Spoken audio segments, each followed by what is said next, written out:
ਜੀ ਸਾਰੇ ਦੋਸਤਾਂ ਨੂੰ ਜੀ ਆਇਆਂ ਨੂੰ ਲੈਲਪੁਰ ਯੰਗ ਹਿਸਟੋਰੀਅਨ ਕਲੱਬ। ਜਿਹੜੇ ਦੋਸਤ ਸਾਨੂੰ ਵੇਖ ਰਹੇ ਨੇ ਪਲੀਜ਼ ਉਹਨਾਂ ਨੂੰ ਰਿਕੁਐਸਟ ਹੈ ਕਿ ਇਹਨੂੰ ਸ਼ੇਅਰ ਕਰ ਦੇਣ ਤਾਂ ਕਿ ਬਾਕੀ ਵੀ ਲੋਕੀ ਆ ਜਾਣ ਤੇ ਅੱਜ ਦਾ ਅਸੀਂ ਪ੍ਰੋਗਰਾਮ ਜਿਹੜਾ ਉਹ ਸ਼ੁਰੂ ਕਰ ਸਕੀਏ। ਸਾਡੇ ਨਾਲ ਸਾਡੇ ਮਹਿਮਾਨ ਸਾਡੇ ਗੈਸਟ ਆ ਗਏ ਨੇ ਤੇ ਅਸੀਂ ਅੱਜ ਦੀ ਜਿਹੜੀ ਗੱਲਬਾਤ ਹੈ ਉਹਨੂੰ ਰੱਖਾਂਗੇ। ਅਸੀਂ ਜਿਹੜਾ ਇਹ ਪ੍ਰੋਗਰਾਮ ਹਰ ਹਫਤੇ ਐਤਵਾਰ ਵਾਲੇ ਦਿਨ 12 ਵਜੇ ਅਸੀਂ ਇਹ ਕਰਨੇ ਪਾਕਿਸਤਾਨ ਟਾਈਮ ਦੇ ਮੁਤਾਬਕ ਔਰ 12:30 ਵਜੇ ਇੰਡੀਅਨ ਟਾਈਮ ਦੇ ਮੁਤਾਬਕ ਇਹ ਪ੍ਰੋਗਰਾਮ ਹੁੰਦਾ ਹੈ। ਇਹ ਲੈਲਪੁਰ ਯੰਗ ਹਿਸਟੋਰੀਅਨ ਕਲੱਬ ਦੇ ਜਿਹੜੇ ਤਿੰਨ ਵੱਖੋ ਵੱਖ ਜਿਹੜੇ ਸਾਡੇ ਪ੍ਰੋਗਰਾਮ ਚੱਲਦੇ ਨੇ ਉਹਨਾਂ ਚੋਂ ਇੱਕ ਹੈ। ਇੱਕ ਸਾਡਾ ਜਿਹੜਾ ਮੇਨ ਪ੍ਰੋਗਰਾਮ ਚੱਲ ਰਿਹਾ ਉਹ ਰਾਤ ਨੂੰ ਅਸੀਂ 9 ਵਜੇ ਕਰਨੇ ਆ ਹਿਸਟਰੀ ਲੈਕਚਰ ਸੀਰੀਜ਼ ਦੇ ਹਵਾਲੇ ਨਾਲ। ਦੂਜਾ ਜਿਹੜਾ ਸਾਡਾ ਪ੍ਰੋਗਰਾਮ ਹੈ ਉਹ ਸਿਟੀ ਐਜ਼ ਇਟ ਵਾਜ਼, ਉਹ ਹਰ ਮੰਗਲ ਨੂੰ ਅਸੀਂ ਇੱਕ ਸ਼ਹਿਰ ਪੰਜਾਬ ਦਾ ਜਿਹੜਾ ਚੜ੍ਹਦੇ ਔਰ ਲਹਿੰਦੇ ਪੰਜਾਬ ਦਾ, ਔਰ ਇਹਦੇ ਤੋਂ ਬਾਅਦ ਫਿਰ ਪੰਜਾਬੀ ਜਿਹੜੇ ਡਾਇਸਪੋਰਾ ਬਾਹਰ ਵਸਦਾ ਉੱਥੋਂ ਦਾ ਸ਼ਹਿਰ ਵੀ ਲੈਂਦੇ ਆ। ਤੇ ਇੱਕ ਸਾਡਾ ਬਹੁਤ ਹੀ ਜਿਹੜਾ ਅਹਿਮ ਪ੍ਰੋਗਰਾਮ ਜਿਹੜਾ ਅੱਜ ਦੇ ਦਿਨ ਐਤਵਾਰ ਨੂੰ ਦੁਪਹਿਰੇ 12 ਵਜੇ ਅਸੀਂ book of the week Lyallpur young historian club ਦਾ ਇੱਕ ਰੀਡਿੰਗ ਰੂਮ ਹੈ, ਉਹਦੇ ਵਿੱਚ ਅਸੀਂ ਬੁੱਕ ਆਫ ਦਾ ਵੀਕ ਦੇ ਹਵਾਲੇ ਨਾਲ ਇੱਕ ਪ੍ਰੋਗਰਾਮ ਸ਼ੁਰੂ ਕੀਤਾ ਹੈ। ਔਰ ਉਹ ਪ੍ਰੋਗਰਾਮ ਜਿਹੜਾ ਉਹ ਪੰਜਾਬ ਨਾਲ ਜੁੜੀਆਂ ਹਿਸਟਰੀ ਦੇ ਨਾਲ ਜੁੜੀਆਂ ਹੋਈਆਂ ਬਹੁਤ ਸਾਰੀਆਂ ਕਿਤਾਬਾਂ ਜਿਹੜੀਆਂ ਨੇ ਉਹ ਚਾਹੇ ਲਿਟਰੇਚਰ ਦੇ ਅੰਗੇ 'ਚ ਹੋਣ ਜਾਂ ਪ੍ਰੋਪਰ ਹਿਸਟਰੀ ਦੀਆਂ ਕਿਤਾਬਾਂ ਉਹਨਾਂ ਨੂੰ ਲੈ ਕੇ ਅਸੀਂ ਉਹ ਪੂਰਾ ਹਫਤਾ ਉਹਦੇ ਤੇ ਗੱਲਬਾਤ ਔਰ ਆਖਰ ਤੇ ਆ ਕੇ ਸੀਨੀਅਰਸ ਜਿਹੜੇ ਨੇ ਸਾਡੇ ਸਕਾਲਰ ਉਹਦੇ ਤੇ ਆਪਣਾ ਰਿਵਿਊ ਦਿੰਦੇ ਨੇ।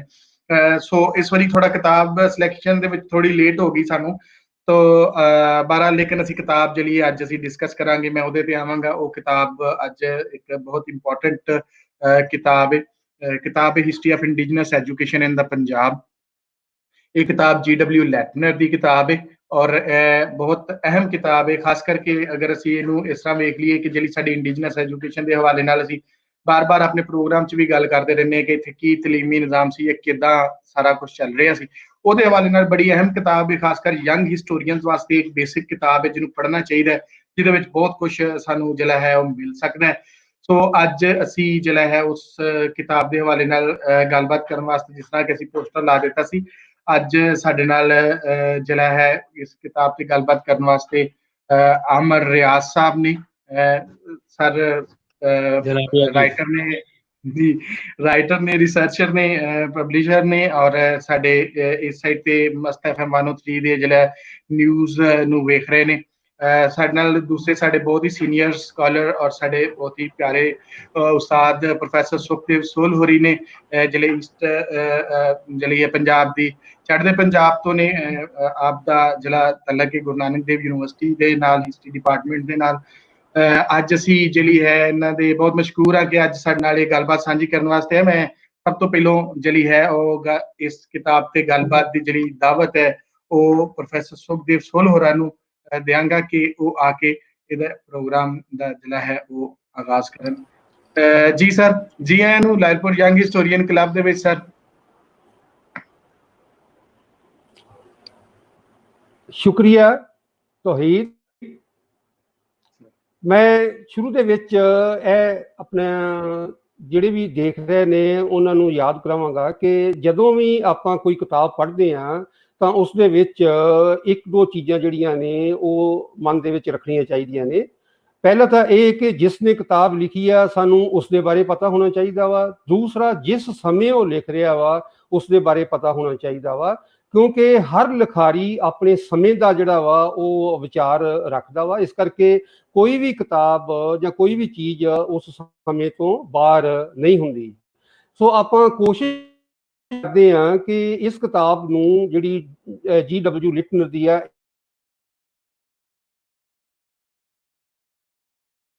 ਇਸ ਨੂੰ ਆਪਾਂ ਤਕਰੀਬਨ ਕਰਾਂਗਾ ਜਿੱਦਾਂ ਅਕਸਰ ਯਾਦ ਕਰਦੇ ਪਹਿਲਾਂ ਜੇਮਸ ਮਿਲ ਤੋਂ ਸ਼ੁਰੂ ਕਰਦੇ, ਮੈਂ ਉੱਥੋਂ ਸ਼ੁਰੂ ਕਰਾਂਗਾ ਕਿਉਂਕਿ ਇਹ ਸਮਾਂ ਵਾ ਜਦੋਂ ਬ੍ਰਿਟਿਸ਼ ਸਾਮਰਾਜ ਜਿਹੜਾ ਵਾ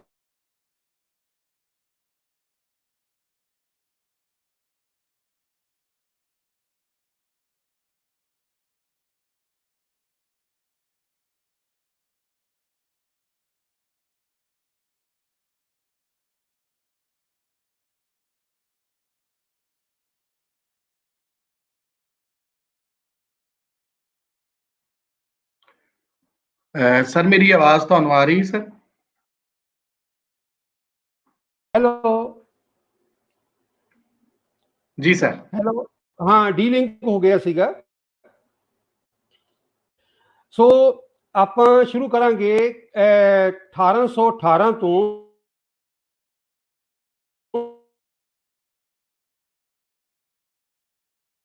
ਜਦੋਂ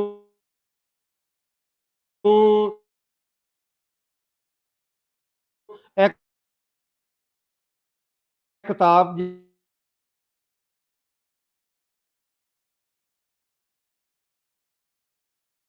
ਜਿਹੜੀ ਆ ਸਰ ਮਾਜ਼ਰਤ ਨਾਲ ਸਰ ਤੁਸੀਂ ਇੱਕ ਦਫਾ ਦੁਬਾਰਾ ਇਹਨੂੰ ਸਰ ਉਸੇ ਲਿੰਕ ਨੂੰ ਕਨੈਕਟ ਕਰ ਲਓ। ਮੇਰਾ ਖਿਆਲ ਇਹਦੇ ਚ ਨਾ ਡਿਸਟੋਰਸ਼ਨ ਆ ਰਹੀ ਹੈ ਬਾਹਰ।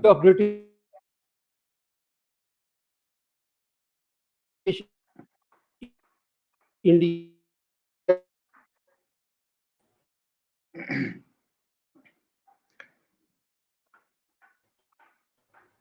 ਤਿੰਨ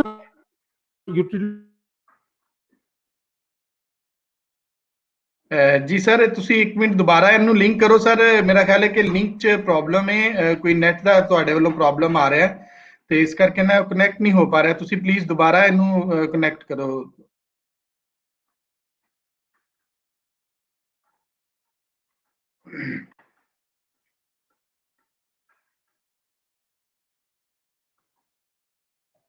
ਜੀ ਬਸ 2 ਮਿੰਟ ਦੇ ਵਿੱਚ ਅਸੀਂ ਦੁਬਾਰਾ ਕਨੈਕਟ ਕਰ ਰਹੇ ਹਾਂ। ਥੋੜਾ ਇੰਟਰਨੈਟ ਦਾ ਪ੍ਰੋਬਲਮ ਆ ਰਿਹਾ, ਪਲੀਜ਼ ਸਾਡੇ ਨਾਲ ਰਹਿਣਾ। ਮਾਜ਼ਰਤ ਇਸ ਵਾਸਤੇ, ਥੋੜਾ ਇੰਟਰਨੈਟ ਦਾ ਮਸਲਾ ਹੋ ਜਾਂਦਾ ਬਾਜ਼ਕਾਤ ਤੇ ਅਸੀਂ ਉਹਨੂੰ ਕਰ ਰਹੇ ਹਾਂ ਸਾਲਵ। ਬਸ 2-4 ਮਿੰਟ ਦੇ ਵਿੱਚ ਹੀ ਸਾਲਵ ਹੋ ਜਾਂਦਾ।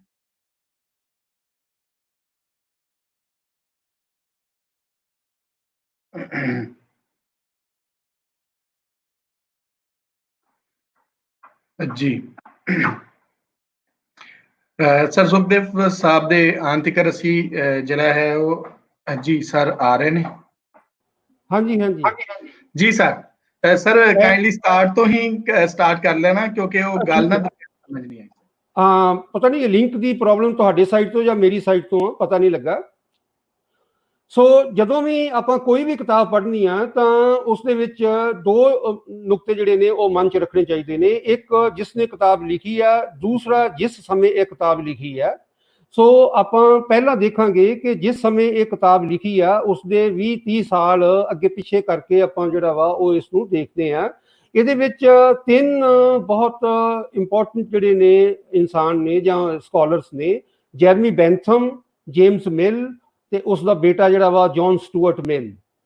ਇਹ ਇਸ ਕਰਕੇ ਇੰਪੋਰਟੈਂਟ ਆ ਕਿ ਇਹਨਾਂ ਤਿੰਨਾਂ ਨੇ ਜਦੋਂ ਬਰਤਾਨਵੀ ਸਾਮਰਾਜ ਸ਼ੁਰੂ ਹੁੰਦਾ ਵਾ ਤਾਂ ਉਹਦੇ ਵਿੱਚ ਆਪਣਾ ਜਿਹੜਾ ਵਿਚਾਰ ਦਿੱਤਾ ਵਾ, ਜਿਹੜੀ ਇਹਨਾਂ ਦੀ ਫਿਲਾਸਫੀ ਆ, ਇਹ ਆਧਾਰ ਬਣਦੀ ਆ।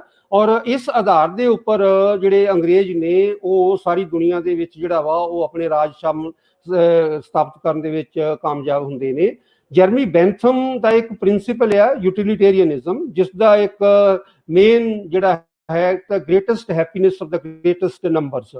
ਯਾਨੀ ਇੱਕ ਤੁਸੀਂ ਯੂਟਿਲਿਟੀ ਦੇ ਹਿਸਾਬ ਦੇ ਨਾਲ ਚੀਜ਼ਾਂ ਨੂੰ ਜਿਹੜਾ ਵਾ ਉਹ ਦੇਖੋਗੇ ਔਰ ਇਸੇ ਤਰੀਕੇ ਦੇ ਨਾਲ ਜਿਹੜਾ ਵਾ ਉਹ ਰੈਸ਼ਨੈਲਿਟੀ, ਔਰ ਇਹੀ ਰੈਸ਼ਨੈਲਿਟੀ ਆ ਉਹ ਕੈਪੀਟਲਿਜ਼ਮ ਦਾ ਇੱਕ ਆਧਾਰ ਬਣਦੀ ਹੈ।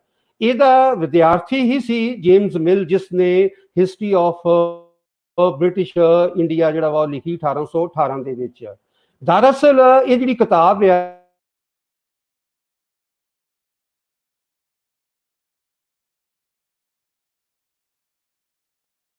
ਜਿਹੜਾ ਆਧਾਰ ਆ ਉਸ ਦੇ 2 ਜਿਹੜੇ ਨੇ ਨੁਕਤੇ ਇੰਪੋਰਟੈਂਟ ਨੇ। ਇੱਕ ਤਾਂ ਇਹ ਕਿ ਇਹ ਇੰਡੋਫੋਬੀਆ ਇਸ ਨੂੰ ਬਹੁਤ ਜ਼ਿਆਦਾ ਵਾ, ਇਸ ਨੂੰ ਹਿੰਦੁਸਤਾਨ ਦੇ ਜਿਹੜੇ ਲੋਕ ਨੇ ਉਹਨਾਂ ਤੋਂ ਬਹੁਤ ਜ਼ਿਆਦਾ ਜਿਹੜਾ ਵਾ ਡਰ ਆ। ਔਰ ਦੂਸਰਾ ਕਿ ਇਸ ਨੇ ਸ਼ੁਰੂ ਕੀਤਾ ਹੋਇਆ ਵਾ ਜਿਹੜਾ ਓਰੀਐਂਟਲਿਜ਼ਮ ਆ ਉਸ ਦੇ ਵਿਰੁੱਧ ਇਸ ਨੇ ਆਪਣਾ ਪ੍ਰਚਾਰ ਜਿਹੜਾ ਵਾ ਉਹ ਸ਼ੁਰੂ ਕਰ ਦਿੱਤਾ। ਔਰ ਨਾਲ ਹੀ ਇਸ ਨੇ ਜਿਹੜਾ ਵਾ ਉਹ ਰਿਫਾਰਮਸ ਬਿੱਲ ਜਿਹੜੇ ਨੇ ਉਸ ਸਮੇਂ ਜਿਹੜੇ ਨੇ ਸ਼ੁਰੂ ਕੀਤੇ। 1832 ਤੋਂ ਇਹ ਸ਼ੁਰੂ ਹੁੰਦੇ ਨੇ ਔਰ 1832 ਦਾ ਜਿਹੜਾ ਰਿਫਾਰਮ ਐਕਟ ਆ ਉਸ ਦੇ ਮੁਤਾਬਕ ਇਸ ਨੇ ਜਿਹੜਾ ਬ੍ਰਿਟਿਸ਼ ਪਾਰਲੀਮੈਂਟ ਦੇ ਵਿੱਚ ਜਿਹੜੀ ਸਰਮਾਏਦਾਰੀ ਜਮਾਤ ਆ, ਜਿਹੜੀ ਕੈਪੀਟਲਿਸਟ ਕਲਾਸ ਆ, ਉਹ ਹਾਵੀ ਹੋ ਜਾਂਦੀ ਆ। ਇਹ ਇਸ ਕਰਕੇ ਜ਼ਰੂਰੀ ਆ ਕਿ ਇਹ ਪਹਿਲੀ ਵਾਰੀ ਬ੍ਰਿਟਿਸ਼ ਪਾਰਲੀਮੈਂਟ ਦੇ ਵਿੱਚ ਇਹਨਾਂ ਦੀ ਜਿਹੜੀ ਆ ਉਹ ਮੈਜੋਰਿਟੀ ਆ ਜਾਂਦੀ ਆ ਔਰ ਕੈਪੀਟਲਿਜ਼ਮ ਜਿਹੜਾ ਉਸ ਦਾ ਇੰਪੀਰੀਅਲਿਜ਼ਮ ਆ ਉਹ ਬਹੁਤ ਲਾਰਜ ਸਕੇਲ ਤੇ ਜਿਹੜਾ ਵਾ ਸ਼ੁਰੂ ਹੋ ਜਾਂਦਾ ਵਾ। ਇਹਦਾ ਬੇਟਾ ਜੌਨ ਸਟੂਅਰਟ ਮਿਲ ਦੁਬਾਰਾ ਇਸੇ ਪ੍ਰਿੰਸੀਪਲ ਨੂੰ ਯੂਟਿਲਿਟੇਰੀਅਨਿਜ਼ਮ ਨੂੰ ਜਿਹੜਾ ਵਾ ਉਹ ਲੈ ਕੇ ਆਉਂਦਾ ਵਾ। ਔਰ ਇਸ ਯੂਟਿਲਿਟੇਰੀਅਨਿਜ਼ਮ ਦਾ ਜਾਂ ਜੀਐਸ ਮਿਲ ਦਾ ਇੱਕ ਸਿਧਾਂਤ ਆ ਕਿ ਜਿਹੜੇ ਲੋਕ ਬੈਕਵਰਡ ਨੇ ਉਹਨਾਂ ਤੇ ਰਾਜ ਕਰਨ ਵਾਸਤੇ ਤੁਹਾਨੂੰ ਸਪੋਟਿਜ਼ਮ ਜਿਹੜਾ ਵਾ ਉਹ ਜ਼ਰੂਰੀ ਆ।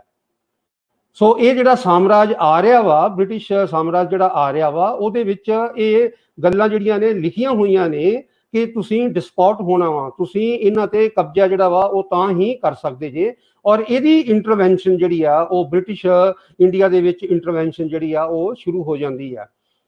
ਜੀਐਸ ਮਿਲ ਆਪਣੇ ਫਾਦਰ ਦੀ ਇਨਫਲੂਐਂਸ ਕਰਕੇ ਈਸਟ ਇੰਡੀਆ ਕੰਪਨੀ ਦਾ ਬੜਾ ਇੰਪੋਰਟੈਂਟ ਜਿਹੜਾ ਵਾ ਉਹ ਅਫੀਸ਼ੀਅਲ ਕਿਸੇ ਟਾਈਮ ਤੇ ਰਿਹਾ।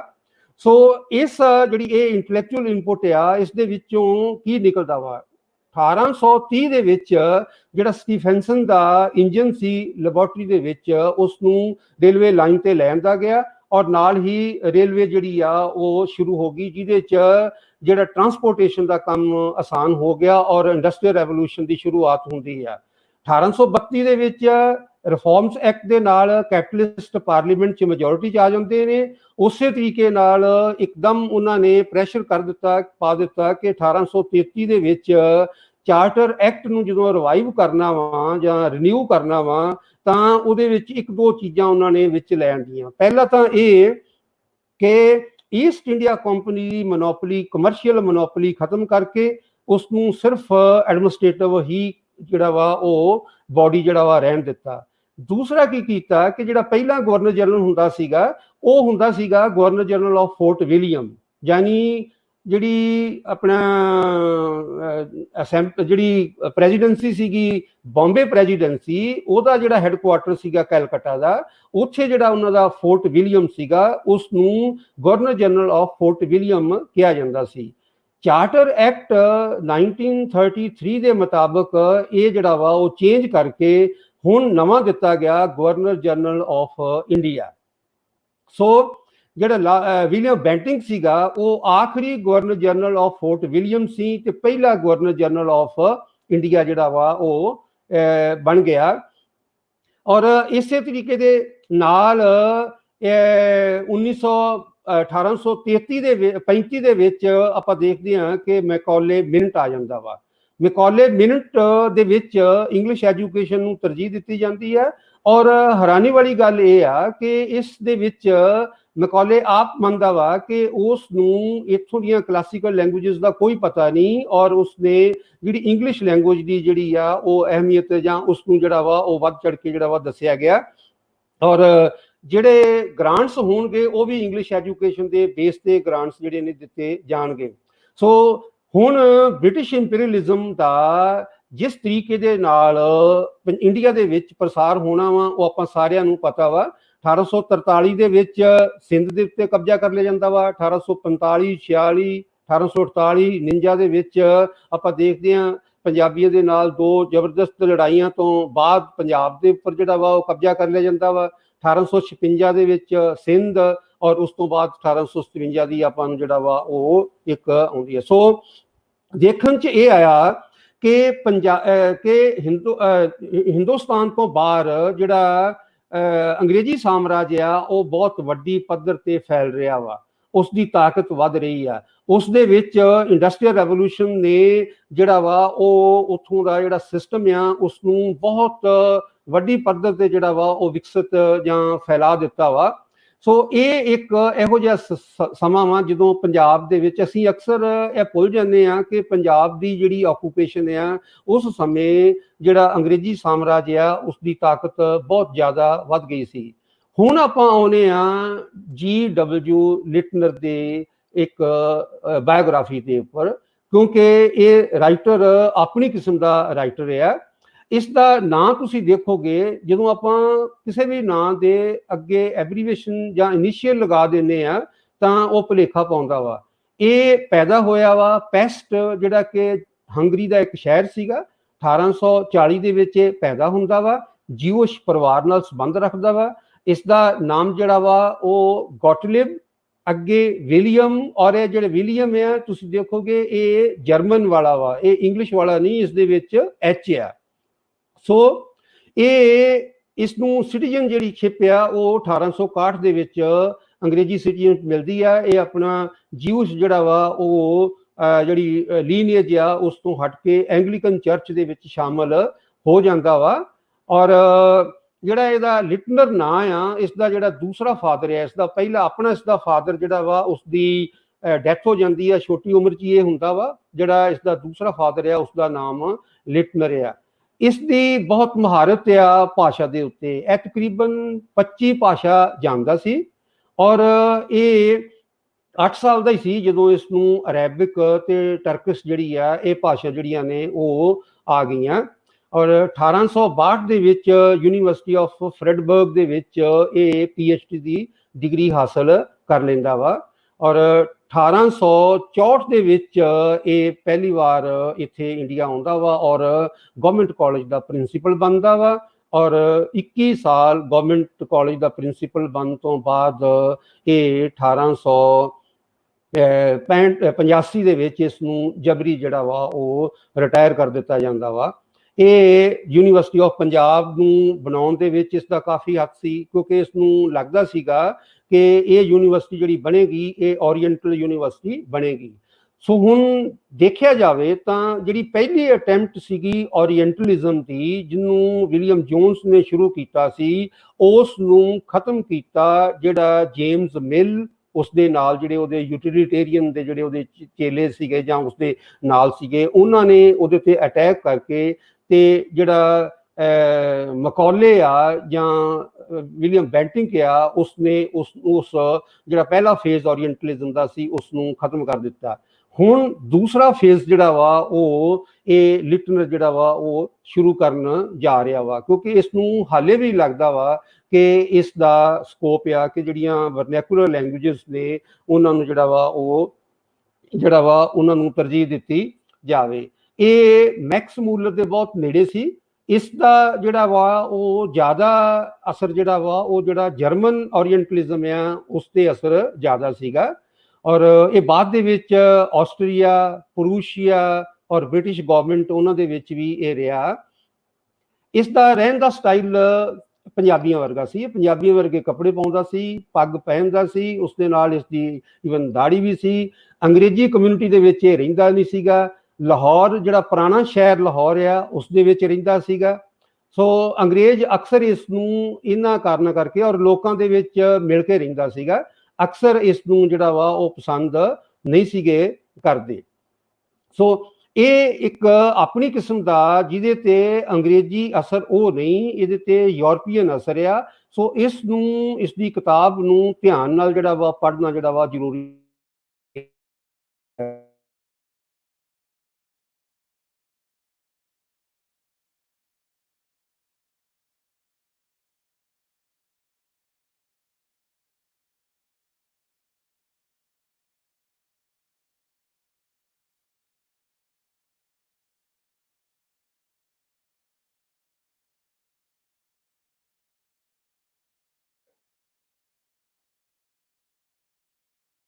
जी सर, मेरी आवाज आ रही है तुहानू सर?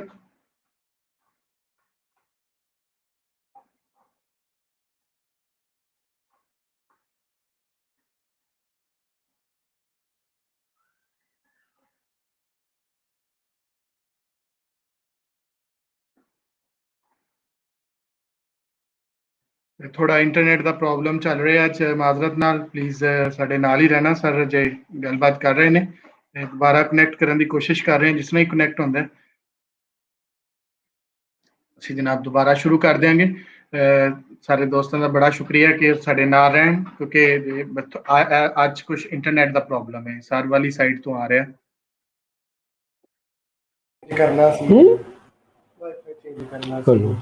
हेलो। हाँ जी, हो गए शुरू? हाँ जी हाँ जी। सो ਹੁਣ ਆਪਾਂ ਜਿਹੜਾ ਵਾ ਉਹ ਕਿਤਾਬ ਦਾ ਜਿਹੜਾ ਵਾ ਉਹ ਦੇਖਦੇ ਹਾਂ। ਇਹ ਕਿਤਾਬ history of indigenous education in the Punjab 1882 ਦੇ ਵਿੱਚ ਇਹ ਲਿਖੀ ਜਾਂਦੀ ਹੈ। ਸਾਡੇ ਚੜ੍ਹਦੇ ਪੰਜਾਬ ਦੇ ਵਿੱਚ 1977 ਦੇ ਵਿੱਚ ਇਸ ਨੂੰ ਰੀਪ੍ਰਿੰਟ ਕੀਤਾ ਗਿਆ ਸੀਗਾ। ਇਹ ਇੱਕ ਆਪਣੇ ਆਪ ਦੇ ਵਿੱਚ ਮੁਕੰਮਲ ਕਿਤਾਬ ਆ। ਇਸ ਨੂੰ ਕਿਤਾਬ ਹੀ ਨਾ ਸਮਝੋ, ਇਹ ਇੱਕ ਗ੍ਰੰਥ ਦੀ ਤਰ੍ਹਾਂ ਵਾ। ਕਿਉਂਕਿ ਜਿਹੜੀ ਇਹਦੇ ਵਿੱਚ ਇਨਫੋਰਮੇਸ਼ਨ ਆ ਉਹ ਬਾਅਦ ਦੇ ਵਿੱਚ ਇਹ ਸਾਰੀ ਇਨਫੋਰਮੇਸ਼ਨ ਜਿਹੜੀ ਆ ਅੰਗਰੇਜ਼ਾਂ ਨੇ ਇਸ ਤੋਂ ਜਿਹੜਾ ਵਾ ਉਹ ਮਿਟਾ ਦਿੱਤਾ ਗਿਆ, ਯਾਨੀ ਆਪਣੀ ਪਾਲਿਸੀ ਤੋਂ ਇਸ ਨੂੰ ਜਿਹੜਾ ਵਾ ਉਹ ਮਿਟਾ ਦਿੱਤਾ ਗਿਆ। ਇਸ ਕਿਤਾਬ ਨੂੰ ਪੜ੍ਹਨ ਤੋਂ ਪਹਿਲਾਂ ਇੱਕ ਇਹਦਾ ਮੈਥਡ ਜੇ ਆਪਾਂ ਸਮਝਾਂਗੇ ਤਾਂ ਜ਼ਰੂਰੀ ਆ, ਉਹ ਇਹ ਆ ਕਿ ਹਮੇਸ਼ਾ ਹੀ ਕਿਤਾਬ ਦੇ ਵਿੱਚ ਜਿਹਨੂੰ ਆਪਾਂ ਇੰਟਰਨਲ ਐਵੀਡੈਂਸ ਕਹਿੰਦੇ ਆ ਉਹ ਹੁੰਦੀ ਆ, ਔਰ ਜੇ ਤੁਸੀਂ ਥੋੜਾ ਜਿਹਾ ਡੀਕਨਸਟਰਕਸ਼ਨ ਦੀ ਜਿਹੜੀ ਥਿਅਰੀ ਆ ਉਸ ਨੂੰ ਸਮਝੋ ਤਾਂ ਇਹ ਕਿਤਾਬ ਨੂੰ ਅਸੀਂ ਚੰਗੇ ਤਰੀਕੇ ਨਾਲ ਜਿਹੜਾ ਵਾ ਪੜ੍ਹ ਸਕਦੇ ਆ। ਇਹ ਕਿਉਂਕਿ ਰਾਈਟਰ ਆ, ਇਸ ਨੂੰ ਤਰੀਕਾ ਆਉਂਦਾ ਵਾ, ਇਸ ਕਰਕੇ ਇਹ ਕਿਤਾਬ ਜਦੋਂ ਲਿਖਦਾ ਵਾ ਇਹ ਸਾਰਾ ਹੀ ਕਲੋਨੀਅਲ ਆਰਕਾਈਵ ਜਿਹੜਾ ਵਾ ਬ੍ਰਿਟਿਸ਼ ਡਾਟਾ ਜਿਹੜਾ ਵਾ ਇਹ ਯੂਜ਼ ਕਰਦਾ ਵਾ, ਔਰ ਇਹਦੇ ਵਿੱਚੋਂ ਹੀ ਉਹਨਾਂ ਦੀ ਪਾਲਿਸੀ ਦਾ ਜਿਹੜਾ ਵਾ ਉਹ ਇਹ ਕ੍ਰਿਟਿਸਿਜ਼ਮ ਸਾਡੇ ਸਾਹਮਣੇ ਲਿਆਉਂਦਾ ਵਾ। ਇਸੇ ਤਰ੍ਹਾਂ ਦਾ ਇੱਕ ਟੈਕਨੀਕ ਬਾਅਦ ਦੇ ਵਿੱਚ ਵਿਲੀਅਮ ਡਿਗਬੀ ਨੇ ਜਦੋਂ ਕਿਤਾਬ ਲਿਖੀ prosperous British India revolution from official records 1901, ਉਸਨੇ ਵੀ ਅੰਗਰੇਜ਼ਾਂ ਦੇ ਜਿਹੜੇ ਰਿਕਾਰਡ ਸੀਗੇ ਉਹਦੇ ਆਧਾਰ ਦੇ ਉੱਪਰ ਹੀ ਉਹਨਾਂ ਦੀ ਜਿਹੜੀ ਪਾਲਿਸੀ ਸੀਗੀ, ਇਕਨੋਮਿਕ ਡਰੇਨ ਜਿਹੜੀ ਚੱਲ ਰਹੀ ਸੀਗੀ, ਜਿਹੜੀ ਪਾਵਰਟੀ ਵੱਧ ਰਹੀ ਸੀਗੀ, ਉਸ ਦੇ ਉੱਪਰ ਜਿਹੜਾ ਵਾ ਉਹ ਆਪਣੀ ਵਿਚਾਰ ਜਿਹੜਾ ਵਾ ਸਾਂਝਾ ਕੀਤਾ। ਸੋ ਇਹ ਇਦਾਂ ਦੇ ਬਹੁਤ ਘੱਟ ਜਿਹੜੇ ਰਾਈਟਰ ਨੇ ਉਹਨਾਂ ਦੇ ਵਿੱਚੋਂ ਇੱਕ ਆ। ਸੋ ਇਹਦੀ ਇੰਟਰੋਡਕਸ਼ਨ 'ਚ ਪਹਿਲਾਂ ਇਸਨੇ ਦਿੱਤਾ ਹੋਇਆ ਵਾ ਕਿ ਹੁਣ ਜਿੱਦਾਂ ਇਹ ਸਮਝਣ ਜਾ ਰਿਹਾ ਵਾ ਉਹਦੇ ਵਿੱਚ ਦੁਬਾਰਾ ਉਹੀ ਸਿਚੁਏਸ਼ਨ ਆ ਗਈ ਆ ਕਿ ਇੱਕ ਪਾਸੇ ਯੂਰਪੀਅਨ, ਦੂਸਰੇ ਪਾਸੇ ਏਸ਼ੀਆਟਿਕ ਸਿਵਲਾਈਜੇਸ਼ਨ ਹੈ। ਇਹ ਹੁਣ ਪੰਜਾਬ ਨੂੰ ਇੱਕ ਸਾਈਟ ਦੀ ਤਰ੍ਹਾਂ, ਇੱਕ ਮਾਡਲ ਦੀ ਤਰ੍ਹਾਂ ਏਸ਼ੀਆਟਿਕ ਸਿਵਲਾਈਜੇਸ਼ਨ ਦਾ ਹਿੱਸਾ ਜਿਹੜਾ ਵਾ ਮੰਨਦਾ ਵਾ, ਕਿਉਂਕਿ ਇਸ ਨੂੰ ਇਹ ਪਤਾ ਵਾ ਕਿ ਪੰਜਾਬ ਤੋਂ ਬਾਹਰ ਤਕਰੀਬਨ ਓਰੀਐਂਟਲਿਜ਼ਮ ਦਾ ਸਫਾਇਆ ਓਰੀਐਂਟਲਿਜ਼ਮ ਜਿਹੜੀ ਪਾਲਿਸੀ ਦਾ ਸਫਾਇਆ ਹੋ ਚੁੱਕਾ ਵਾ, ਔਰ ਜਿਹੜੀ ਬ੍ਰਿਟਿਸ਼ ਸਿਵਲਾਈਜੇਸ਼ਨ ਆ ਉਸ ਦਾ ਜਿਹੜਾ ਵਾ ਉਹ ਆਉਣ ਵਾਲੇ ਭਾਰਤ ਪੰਜਾਬ ਦੇ ਵਿੱਚ ਵੀ ਅਸਰ ਹੋਏਗਾ। ਔਰ ਇਹਦੀ ਜਿਹੜੀਆਂ ਪਹਿਲੀਆਂ 2-3 ਲਾਈਨਾਂ ਨੇ ਉਹਦੇ ਵਿੱਚ ਇਹ ਦੱਸਦਾ ਵਾ ਕਿ ਪੰਜਾਬ ਨੂੰ ਜਿਹੜੀ ਐਜੂਕੇਸ਼ਨ ਇੱਥੋਂ ਦੀ ਆ ਕਿਸ ਤਰੀਕੇ ਨਾਲ ਇਸ ਨੂੰ ਜਿਹੜਾ ਵਾ ਉਹ ਕ੍ਰਿਪਲ ਚੈੱਕ ਕਰ ਦਿੱਤਾ ਗਿਆ, ਇੱਥੋਂ ਤੱਕ ਕਿ ਖਤਮ ਵੀ ਕਰ ਦਿੱਤਾ ਗਿਆ। ਜੇ ਆਪਾਂ ਦੇਖੀਏ ਤਾਂ ਇਹ ਸਟੇਟ ਆਫ ਐਜੂਕੇਸ਼ਨ ਜਿਹੜੀ ਇਸ ਤੋਂ ਐਜੂਕੇਸ਼ਨ ਉਸ ਸਮੇਂ ਹੈ ਕੀ ਸੀ, ਇਸ ਦੀ ਕਿਤਾਬ ਤੋਂ ਇਹ ਲੱਗਦਾ ਵਾ, ਇਹ ਸਾਬਤ ਹੁੰਦਾ ਵਾ ਕਿ ਉਸ ਸਮੇਂ ਜੇ ਆਪਾਂ ਜਿਹੜੇ ਵਿਦਿਆਰਥੀ ਨੇ ਉਹਨਾਂ ਦੀ ਗਿਣਤੀ 1854-55 ਦੇ ਵਿੱਚ ਦੇਖੀਏ ਤਾਂ 3,30,000 ਨੇ। ਜੇ ਆਬਾਦੀ ਦੇ ਹਿਸਾਬ ਨਾਲ ਦੇਖੀਏ ਤਾਂ ਇਹ 2.6% ਜਿਹੜਾ ਵਾ ਉਹ ਬਣਦਾ ਵਾ। ਪਰ ਹੁਣ ਤੁਸੀਂ 1881 ਦੇ ਵਿੱਚ ਜੇ ਦੇਖੋ ਤਾਂ ਇਹ ਵਿਦਿਆਰਥੀ ਜਿਹੜੇ ਨੇ ਇਹਨਾਂ ਦੀ ਗਿਣਤੀ ਘਟ ਕੇ 1,90,000 ਰਹਿ ਜਾਂਦੀ ਹੈ। ਉਸ ਆਬਾਦੀ ਦੇ ਹਿਸਾਬ ਨਾਲ ਇਹ 0.08%, ਯਾਨੀ 1000 ਪਿੱਛੇ 8 1881 ਦੇ ਵਿੱਚ ਵਿਦਿਆਰਥੀ ਨੇ, ਔਰ ਜਦੋਂ ਅੰਗਰੇਜ਼ ਪੰਜਾਬ ਤੇ ਕਬਜ਼ਾ ਕਰਦੇ ਨੇ ਉਸ ਸਮੇਂ 1854-55 ਦੇ ਨੇੜੇ ਉਸ ਸਮੇਂ ਜਿਹੜਾ ਵਾ ਉਹ ਤਕਰੀਬਨ 1000 ਪਿੱਛੇ 26 ਵਿਦਿਆਰਥੀ ਨੇ। ਸੋ ਹੁਣ ਵਿਦਿਆਰਥੀਆਂ ਦੀ ਜਿਹੜੀ ਆ ਉਹ ਗਿਣਤੀ ਜਿਹੜੀ ਆ ਉਹ ਘਟ ਗਈ। ਇਹਦਾ ਸਾਰਾ ਕੁਝ ਨੁਕਸਾਨ ਜਾਂ ਸਾਰਾ ਇਹ ਬਦਲਿਆ ਕਿੱਦਾਂ? ਇਹ ਬਦਲਿਆ ਜਿਹੜੀ ਐਨੈਕਸੇਸ਼ਨ ਹੁੰਦੀ ਆ, ਜਿਹੜਾ ਪੰਜਾਬ ਦੇ ਉੱਪਰ ਜਿਹੜਾ ਕਬਜ਼ਾ ਅੰਗਰੇਜ਼ ਕਰਦੇ ਨੇ, ਉਸ ਸਮੇਂ ਪਰਸ਼ੀਅਨ ਦੇ ਉੱਪਰ ਉਸ ਲੋਕਾਂ ਦੀ ਕਾਫੀ ਜਿਹੜੀ ਆ ਪਕੜ ਆ। ਜਿਹੜੇ ਉਰਦੂ ਵਾਲੇ ਨੇ ਉਹਨਾਂ ਨੂੰ ਸਿਰਫ ਉਹ ਜਾਂ ਤਾਂ ਯੂਰਪੀਅਨਸ ਨੇ, ਇੱਥੋਂ ਦੇ ਨੇਟਿਵ, ਉਹਨਾਂ ਨੂੰ ਕੋਈ ਉਰਦੂ ਦੀ ਜਿਹੜੀ ਆ ਉਹ ਸਮਝ ਨਹੀਂ ਗਈ। ਚਾਰਲਸ ਵੁਡਸ ਜਿਹੜਾ ਡਿਸਪੈਚ ਆ ਉਹ ਬਹੁਤ ਇੰਪੋਰਟੈਂਟ ਆ। ਜਦੋਂ ਮੈਕੌਲੇ ਦਾ ਮਿੰਟ ਆ 1835 ਵਾਲਾ, ਉਸ ਤੋਂ ਬਾਅਦ ਅਗਲਾ ਜਿਹੜਾ ਹੈਗਾ ਵਾ ਉਹ ਚਾਰਲਸ ਵੁਡਸ ਜਿਹੜਾ ਉਸ ਸਮੇਂ ਚੇਅਰਮੈਨ ਸੀਗਾ ਬੋਰਡ ਆਫ ਡਾਇਰੈਕਟਰਸ ਦਾ, ਜਿਹੜੀ ਈਸਟ ਇੰਡੀਆ ਕੰਪਨੀ ਸੀਗੀ ਉਸਦਾ। ਉਸ ਜਿਹੜਾ ਡਿਸਪੈਚ ਆ ਉਸ ਦੇ ਵਿੱਚ ਜਿੰਨੀਆਂ ਰੈਂਟ ਫ੍ਰੀ ਲੈਂਡਸ ਸੀਗੀਆਂ ਉਹਨਾਂ ਸਾਰਿਆਂ ਨੂੰ ਜਿਹੜਾ ਵਾ ਉਹ ਅੰਗਰੇਜ਼ ਕਬਜ਼ੇ 'ਚ ਲੈ ਲੈਂਦੇ ਨੇ। ਇਹ ਰੈਂਟ ਫ੍ਰੀ ਜਿਹੜੀਆਂ ਲੈਂਡ ਸੀਗੀਆਂ ਇਹਨਾਂ ਦੀ ਆਮਦਨ ਤੋਂ ਪਿੰਡਾਂ 'ਚ ਸਕੂਲ ਚੱਲਦੇ ਸੀਗੇ। ਸੋ ਵੱਡੀ ਪੱਧਰ ਤੇ ਇਹ ਸਕੂਲ ਪਿੰਡਾਂ 'ਚੋਂ ਬੰਦ ਹੋ ਗਏ। ਔਰ ਇੱਕ ਹੋਰ ਕੀ ਕੀਤਾ ਕਿ ਅੰਗਰੇਜ਼ਾਂ ਨੇ ਐਜੂਕੇਸ਼ਨ ਸੈਸ ਜਿਹੜਾ ਵਾ ਉਹ ਲਗਾ ਦਿੱਤਾ। ਇਹ ਜਿਹੜਾ ਐਜੂਕੇਸ਼ਨ ਸੈਸ ਸੀਗਾ ਇਹ ਜਦੋਂ ਲੈਂਡ ਰੈਵਨਿਊ ਦੇ ਆਧਾਰ ਤੇ ਉੱਪਰ ਹੋਏਗਾ, ਔਰ ਇਹ ਇਹਨਾਂ ਨੇ ਲਿਆਂਦਾ Punjab village school cess north western provinces ਦੇ ਵਿੱਚ ਤਜਰਬਾ ਕੀਤਾ ਸੀਗਾ। ਉੱਥੋਂ ਯੂਪੀ ਜਿਹਨੂੰ ਅੱਜ ਕੱਲ੍ਹ ਅਸੀਂ ਇੱਧਰ ਕਹਿੰਦੇ ਹਾਂ, ਉੱਥੋਂ ਇਹ ਮਾਡਲ ਲਿਆਂਦਾ ਸੀਗਾ। ਇੱਥੇ ਵੀ ਲੈਂਡ ਰੈਵਨਿਊ ਦੇ ਆਧਾਰ ਤੇ ਐਜੂਕੇਸ਼ਨ ਸੈਸ ਲਗਾਤਾ। ਪਰ ਹੋਇਆ ਕੀ ਕਿ ਪੰਜਾਬ ਦੇ ਵਿੱਚ ਇਹ ਪਿੰਡਾਂ ਦੇ ਜਿਹੜੇ ਸਕੂਲ ਸੀਗੇ ਉਹਨਾਂ ਤੇ ਜਿਹੜੀ ਇੱਥੋਂ ਆਮਦਨ ਹੋਈ ਉਹ ਸਿਰਫ 20% ਹੀ ਲਗਾਈ। ਬਾਕੀ ਜਿਹੜੀ ਆਮਦਨ ਸੀਗੀ ਇਹ ਸਕੂਲ ਜਿਹੜੇ ਸੀਗੇ ਜਿਹੜੇ ਸ਼ਹਿਰਾਂ ਦੇ ਵਿੱਚ ਜਾਂ ਵੱਡੇ ਕਸਬਿਆਂ ਦੇ ਵਿੱਚ ਸਕੂਲ ਸੀਗੇ ਉਧਰ ਸ਼ੁਰੂ ਲੱਗਣੀ ਹੋ ਗਈ। ਇੱਥੋਂ ਤੱਕ ਕਿ ਫਰੰਟੀਅਰ ਦੇ ਪਿੰਡ ਇੱਕ ਨੇ ਇਹ ਕਿਹਾ ਕਿ ਸਾਡੇ ਜਦੋਂ ਅਸੀਂ ਇਹ ਟੈਕਸ ਦੇਨੇ ਆ, ਸੈਸ ਦੇਨੇ ਆ, ਸਾਡੇ ਪਿੰਡ ਇੱਕ ਸਕੂਲ ਖੁੱਲਣਾ ਚਾਹੀਦਾ ਵਾ। ਔਰ ਉਹਨਾਂ ਨੇ ਮੁਜ਼ਾਹਰਾ ਵੀ ਕੀਤਾ ਔਰ ਉਸਨੂੰ ਬੜੀ ਬੁਰੀ ਤਰ੍ਹਾਂ ਦਬਾ ਦਿੱਤਾ ਗਿਆ, ਫੌਜ ਦੇ ਮਦਦ ਦੇ ਨਾਲ ਉਸਨੂੰ ਦਬਾ ਦਿੱਤਾ ਗਿਆ। ਸੋ ਇਹ ਜਿਹੜੇ ਫੰਡ ਨੇ ਇਹ ਸ਼ਹਿਰਾਂ ਵੱਲ ਜਿਹੜੇ ਨੇ ਸਕੂਲਾਂ ਵੱਲ ਸ਼ੁਰੂ ਹੋ ਗਏ। ਸ਼ਹਿਰਾਂ ਦੇ ਵਿੱਚ ਜਿਹੜੀਆਂ ਟ੍ਰੇਡਿੰਗ ਕਲਾਸਿਸ ਸੀਗੀਆਂ ਉਹਨਾਂ ਦੀ ਸਹੂਲਤ ਵੱਧ ਗਈ। ਉੱਥੇ ਸਕੂਲ ਜਿਹੜੇ ਸੀ ਗਵਰਨਮੈਂਟ ਸਕੂਲ ਜ਼ਿਆਦਾ ਉੱਥੇ ਖੁੱਲ੍ਹਦੇ ਸੀਗੇ, ਇਸ ਕਰਕੇ ਸ਼ਹਿਰਾਂ ਵੱਲ ਜਿਹੜਾ ਵਾ ਉਹ ਰੁਝਾਨ ਵਧਣਾ ਸ਼ੁਰੂ ਹੋ ਗਿਆ। ਆਮ ਆਪਾਂ ਜਦੋਂ ਪੰਜਾਬ ਦੀ ਹਿਸਟਰੀ ਲਿਖਦੇ ਆ ਜਾਂ ਦੱਸਦੇ ਆ ਤਾਂ ਦੋਸ਼ ਦਿੱਤਾ ਜਾਂਦਾ ਵਾ ਲੈਂਡ ਰੈਵਨਿਊ ਜਿਹੜਾ ਲੈਂਡ ਐਲੀਨੇਸ਼ਨ ਐਕਟ 1901 ਦਾ ਵਾ ਕਿ ਉਹਦੇ ਆਧਾਰ ਦੇ ਉੱਪਰ ਜਿਹੜਾ ਵਾ ਲੋਕ ਵੱਡੀ ਪੱਧਰ ਤੇ ਪਿੰਡਾਂ ਤੋਂ ਸ਼ਹਿਰਾਂ ਵੱਲ ਚਲੇ ਗਏ। ਉਹ ਦੂਸਰਾ ਫੇਜ਼ ਆ। ਪਹਿਲੇ ਫੇਜ਼ ਦੇ ਵਿੱਚ ਜਿਹੜੀ ਆ ਉਹ ਪਿੰਡਾਂ ਤੋਂ ਜਿਹੜੇ ਅਮੀਰ ਸ਼ਾਹੂਕਾਰ ਵਪਾਰੀ ਜਿਹੜੇ ਨੇ ਉਹ ਪੜ੍ਹਨ ਵਾਸਤੇ ਜਾਂ ਸ਼ਹਿਰਾਂ ਦੀ ਬਹੁਤ ਉਸ ਸਮੇਂ ਜਿਹੜਾ ਵਾ ਉਹ ਤਰੱਕੀ ਹੋ ਰਹੀ ਆ, ਉਹ ਪਿੰਡਾਂ ਵੱਲ ਸ਼ਹਿਰਾਂ ਵੱਲ ਜਿਹੜੇ ਨੇ ਜਾ ਰਹੇ ਨੇ। ਇਸ ਕਿਤਾਬ ਦੇ ਵਿੱਚ ਇਹ ਵੀ ਜ਼ਿਕਰ ਕੀਤਾ ਵਾ ਕਿ ਇਸ ਨੂੰ ਦੋ ਚੀਜ਼ਾਂ ਜਿਹੜੀਆਂ ਨੇ ਉਹ ਸਾਹਮਣੇ ਦੇ ਨੋਟ ਕਰ ਰਿਹਾ ਵਾ। ਇੱਕ ਤਾਂ ਇਹ ਕਿ ਜਿਹੜੇ ਅੰਗਰੇਜ਼ ਨੇ ਇਹਨਾਂ ਦੇ ਮਨ ਦੇ ਵਿੱਚ ਮੌਲਵੀ, ਪੰਡਤ, ਭਾਈ ਇਹਨਾਂ ਨੂੰ ਬੜੀ ਸ਼ੱਕ ਦੇ ਨਾਲ ਇਹ ਦੇਖਦੇ ਨੇ ਔਰ ਇਹਨਾਂ ਨੂੰ ਲੱਗਦਾ ਵਾ ਕਿ ਇਹ ਵਿਦਰੋਹ ਕਰਨਗੇ, ਸੋ ਇਹਨਾਂ ਨੂੰ ਪਿੱਛੇ ਕੀਤਾ ਜਾਵੇ। ਦੂਸਰਾ ਕਿ ਪੰਜਾਬੀ ਜਿਹੜੀ ਭਾਸ਼ਾ ਵਾ ਇਹ ਜਿਹੜੀ ਆ ਉਹ ਜਿਹੜੇ ਬਾਰਬੇਰੀਅਨਸ ਨੇ ਜਾਂ ਜਿਹੜੇ ਅਨਪੜ੍ਹ ਨੇ ਉਹਨਾਂ ਦੀ ਭਾਸ਼ਾ ਜਿਹੜੀ ਆ ਉਹਦੀ ਸਾਬਤ ਕੀਤੀ ਜਾਵੇ। ਔਰ ਜਿੰਨੀਆਂ ਰਿਪੋਰਟਸ ਐਜੂਕੇਸ਼ਨਲ ਰਿਪੋਰਟਸ ਨੇ ਉਹਨਾਂ 'ਚ ਰੈਫਰੈਂਸ ਦਿੰਦੇ ਨੇ, ਪਰ ਜਦੋਂ ਡਾਟਾ ਦਿੰਦੇ ਨੇ ਉੱਥੋਂ ਪਤਾ ਲੱਗਦਾ ਵਾ ਕਿ ਇਸ ਤਰ੍ਹਾਂ ਦੀ ਕੋਈ ਗੱਲ ਨਹੀਂ। ਉਸ ਦਾ ਕਾਰਨ ਕੀ ਹੈ ਕਿ 1873 ਦੇ ਵਿੱਚ ਲੈਫਟੀਨੈਂਟ ਗਵਰਨਰ ਪੰਜਾਬ ਦਾ ਸੀਗਾ, ਉਸਨੇ ਆਪਣੀ ਇੱਕ ਰਿਪੋਰਟ ਦੇ ਵਿੱਚ ਦੱਸਿਆ ਕਿ ਇੱਥੇ ਹਾਲੇ ਵੀ 1849 ਤੋਂ ਲੈ ਕੇ 1873 ਜੇ ਤੁਸੀਂ ਦੇਖੋ ਕਾਫੀ ਸਮਾਂ ਹੋ ਗਿਆ ਵਾ, ਇੱਥੇ ਹਾਲੇ ਵੀ ਅੰਗਰੇਜ਼ੀ ਜਿਹੜੀ ਐਜੂਕੇਸ਼ਨ ਹੈ ਇਹਦਾ ਕੋਈ ਅਸਰ ਨਹੀਂ ਗਾ। ਔਰ ਓਰੀਐਂਟਲ ਜਿਹੜੀ ਆ ਉਹ ਐਜੂਕੇਸ਼ਨ ਜ਼ਿਆਦਾ ਵਾ, ਇੰਡੀਜੀਨਸ ਸਕੂਲ ਜਿਹੜੇ ਨੇ ਉਹਨਾਂ ਵੱਲ ਲੋਕਾਂ ਦਾ ਰੁਝਾਨ ਜ਼ਿਆਦਾ ਵਾ। ਇੱਥੋਂ ਤੱਕ ਕਿ ਜਿਹੜੀਆਂ ਇਹ ਓਰੀਐਂਟਲ ਮੈਨੂਸਕ੍ਰਿਪਟਸ ਨੇ, ਜੇ ਇਹਨਾਂ ਦੀ ਕੁਆਲਿਟੀ, ਇਹਨਾਂ ਦੀ ਲਿਖਣ, ਇਹਨਾਂ ਦੀ ਜਿਹੜੀ ਸਿਆਹੀ ਆ, ਕਾਗਜ਼ ਆ, ਇਹਨਾਂ ਨੂੰ ਤੁਸੀਂ ਦੇਖੋਗੇ ਜਿਹੜੇ 1000 ਸਾਲ ਪੁਰਾਣੇ ਆ, ਤੇ ਸਾਡਾ ਜਿਹੜਾ ਅੰਗਰੇਜ਼ੀ ਕਾਗਜ਼ ਆ ਉਹਨਾਂ ਦੀ ਜਿਹੜੀ ਆ ਬਹੁਤ ਘਟੀਆ ਜਿਹੜੀ ਆ ਕੁਆਲਿਟੀ ਆ। ਔਰ ਇਸੇ ਤਰ੍ਹਾਂ ਲਿਟਨਰ ਇਹ ਦੇਖਦਾ ਵਾ ਕਿ ਪਿੰਡਾਂ ਦੇ ਵਿੱਚ ਬਹੁਤ ਚਹਿਲ ਪਹਿਲ ਆ, ਲੋਕ ਇਕੱਠੇ ਹੁੰਦੇ ਨੇ, ਰੀਡਿੰਗ ਉੱਥੇ ਹਾਲ ਨੇ, ਉੱਥੇ ਲੋਕ ਬੈਠਦੇ ਨੇ, ਚਾਹੇ ਇਹ ਮਸਜਿਦ ਆ, ਗੁਰਦੁਆਰਾ ਵਾ ਜਾਂ ਮੰਦਿਰ ਆ, ਉੱਥੇ ਬੈਠਦੇ ਨੇ। ਔਰ ਇਸੇ ਤਰੀਕੇ ਦੇ ਨਾਲ ਉੱਥੇ ਜਿਹੜਾ ਵਾ ਮੁਸ਼ਾਇਰੇ ਹੁੰਦੇ ਨੇ, ਕਿਤਾਬਾਂ ਜਿਹੜੀਆਂ ਨੇ ਜਾਂ ਆਪਣਾ ਜੋ ਲਿਖਦੇ ਨੇ ਉਹ ਪੜ੍ਹਿਆ ਜਾਂਦਾ ਵਾ। ਸੋ ਪਿੰਡਾਂ ਦੇ ਵਿੱਚ ਇਹ ਇਸ ਦੇ ਮੁਤਾਬਕ ਚਹਿਲ ਪਹਿਲ ਆ। ਉਸੇ ਤਰੀਕੇ ਨਾਲ ਉਰਦੂ ਜਿਹੜਾ ਵਾ ਇਹ ਦੇਖਦਾ ਵਾ ਕਿ ਇਹਦੀ ਜਿਹੜੀ ਕਿਸੇ ਕਿਸਮ ਨਾਲ ਜਿਹੜੀ ਇੱਥੇ ਪੰਜਾਬੀ ਜਿਹਨੂੰ ਇਹ ਪਰਸੋ ਪੰਜਾਬੀ ਕਹਿੰਦਾ ਵਾ, ਤੇ ਉਹਦੇ ਨਾਲ ਕੋਈ ਸੰਬੰਧ ਨਹੀਂ। ਉਰਦੂ ਦਿੱਲੀ ਡਾਇਲੈਕਟ ਨਾਲ ਆ ਔਰ 1850 ਤੱਕ ਪੰਜਾਬ ਦੇ ਵਿੱਚ ਕੋਈ ਵੀ ਉਰਦੂ ਦਾ ਸਕੂਲ ਨਹੀਂ ਗਾ। ਔਰ ਇਹ ਲੱਗ ਰਿਹਾ ਵਾ ਇਸ ਨੂੰ ਕਿ ਜਿਹੜੇ ਬੰਗਾਲੀ ਬਾਬੂ ਆ ਰਹੇ ਨੇ ਅੰਗਰੇਜ਼ੀ ਜਿਹੜਾ ਸਿਸਟਮ ਆ ਉਹਦੇ ਨਾਲ, ਤਾਂ ਇਹ ਜਿਹੜੇ ਅੰਗਰੇਜ਼ੀ ਬੰਗਾਲੀ ਬਾਬੂ ਆ ਰਹੇ ਨੇ ਜਾਂ ਯੂਪੀ ਤੋਂ ਜਿਹੜੇ ਉਰਦੂ ਬੋਲਣ ਵਾਲੇ ਨੇ ਉਹ ਆ ਰਹੇ ਨੇ, ਉਹ ਹੌਲੀ ਹੌਲੀ ਇੱਥੇ ਹਾਵੀ ਹੁੰਦੇ ਜਾ ਰਹੇ ਨੇ। ਉਹਨਾਂ ਦੀ ਪਾਲਿਸੀ ਜਿਹੜੀ ਆ ਉਹ ਸਰਕਾਰ ਜ਼ਿਆਦਾ ਇੰਪਲੀਮੈਂਟ ਕਰ ਰਹੀ ਹੈ, ਜਿਹਦੇ ਕਰਕੇ ਪੰਜਾਬ ਦੇ ਵਿੱਚ ਇੱਕ ਵੱਖਰਾ ਜਿਹੜਾ ਡਰ ਜਿਹੜਾ ਵਾ ਉਹ ਪੈਦਾ ਹੋ ਸਕਦਾ ਵਾ।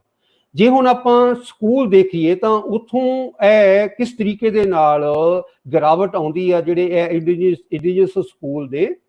1856-57 ਨੂੰ ਜੇ ਦੇਖੀਏ 5024 ਸਕੂਲ ਨੇ, 1878 ਤੇ 79 ਜਾਂ 80 ਤੁਸੀਂ ਸਮਝ ਲਓ ਸਿਰਫ 4602 ਸਕੂਲ ਨੇ, ਯਾਨੀ 822 ਸਕੂਲ ਜਿਹੜੇ ਨੇ ਉਹ ਇੰਡੀਜੀਨਸ ਜਿਹੜੀ ਐਜੂਕੇਸ਼ਨ ਹੈ ਉਹਦੇ ਘਟ ਜਾਂਦੇ ਨੇ। ਦੂਸਰੇ ਬੰਨੇ ਗਵਰਨਮੈਂਟ ਸਕੂਲ ਜਿਹੜੇ ਨੇ ਸਿਰਫ ਪਹਿਲੇ 456 ਸਕੂਲ ਨੇ, ਉਸ ਦੇ ਬਾਅਦ 1210 ਸਕੂਲ ਨੇ, ਉਹ 752 ਸਕੂਲ ਜਿਹੜੇ ਨੇ ਵੱਧ ਜਾਂਦੇ ਨੇ। ਇਸੇ ਤਰ੍ਹਾਂ ਜੇ ਆਪਾਂ ਇਹਨਾਂ ਦੇ ਜਿਹੜੇ ਨੇ ਤਾਲਿਬ ਇਲਮ ਦੇਖੀਏ, ਇੰਡੀਜਨਸ ਐਜੂਕੇਸ਼ਨ 'ਚ ਜਿਹੜਾ ਵਾਧਾ ਹੁੰਦਾ ਵਾ ਉਹ ਸਿਰਫ 22,800 ਬੱਚਿਆਂ ਦਾ ਜਿਹੜਾ ਵਾ ਵਾਧਾ ਹੁੰਦਾ ਵਾ। ਪਰ ਜੇ ਆਪਾਂ ਗਵਰਨਮੈਂਟ ਸਕੂਲ ਦੇਖੀਏ ਤਾਂ ਉੱਥੇ 47,361 ਦਾ ਹੁੰਦਾ ਵਾ, ਜਾਣੀ ਕਿ ਦੁੱਗਣਾ ਜਿਹੜਾ ਵਾ ਉਹ ਲੋਕਾਂ ਦਾ ਰੁਝਾਨ ਜਿਹੜਾ ਵਾ ਉਹ ਗਵਰਨਮੈਂਟ ਸਕੂਲਸ ਵੱਲ ਜਿਹੜਾ ਵਾ ਉਹ ਵੱਧ ਰਿਹਾ ਵਾ।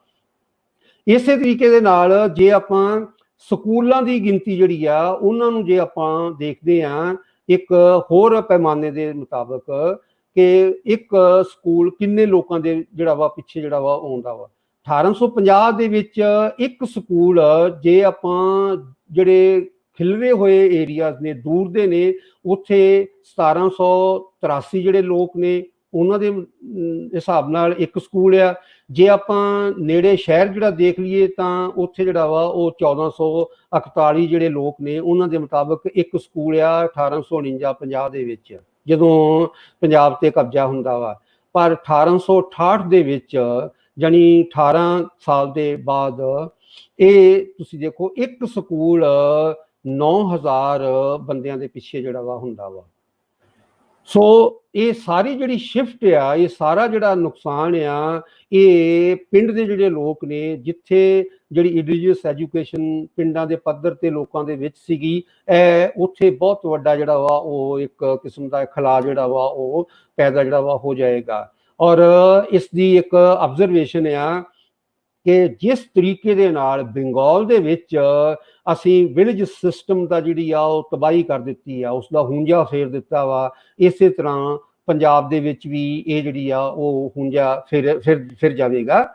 ਔਰ ਨਾਲ ਇਹ ਵੀ ਇਹਦੀ ਇੱਕ ਆਬਜ਼ਰਵੇਸ਼ਨ ਆ ਕਿ ਜਿਹੜੇ ਸਿੱਖ ਅਰਿਸਟੋਕਰੇਟਸ ਨੇ ਜਿਨ੍ਹਾਂ ਨੂੰ ਅਕਸਰ ਜਿਹੜਾ ਵਾ ਉਹ ਇੱਕ ਅਟੈਕ ਦੇ ਤੌਰ ਤੇ ਜਾਂ ਉਹਨਾਂ ਦੇ ਬਾਰੇ ਚੰਗੀ ਰਾਏ ਨਹੀਂ, ਪਰ ਜੇ ਉਹਨਾਂ ਦੀ ਤੁਸੀਂ ਐਜੂਕੇਸ਼ਨ ਜਾਂ ਉਹਨਾਂ ਦੀ ਜਿਹੜੇ ਕੰਮ ਨੇ ਉਹਨਾਂ ਨੂੰ ਦੇਖੋ ਤਾਂ ਇਹ ਇੰਡੀਜਨਸ ਤਰੀਕੇ ਨਾਲ ਬਹੁਤ ਜ਼ਿਆਦਾ ਜਿਹੜੇ ਨੇ ਕਲਚਰਡ ਔਰ ਐਜੂਕੇਟਡ ਨੇ। ਇਹ ਦੋ ਸ਼ਬਦ ਜਿਹੜੇ ਨੇ ਗੁਰਮੁਖੀ ਤੇ ਪੰਜਾਬੀ, ਇਹਨਾਂ ਨੂੰ ਡਿਸਟਿੰਕਟ ਥੋੜਾ ਜਿਹਾ ਇਸ ਤਰ੍ਹਾਂ ਕਰਦਾ ਵਾ ਕਿ ਗੁਰਮੁਖੀ ਇਹਦੇ ਮੁਤਾਬਕ ਜਿਹੜੀ ਹੋਲੀ ਸਕ੍ਰਿਪਚਰਸ ਨੇ ਉਹ ਪੜ੍ਹਨ ਵਾਸਤੇ ਹੈ, ਪੰਜਾਬੀ ਇਸ ਨੂੰ ਜਿਹੜਾ ਆਪਾਂ ਹੁਣ ਦੇਖਦੇ ਹਾਂ ਇਸ ਦੇ ਮੁਤਾਬਕ ਭਾਸ਼ਾ ਲੋਕਾਂ ਦੀ ਪੰਜਾਬੀ ਆ, ਜਿਹੜਾ ਕਿ ਕਹਿੰਦਾ ਵਾ ਕਿ ਪੰਜਾਬ ਦੀ ਇੱਕ ਨੈਸ਼ਨਲ ਲੈਂਗੁਏਜ ਹੋਣੀ ਚਾਹੀਦੀ ਹੈ, ਪਰ ਲਿਖਣਾ ਇਸ ਦੇ ਮੁਤਾਬਕ ਇਹ ਨਾਗਰੀ 'ਚ ਵੀ ਲਿਖੀ ਜਾ ਸਕਦੀ ਆ, ਇਹ ਅਰੈਬਿਕ ਜਾਂ ਪਰਸ਼ੀਅਨ 'ਚ ਵੀ ਲਿਖੀ ਜਾ ਸਕਦੀ ਆ, ਇਹ ਗੁਰਮੁਖੀ 'ਚ ਵੀ ਲਿਖੀ ਜਾ ਸਕਦੀ ਆ, ਪਰ ਬੋਲੀ ਜਿਹੜੀ ਆ ਉਹ ਪੰਜਾਬੀ ਹੀ ਲੋਕਾਂ ਦੇ ਵਿੱਚ ਜ਼ਿਆਦਾ ਜਿਹੜੀ ਪ੍ਰਚਲਿਤ ਹੈ। ਇੱਥੋਂ ਤੱਕ ਕਿ ਜਿਹੜੇ ਕਸ਼ਮੀਰੀ ਜਾਂ ਕਾਬਲੀ ਜਦੋਂ ਬਾਹਰੋਂ ਆਉਂਦੇ ਨੇ ਉਹ ਵੀ ਪੰਜਾਬੀ ਨੂੰ ਹੀ ਆਪਣਾ ਇੱਕ ਸਾਧਨ ਸਮਝਦੇ ਨੇ ਲੋਕਾਂ ਤੱਕ ਜਾਣ ਦਾ। ਪਰਸ਼ੀਅਨ ਆਮ ਇਨਸਾਨ ਜਿਹੜਾ ਆਮ ਲੋਕ ਨੇ ਉਹ ਸਿੱਖ ਸਕਦੇ ਨੇ, ਕੋਈ ਮੁਸ਼ਕਿਲ ਨਹੀਂ ਗੀ ਹੈਗੀ। ਔਰ ਕੋਟ ਦੀ ਬੋਲੀ ਵੀ ਜਿਹੜੀ ਆ, ਭਾਸ਼ਾ ਜਿਹੜੀ ਆ, ਇਹ ਵੀ ਪੰਜਾਬੀ ਹੈ। ਔਰ ਜਿਹੜੇ ਪਰਸ਼ੀਅਨ ਸਕਾਲਰਸ ਨੇ, ਅੰਗਰੇਜ਼ਾਂ ਨੇ ਹੌਲੀ ਹੌਲੀ ਜਿਹੜੇ ਨੇ ਪਰਸ਼ੀਅਨ ਸਕਾਲਰਸ ਨੂੰ ਆਪਣੇ ਤਰੀਕੇ ਦੇ ਨਾਲ ਜਿਹੜੇ ਸਰਕਾਰੀ ਸਕੂਲ ਸੀਗੇ ਉਹਨਾਂ ਦੇ ਵਿੱਚ ਜਿਹੜਾ ਵਾ ਉਹ ਸਮਿਲਿਤ ਜਾਂ ਉਹਨਾਂ 'ਚ ਅਬਜ਼ੌਰਵ ਕਰਨਾ ਸ਼ੁਰੂ ਕਰ ਦਿੱਤਾ। ਔਰ ਇਸ ਨੇ ਇੱਕ ਮੈਟਾਫਰ ਵਰਤਿਆ ਵਾ, ਉਹ ਇਹ ਕਿ ਜਿਸ ਤਰੀਕੇ ਦੇ ਨਾਲ ਜਿਹੜਾ ਭੇੜੀਆ ਲੈਂਬ ਨੂੰ ਜਾਂ ਲੇਲੇ ਨੂੰ ਖਾ ਜਾਂਦਾ ਵਾ, ਇਸ ਤਰ੍ਹਾਂ ਹੀ ਜਿਹੜੇ ਪਰਸ਼ੀਅਨ ਸਕਾਲਰਸ ਨੇ ਉਹਨਾਂ ਨੂੰ ਵੀ ਅੰਗਰੇਜ਼ੀ ਸਿਸਟਮ ਜਿਹੜਾ ਵਾ ਹੌਲੀ ਹੌਲੀ ਜਿਹੜਾ ਵਾ ਉਹ ਖਾਈ ਜਾ ਰਿਹਾ ਵਾ। ਔਰ ਪਰਸ਼ੀਅਨ ਜਿਹੜੇ ਨੇ ਉਹ ਜਿਹੜੇ ਬੋਲਦੇ ਨੇ ਉਹ ਜੈਂਟਲਮੈਨ ਜਾਂ ਉਹਨਾਂ ਨੂੰ ਜਿਹੜਾ ਵਾ ਉਹ ਕਲਚਰਡ ਜਿਹੜਾ ਵਾ ਸਮਝਿਆ ਜਾਂਦਾ ਵਾ, ਔਰ ਦੂਸਰੇ ਜਿਹੜੇ ਅਰੈਬਿਕ ਨੇ ਉਹਨਾਂ ਨੂੰ ਸਕਾਲਰ ਸਮਝਿਆ ਜਾਂਦਾ ਵਾ। ਇੱਕ ਇਸ ਕਿਤਾਬ ਦੀ ਹੋਰ ਖਾਸੀਅਤ ਆ ਕਿ ਇਹ ਫੀਮੇਲ ਜਿਹੜੀ ਔਰਤਾਂ ਦੀ ਜਿਹੜੀ ਹੈਗੀ ਆ ਐਜੂਕੇਸ਼ਨ ਉਸ ਨੂੰ ਬਹੁਤ ਤਰਜੀਹ ਦਿੰਦਾ ਵਾ। ਔਰ ਹਰ ਪੰਜਾਬ ਦੇ ਵਿੱਚ ਹਰ ਜਗ੍ਹਾ ਤੇ ਪੰਜਾਬੀ ਔਰਤਾਂ ਜਿਹੜੀਆਂ ਨੇ ਉਹ ਸਿੱਖਿਆ ਜਿਹੜੀਆਂ ਨੇ ਲੈ ਰਹੀਆਂ ਨੇ, ਸਾਰੀਆਂ ਜਿਹੜੀਆਂ ਕਲਾਸਿਸ ਨੇ ਉਹਨਾਂ ਦੇ ਨਾਲ ਨੇ। ਔਰ ਨਾਲ ਕੰਪੈਰੀਟਿਵ ਜਿਹੜਾ ਇਸ ਦਾ ਹੈਗਾ ਵਾ ਕਿ ਹਿੰਦੁਸਤਾਨ ਦੇ ਹੋਰ ਕਿਸੇ ਹਿੱਸੇ ਦੇ ਵਿੱਚ ਇਸ ਤਰ੍ਹਾਂ ਦੀ ਐਜੂਕੇਸ਼ਨ ਜਿਹੜੀ ਆ ਉਹ ਨਹੀਂ, ਇੱਥੋਂ ਤੱਕ ਕਿ ਔਰਤਾਂ ਜਿਹੜੀਆਂ ਨੇ ਪੜ੍ਹਾਉਣ ਦੇ ਵਿੱਚ ਵੀ ਇਹ ਰੋਲ ਜਿਹੜਾ ਵਾ ਉਹ ਕਰ ਰਹੀਆਂ ਨੇ। ਮੂਲ ਰਾਜ ਉਸ ਸਮੇਂ ਕਾਫੀ ਵੱਡੇ ਸਕਾਲਰ ਸੀਗੇ ਜਿਹੜੇ ਭਾਸ਼ਾ ਪ੍ਰਚਾਰਨੀ ਸਭਾ ਦੇ ਸੀਗੇ, ਉਹਨਾਂ ਨੇ ਵੀ ਇੱਕ ਜਿਹੜੀ ਆ ਉਹ ਇਹ ਆਬਜ਼ਰਵੇਸ਼ਨ ਦਿੱਤੀ ਆ ਕਿ ਜਿਸ ਤਰ੍ਹਾਂ ਜਿਹੜੀਆਂ ਇੱਥੋਂ ਦੀਆਂ ਲੋਕਲ ਜਿਹੜੀਆਂ ਨੇ ਬਣਾਈਆਂ ਹੋਈਆਂ ਚੀਜ਼ਾਂ ਸੀਗੀਆਂ ਉਹ ਖਤਮ ਹੁੰਦੀਆਂ ਜਾ ਰਹੀਆਂ ਨੇ, ਉਸੇ ਤਰੀਕੇ ਨਾਲ ਇੰਡੀਜੀਨਸ ਐਜੂਕੇਸ਼ਨ ਉਹ ਵੀ ਖਤਮ ਹੁੰਦੀ ਜਾ ਰਹੀ ਆ।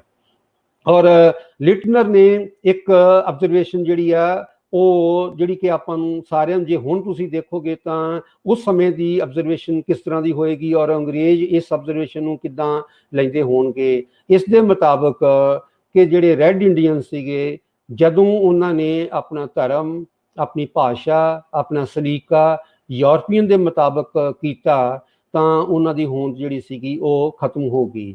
ਔਰ ਕਹਿੰਦਾ ਮੈਨੂੰ ਡਰ ਲੱਗਦਾ ਵਾ ਕਿ ਪੰਜਾਬੀਆਂ ਦੇ ਨਾਲ ਵੀ ਇਦਾਂ ਹੀ ਹੋਣ ਵਾਲਾ ਵਾ। ਮੈਂ ਉਸ ਤੋਂ ਬਾਅਦ ਦੇਖਿਆ ਕਿ ਕੀ ਲਿਟਨਰ ਦੇ ਇਹ ਜਿਹੜੇ ਜਿੱਦਾਂ ਦੇ ਵਿਚਾਰ ਸੀਗੇ, ਅੰਗਰੇਜ਼ ਇਸ ਨੂੰ ਪਸੰਦ ਨਹੀਂ ਸੀ ਕਰਦੇ, ਇਸੇ ਕਰਕੇ ਹੀ ਇਸ ਨੂੰ ਜ਼ਬਰਦਸਤੀ ਜਿਹੜਾ ਵਾ ਉਹ ਰਿਟਾਇਰ ਕਰ ਦਿੱਤਾ ਗਿਆ। ਦੇਖਿਆ ਜਾਵੇ ਕਿ ਜਿਹੜੇ ਇੱਥੇ ਬਾਅਦ ਦੇ ਵਿੱਚ ਲਿਖਣ ਵਾਲੇ ਸੀਗੇ ਉਹਨਾਂ ਨੇ ਲਿਟਨਰ ਨੂੰ ਪਛਾਣਿਆ ਜਾਂ ਉਹਨਾਂ ਨੇ ਦੁਬਾਰਾ ਲਿਟਨਰ ਦੇ ਬਾਰੇ ਸੋਚਿਆ। ਇੱਕ ਕਿਤਾਬ 1929 ਦੇ ਵਿੱਚ HR ਮਹਿਤਾ ਨੇ ਲਿਖੀ, history of the growth and development of western education in the Punjab. ਇਹ 1846 ਤੋਂ 1884 ਉਹੀ ਸਮਾਂ ਵਾ ਜਦੋਂ ਲਿਟਨਰ ਦੀ ਕਿਤਾਬ ਜਿਹੜੀ ਆ ਉਹ ਲਿਖੀ ਗਈ ਆ। ਇਹਦਾ ਪਹਿਲਾ ਚੈਪਟਰ ਜਿਹੜਾ ਵਾ ਉਹ ਇੰਡੀਜੀਨਸ ਐਜੂਕੇਸ਼ਨ ਤੇ ਆ। ਪਰ ਹੈਰਾਨੀ ਵਾਲੀ ਗੱਲ ਆ ਕਿ ਜੋ ਅੰਗਰੇਜ਼ ਕਹਿੰਦੇ ਸੀਗੇ ਕਿ ਇਸ ਇੰਡੀਜੀਨਸ ਐਜੂਕੇਸ਼ਨ ਦੀ ਜਿਹੜੀ ਆ ਕੋਈ ਅਸਰ ਨਹੀਂ ਹੈਗਾ, ਇਹਦਾ ਕੋਈ ਆਧਾਰ ਨਹੀਂ ਗਾ, ਇਹ ਕੋਈ ਭਾਸ਼ਾ ਪੰਜਾਬੀ ਜਾਂ ਇਸ ਦੇ ਬਾਰੇ ਕੋਈ ਤਰਜੀਹ ਨਹੀਂ ਦੇਣੀ ਚਾਹੀਦੀ, ਇਹ HR ਮਹਿਤਾ ਦੇ ਮੁਤਾਬਕ ਉਹੀ ਆ। ਲਿਟਨਰ ਬਿਲਕੁਲ ਇਸ ਕਿਤਾਬ ਦੇ ਵਿੱਚ ਭੁਲਾ ਦਿੱਤਾ ਗਿਆ। ਸਾਡੇ ਇੱਥੇ 1969 ਦੇ ਵਿੱਚ RR ਸੇਠੀ ਨੇ history of the Punjab university ਲਿਖੀ ਔਰ ਦੇਖਿਆ ਇਹਦੇ 'ਚ ਇੱਕ ਪਹਿਲਾ ਚੈਪਟਰ ਹੈ ਜਿਹਦੇ 'ਚ ਉਹਦੀ ਪੰਜਾਬ ਯੂਨੀਵਰਸਿਟੀ ਦੀ ਹਿਸਟਰੀ ਦੇ ਬਾਰੇ ਦੱਸਿਆ ਗਿਆ ਵਾ। ਮੈਂ ਦੇਖਿਆ ਕਿ ਇਹ 'ਚ ਦੇਖਿਆ ਜਾਵੇ ਲਿਟਨਰ ਨੂੰ, ਕਿਉਂਕਿ ਪੰਜਾਬ ਯੂਨੀਵਰਸਿਟੀ ਬਣਾਉਣ 'ਚ ਇਸ ਦਾ ਬੜਾ ਰੋਲ ਸੀਗਾ। ਲਿਟਨਰ ਨੇ ਤਾਂ ਈਵਨ ਪੰਜਾਬ ਸੇਠੀ ਨੇ ਤਾਂ ਈਵਨ ਲਿਟਨਰ ਨੂੰ ਐਕਨੋਲੋਜ ਹੀ ਨਹੀਂ ਕੀਤਾ, ਉਸਦੀ ਕਿਤਾਬ 'ਚੋਂ ਬਿਲਕੁਲ ਹੀ ਗਾਇਬ ਆ, ਉਸਦੀ ਬਿਬਲੀਓਗ੍ਰਾਫੀ ਦੇ ਵਿੱਚੋਂ ਵੀ ਗਾਇਬ ਆ। ਸੋ ਇਹ ਜਿਹੜਾ ਇੰਡੀਜੀਨਸ ਐਜੂਕੇਸ਼ਨ ਦਾ ਜਿਹੜਾ ਸੀਗਾ ਚੈਪਟਰ, ਇਹ ਜਿਹੜੇ ਇੱਥੇ ਅੰਗਰੇਜ਼ੀ ਸਿਸਟਮ ਨੇ ਤਿਆਰ ਕੀਤੇ ਸੀਗੇ ਉਹਨਾਂ ਨੇ ਵੀ ਉਸ ਦੇ ਉੱਤੇ ਜਿਹੜਾ ਵਾ ਉਹ ਇੱਕ ਹਿਸਾਬ ਦਾ ਜਿਹੜਾ ਵਾ ਉਹ ਸਫੈਦ ਜਿਹੜੀ ਸੀਗੀ ਆਪਣਾ ਫੇਰ ਦਿੱਤਾ। ਹੁਣ 3 ਮੈਂ ਜਿਹੜਾ ਵਾ ਉਹ ਨੋਟ ਕੀਤੇ ਸਕਾਲਰਸ ਜਿਨ੍ਹਾਂ ਦੀ ਇਹ ਹਾਲਤ ਹੋਈ ਜਿੱਦਾਂ ਆਪਾਂ ਲਿਟਨਰ ਨੂੰ ਦੇਖਦੇ ਹਾਂ। ਇੱਕ ਔਰ ਇਹ ਤਿੰਨੇ ਹੀ ਪੰਜਾਬੀ ਪੱਖੀ ਸਨ। ਪਹਿਲਾ ਜਿਸਨੇ ਕਿਤਾਬ ਲਿਖੀ 1849 ਦੇ ਵਿੱਚ JD ਕਨਿੰਗਮ, ਸਕਾਟਿਸ਼ ਸੀਗਾ, ਪਰ ਜਿਹੜੀ ਕਿਤਾਬ ਉਸਨੇ ਲਿਖੀ ਇਹਦੇ ਵਿੱਚ ਮਾੜਾ ਮੋਟ ਪੰਜਾਬ ਦੇ ਬਾਰੇ ਜਿਹੜਾ ਵਾ ਉਹ ਪੱਖ ਇਸਨੇ ਰੱਖਿਆ। ਇਸ ਨੂੰ ਵੀ ਜਬਰੀ ਜਿਹੜਾ ਵਾ ਉਹ ਰਿਟਾਇਰ ਕਰ ਦਿੱਤਾ ਗਿਆ। ਲਿਟਨਰ ਦੇ ਨਾਲ ਵੀ ਇਹੋ ਹੋਇਆ, ਇਸ ਨੂੰ ਵੀ ਜਬਰੀ ਜਿਹੜਾ ਵਾ ਉਹ ਰਿਟਾਇਰ ਕਰ ਦਿੱਤਾ ਗਿਆ। ਤੀਸਰਾ ਜਿਹੜਾ ਵਾ ਉਹ ML ਡਾਰਲਿੰਗ ਆ, ਇਹ ਵੀ ਸਕਾਟਿਸ਼ ਆ, ਜਿਸ ਨੂੰ ਜਾਨੀ ਮਸਾਂ ਹੀ ਬਚਿਆ ਕਿ ਕੋਰਟ ਮਾਰਸ਼ਲ ਹੁੰਦਿਆਂ ਔਰ ਇਸ ਨੂੰ ਵੀ ਅੱਖੋਂ ਓਲੇ ਜਿਹੜਾ ਵਾ ਉਹ ਕੀਤਾ ਗਿਆ। ਹੁਣ ਦੇਖਣ ਵਾਲੀ ਗੱਲ ਇਹ ਆ ਕਿ ਕੀ ਜਦੋਂ ਵੀ ਪੰਜਾਬ ਦੇ ਬਾਰੇ ਕੋਈ ਅੰਗਰੇਜ਼ਾਂ ਦੇ ਸਿਸਟਮ ਦੇ ਵਿੱਚ, ਔਰ ਹੁਣ ਤੁਸੀਂ ਇਹ ਵੀ ਦੇਖ ਸਕਦੇ ਜੇ ਆਪਾਂ ਅਕਸਰ ਅੰਗਰੇਜ਼ ਕਹਿੰਦੇ ਆ, ਇਹਦੇ ਵਿੱਚ ਕੋਈ ਅੰਗਰੇਜ਼ ਸਾਹਮਣੇ ਨਜ਼ਰ ਨਹੀਂ ਆ ਰਿਹਾ। ਇਹ ਜਿਹੜੀ ਬ੍ਰਿਟਿਸ਼ ਨੈਸ਼ਨੈਲਿਟੀ ਦੇ ਨਾਲ ਆ ਰਹੇ ਨੇ, ਪਰ ਜਿਹੜੇ ਇਹ ਹੈ ਨੇ ਇਹ ਅਸਲ 'ਚ ਬ੍ਰਿਟਿਸ਼ ਨੈਸ਼ਨੈਲਿਟੀ ਤਾਂ ਕੈਰੀ ਕਰਦੇ ਨੇ, ਪਰ ਇਹਨਾਂ ਦੇ ਪਿੱਛੇ ਸੋਚ ਜਿਹੜੀ ਆ ਉਹ ਬਿਲਕੁਲ ਡਿਫਰੈਂਟ ਆ। ਸੋ ਥੋੜਾ ਜਿਹਾ ਜਦੋਂ ਆਪਾਂ ਦੇਖਦੇ ਹਾਂ ਤਾਂ ਇੱਕ ਜਿਹੜੀ ਅੰਬਰੇਲਾ ਟਰਮ ਆਪਾਂ ਬ੍ਰਿਟਿਸ਼ ਜਾਂ ਇੰਗਲਿਸ਼ ਲਾ ਲੈਂਦੇ ਆ, ਇਹਨਾਂ ਦੇ ਤਹਿ ਤੇ ਦੇਖੋਗੇ ਤੁਸੀਂ ਜਾ ਕੇ ਤਾਂ ਸਾਨੂੰ ਫਰਕ ਲੱਗੇਗਾ ਕਿ ਉਹ ਜਿਹੜੇ ਅੰਗਰੇਜ਼ ਨੇ ਉਹਨਾਂ ਨੂੰ ਪਛਾਣਿਆ ਜਾਵੇ ਜਾਂ ਜਿਹੜੇ ਅੰਗਰੇਜ਼ੀ ਸਿਸਟਮ ਦੇ ਵਿੱਚ ਅੰਗਰੇਜ਼ਾਂ ਦੇ ਵਿਰੁੱਧ, ਉਸ ਸਿਸਟਮ ਦੇ ਵਿਰੁੱਧ ਜਿਹੜਾ ਵਾ ਜਾਂ ਉਸ ਦੀਆਂ ਊਣਤਾਈਆਂ ਜਿਹੜੀਆਂ ਨੇ ਉਹਨਾਂ ਨੂੰ ਵੀ ਦੱਸ ਰਹੇ ਨੇ। ਸੋ ਇਹ ਫਰਕ ਜਿਹੜੇ ਵਿਦਵਾਨ ਨੇ ਉਹਨਾਂ ਨੂੰ ਇਹ ਕਰਨਾ ਚਾਹੀਦਾ ਵਾ। ਸਿਰਫ ਇਹੀ ਨਹੀਂ ਕਿ ਅੰਗਰੇਜ਼ ਸਿਰਫ ਜਿਹੜੇ ਨੇ ਬ੍ਰਿਟਿਸ਼ ਜਿਹੜੇ ਨੇ ਸਾਰੇ ਹੀ ਅੰਗਰੇਜ਼ ਹੁੰਦੇ ਨੇ। ਹਾਲੇ ਤੱਕ ਮੈਂ ਕੋਈ ਵੀ ਅੰਗਰੇਜ਼ ਜਿਹੜਾ ਇੰਗਲੈਂਡ ਦੇ ਵਿੱਚ ਪੈਦਾ ਹੋਵੇ ਔਰ ਇੰਗਲਿਸ਼ ਹੋਵੇ ਔਰ ਉਹ ਪੰਜਾਬ ਦੇ ਹੱਕ ਦੇ ਵਿੱਚ ਜਿਹੜਾ ਵਾ ਉਹ ਬੋਲ ਰਿਹਾ ਹੋਵੇ, ਇਸ ਤਰ੍ਹਾਂ ਦਾ ਹਾਲੇ ਕੋਈ ਨਹੀਂ ਲੱਭਾ। ਥੈਂਕ ਯੂ ਜੀ ਸਰ, ਬਹੁਤ ਮਿਹਰਬਾਨੀ ਸਰ। ਤੁਸੀਂ ਸਾਡੇ ਨਾਲ ਹੀ ਰਹਿਣਾ, ਫਿਰ ਅਸੀਂ ਕੁਐਸਚਨ ਆਨਸਰ 'ਚ ਸਰ ਤੁਹਾਡਾ ਸਾਥ ਚਾਹੀਦਾ ਹੋਏਗਾ। ਹੁਣ ਸਾਡੇ ਨਾਲ ਸਾਡੇ ਜਿਹੜੇ ਅੰਗਰੇਜ਼ ਸਕਾਲਰ ਰਿਵਿਊਅਰ ਨੇ ਅੱਜ ਆਮਰ ਰਿਆਜ਼ ਸਾਹਿਬ, ਅਸੀਂ ਹੁਣ ਉਹਨਾਂ ਨੂੰ ਗੁਜ਼ਾਰਿਸ਼ ਕਰਾਂਗੇ ਕਿ ਸਰ ਉਹ ਤਸ਼ਰੀਫ ਲਿਆਉਣ। ਜੀ ਜੀ जनाब ਆਇਆਂ अली। ਸਰਕਾਰ। हाँ जी हाँ जी हाँ जी हाँ जी सोल साहब ने गल सारी। ਸਰ ਹੁਣ हाँ जी ਜੀ ਜੀ ਜੀ ਜੀ ਹੁਣ ਤੁਸੀਂ ਸਰ ਗੱਲ ਕਰੋ, ਅਸੀਂ ਫਿਰ ਮਿਲਦੇ ਹਾਂ ਤੁਹਾਨੂੰ ਬਾਅਦ ਚ। हाँ जी जरूर। सोल साहब ने जी सारी गल करती है, काफ़ी सारी गल उन्होंने की है।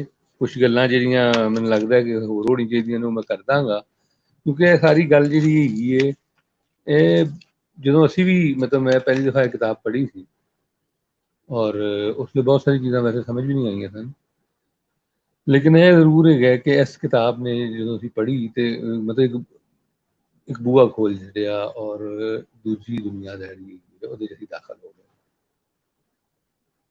ਤੇ ਇਹ ਜਿਹੜੀ ਲਿਟਨਰ ਦੇ ਮੁਤਲਕ ਇਹਨਾਂ ਨੇ ਗੱਲਾਂ ਕੀਤੀਆਂ, ਲਿਟਨਰ ਜਿਹੜਾ ਹੈਗਾ ਹੈ ਜਾਂ ਈਵਨ ਹੋਰ ਵੀ ਬਹੁਤ ਸਾਰੇ ਲੋਕ ਨੇ, ਲਾਰਡ ਮੇਓ ਵੀ ਇਸੇ ਤਰ੍ਹਾਂ ਦਾ ਇੱਕ ਕਰੈਕਟਰ ਹੈਗਾ ਜਿਨ੍ਹਾਂ ਨੂੰ ਸ਼ਾਇਦ ਸਾਨੂੰ ਜ਼ਿਆਦਾ ਪ੍ਰੋਬਲਮ ਦੀ ਲੋੜ ਹੈ।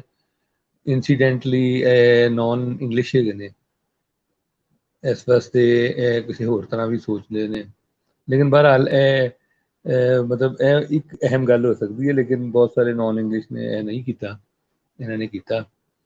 ਔਰ ਮਤਲਬ ਲਾਰਡ ਮਿਓ ਦੇ ਉੱਤੇ ਵੀ ਮੈਂ ਕਾਫੀ ਸਾਰੀ ਚੀਜ਼ਾਂ ਦੇਖੀਆਂ ਨੇ ਔਰ ਬਹੁਤ ਹੀ ਅਨਯੂਜੂਅਲ ਲੱਗਦਾ ਹੈ। ਉਹਨੂੰ ਲਿਖ ਦਿੱਤਾ ਇਹਨਾਂ ਨੇ ਕਿ ਉਹ ਰੂਸ ਤੋਂ ਹੋ ਕੇ ਆਇਆ ਸੀ, ਇਸ ਵਾਸਤੇ ਉਹ ਖਰਾਬ ਹੋ ਗਿਆ ਸੀ। ਤੁਹਾਨੂੰ ਪਤਾ ਹੀ ਹੈ ਕਿ ਮਤਲਬ ਰੂਸੋ ਜਿਹੜਾ ਉਹ ਆਏ ਉਹ ਤਾਂ ਖਰਾਬ ਹੀ ਹੁੰਦਾ ਨਾ ਹੈ। ਤੇ ਪੁਰਾਣਾ ਸਾਂਗਾ ਚੱਲਿਆ ਆ ਰਿਹਾ ਗੋਰਿਆਂ ਦਾ ਰੂਸੀਆਂ ਨਾਲ, ਤੇ ਉਹ ਫਿਰ ਉਹ ਕਤਲ ਵੀ ਹੋ ਗਿਆ ਇੱਕ ਹਿਫਾਜ਼ਤੀ ਜੇਲ੍ਹ ਦੇ ਵਿੱਚ। ਤੁਹਾਨੂੰ ਪਤਾ ਹੀ ਹੈ ਇੰਡੀਆ ਦਾ ਵਾਇਸਰਾਏ ਹੁੰਦੇ ਹੋਏ ਵੀ ਉਹ ਆਪ ਆਪਣੀ ਜਗ੍ਹਾ ਕਹਾਣੀ ਹੈ। ਖੈਰ, ਤੇ ਲਾਈਟਨਰ ਜਿਹੜਾ ਹੈਗਾ ਉਹਦਾ ਵੀ ਕੰਮ ਐਸੇ ਟਾਈਮ ਦਾ ਹੈਗਾ। ਤੁਸੀਂ ਦੇਖੋ ਕਿ ਮਤਲਬ ਉਹ ਸਾਰਾ ਜਿਹੜਾ ਉਹਦਾ ਸਿਲਸਿਲਾ ਹੈਗਾ ਉਹ ਬਹੁਤ ਮਜ਼ੇਦਾਰ ਹੈ। ਇੱਕ ਤੇ ਉਹਦਾ ਇੰਡੀਜਨਸ ਐਜੂਕੇਸ਼ਨ ਤੇ ਜਿਹੜਾ ਕੰਮ ਹੈਗਾ ਉਹ ਬਹੁਤ ਅਹਿਮ ਹੈਗਾ। ਉਸ ਤੋਂ ਇਲਾਵਾ ਉਹਨੇ ਹੋਰ ਵੀ ਮਤਲਬ ਉਹਨੇ ਲੈਂਗੁਏਜਿਸ, ਕਿਉਂਕਿ ਉਹ ਬਾਕੀ ਅੰਗਰੇਜ਼ ਅਫਸਰ ਜਿਹੜੇ ਹੈਗੇ ਸਨ ਜਿਨ੍ਹਾਂ ਦੀ ਅਸੀਂ ਅਕਸਰ ਲਿੰਗੁਇਸਟਿਕ ਸਰਵੇ ਔਰ ਇਸ ਤਰ੍ਹਾਂ ਦੀ ਚੀਜ਼ਾਂ ਪੜ੍ਹਦੇ ਰਹਿੰਦੇ ਹਾਂ ਨਾ, ਉਹਨਾਂ ਦੇ ਵਿੱਚ ਤਾਂ ਪਤਾ ਨਹੀਂ ਕਿੰਨੇ ਕੁ ਲਿੰਗੁਇਸਟਿਕ ਮਾਹਿਰ ਹੈਗੇ ਸਨ, ਲਿੰਗੁਇਸਟਿਕ ਹੈਗੇ ਵੀ ਸਨ ਕਿ ਨਹੀਂ ਹੈਗੇ ਸਨ, ਕਿ ਬਸ ਇਨਫੋਰਮੇਸ਼ਨ ਲੈ ਕੇ ਤੇ ਇਨਫੋਰਮੇਸ਼ਨ ਪਲੇਸ ਕਰਕੇ ਤੇ ਉਹ ਜ਼ਬਾਨਦਾਨ ਬਣ ਗਏ। ਇਹ ਜ਼ਬਾਨਦਾਨ ਹੈਗਾ, ਇਹਨੂੰ ਜ਼ਬਾਨਾਂ ਆਉਂਦੀਆਂ ਸਨ, ਜ਼ਬਾਨਾਂ ਦੇ ਦਰਮਿਆਨ ਜਿਹੜਾ ਫਰਕ ਹੈਗਾ ਉਹਦਾ ਪਤਾ ਸੀ।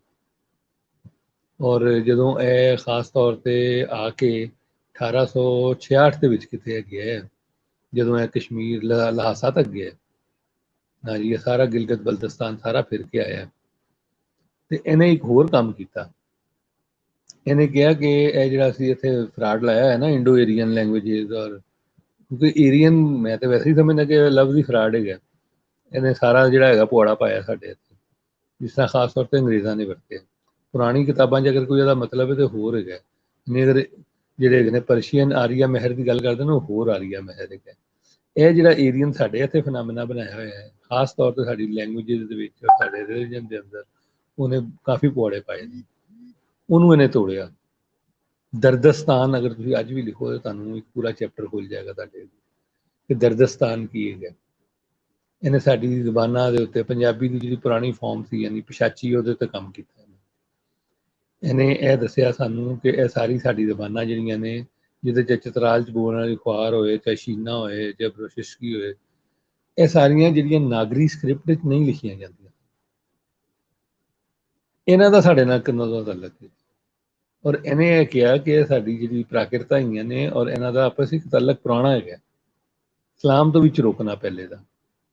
ਉਹਨੇ ਤੇ ਜਿਹੜੀ ਇਹ ਦਰਦਸਤਾਨ ਦੇ ਹਵਾਲੇ ਨਾਲ ਲੈਂਗੁਏਜਿਸ ਦੀ ਗੱਲ ਕੀਤੀ ਹੈ, ਉਹਨਾਂ ਦੇ ਹਵਾਲੇ ਜਿਹੜੇ ਹੈਗੇ ਨੇ ਮਹਾਭਾਰਤ ਤੋਂ ਵੀ ਦਿੱਤੇ ਨੇ, ਉਹਨੇ ਉਹਦੇ ਹਵਾਲੇ ਜਿਹੜੇ ਹੈਗੇ ਨੇ ਹੈਰੋਡੋਟਸ ਤੋਂ ਵੀ ਦਿੱਤੇ ਨੇ।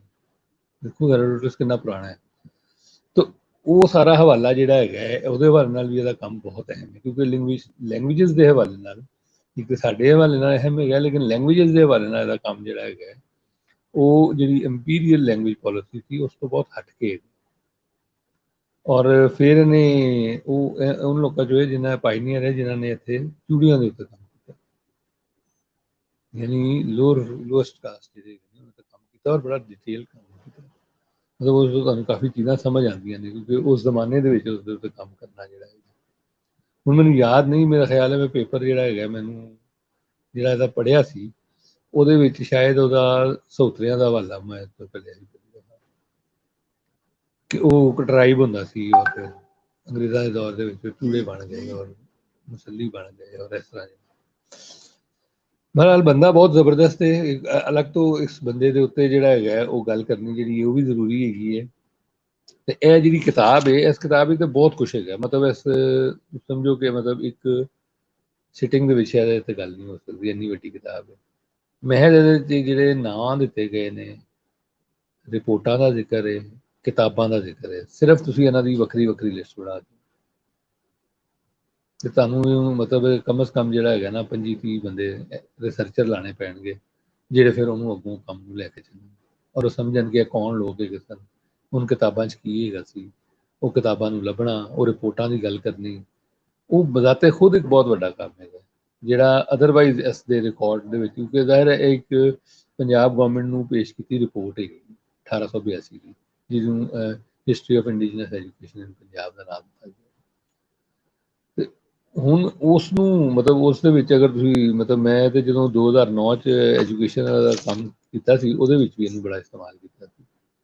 ਮੈਂ ਇੱਕ ਹਮ ਆਪਣੇ ਬੱਚੋਂ ਕੋ ਕਿਉਂ ਪੜ੍ਹਾ ਰਹੇ ਹਾਂ ਕਿਤਾਬ ਜਿਹੜੀ ਹੈਗੀ ਹੈ ਬਣਾਈ ਸੀ, ਰਿਪੋਰਟ ਹੈਗੀ ਹੋਗੀ, ਤੇ ਉਹ ਟੈਕਸਟ ਬੁੱਕਸ ਦੇ ਵਿੱਚ ਬਾਇਸਿਸ ਦੇ ਵੱਲ ਨਾਲੇ ਪਾਕਿਸਤਾਨੀ ਟੈਕਸਟ ਬੁੱਕਸ ਦੇ ਵਿੱਚ, ਤੇ ਉਹ ਉਸ ਵੇਲੇ ਵੀ ਇਹਨੂੰ ਵਰਤਿਆ ਸੀ। ਔਰ ਉਹਦੇ ਵਿੱਚ ਤੁਸੀਂ ਅਗਰ ਦੇਖੋ ਤੇ ਇਹਨਾਂ ਨੇ ਬਹੁਤ ਸਾਰੇ ਆਖਰ ਚਾਰਟ ਦਿੱਤੇ ਨੇ, ਚਾਰਟਾਂ ਦੇ ਨਾਲ ਬਹੁਤ ਸਾਰੇ ਆਖਰ ਦੇ ਵਿੱਚ ਜ਼ਮੀਮੇ ਹੈਗੇ ਨੇ।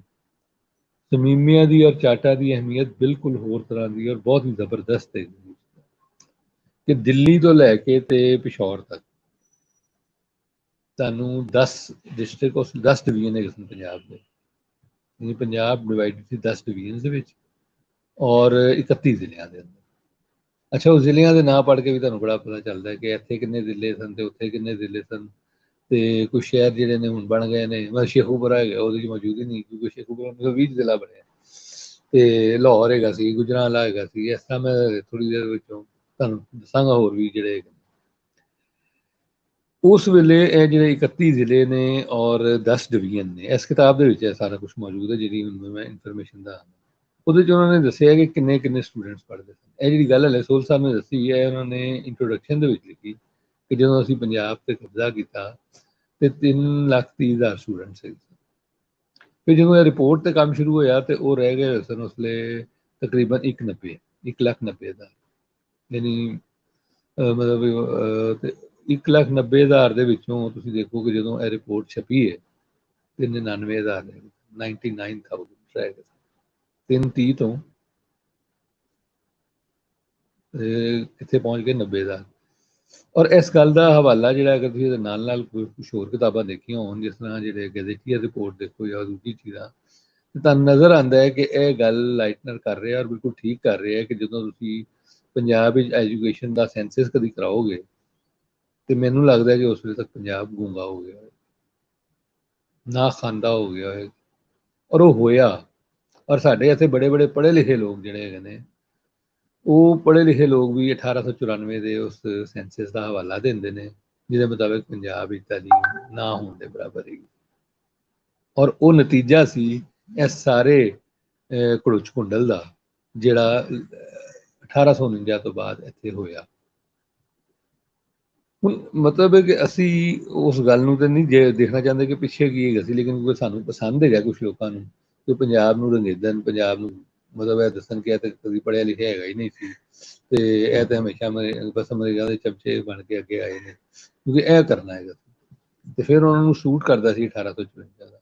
ਪਰ ਕੁਛ ਵੈਸੇ ਹੀ ਮਤਲਬ ਹੈ ਕਿ ਤੁਹਾਨੂੰ ਪਤਾ ਹੈ ਸਾਡੇ ਇੱਥੇ ਬਹੁਤ ਕੁਛ ਜ਼ਿਆਦਾ ਹੀ ਮਾਡਰਨ ਹੋ ਜਾਂਦੇ ਨੇ।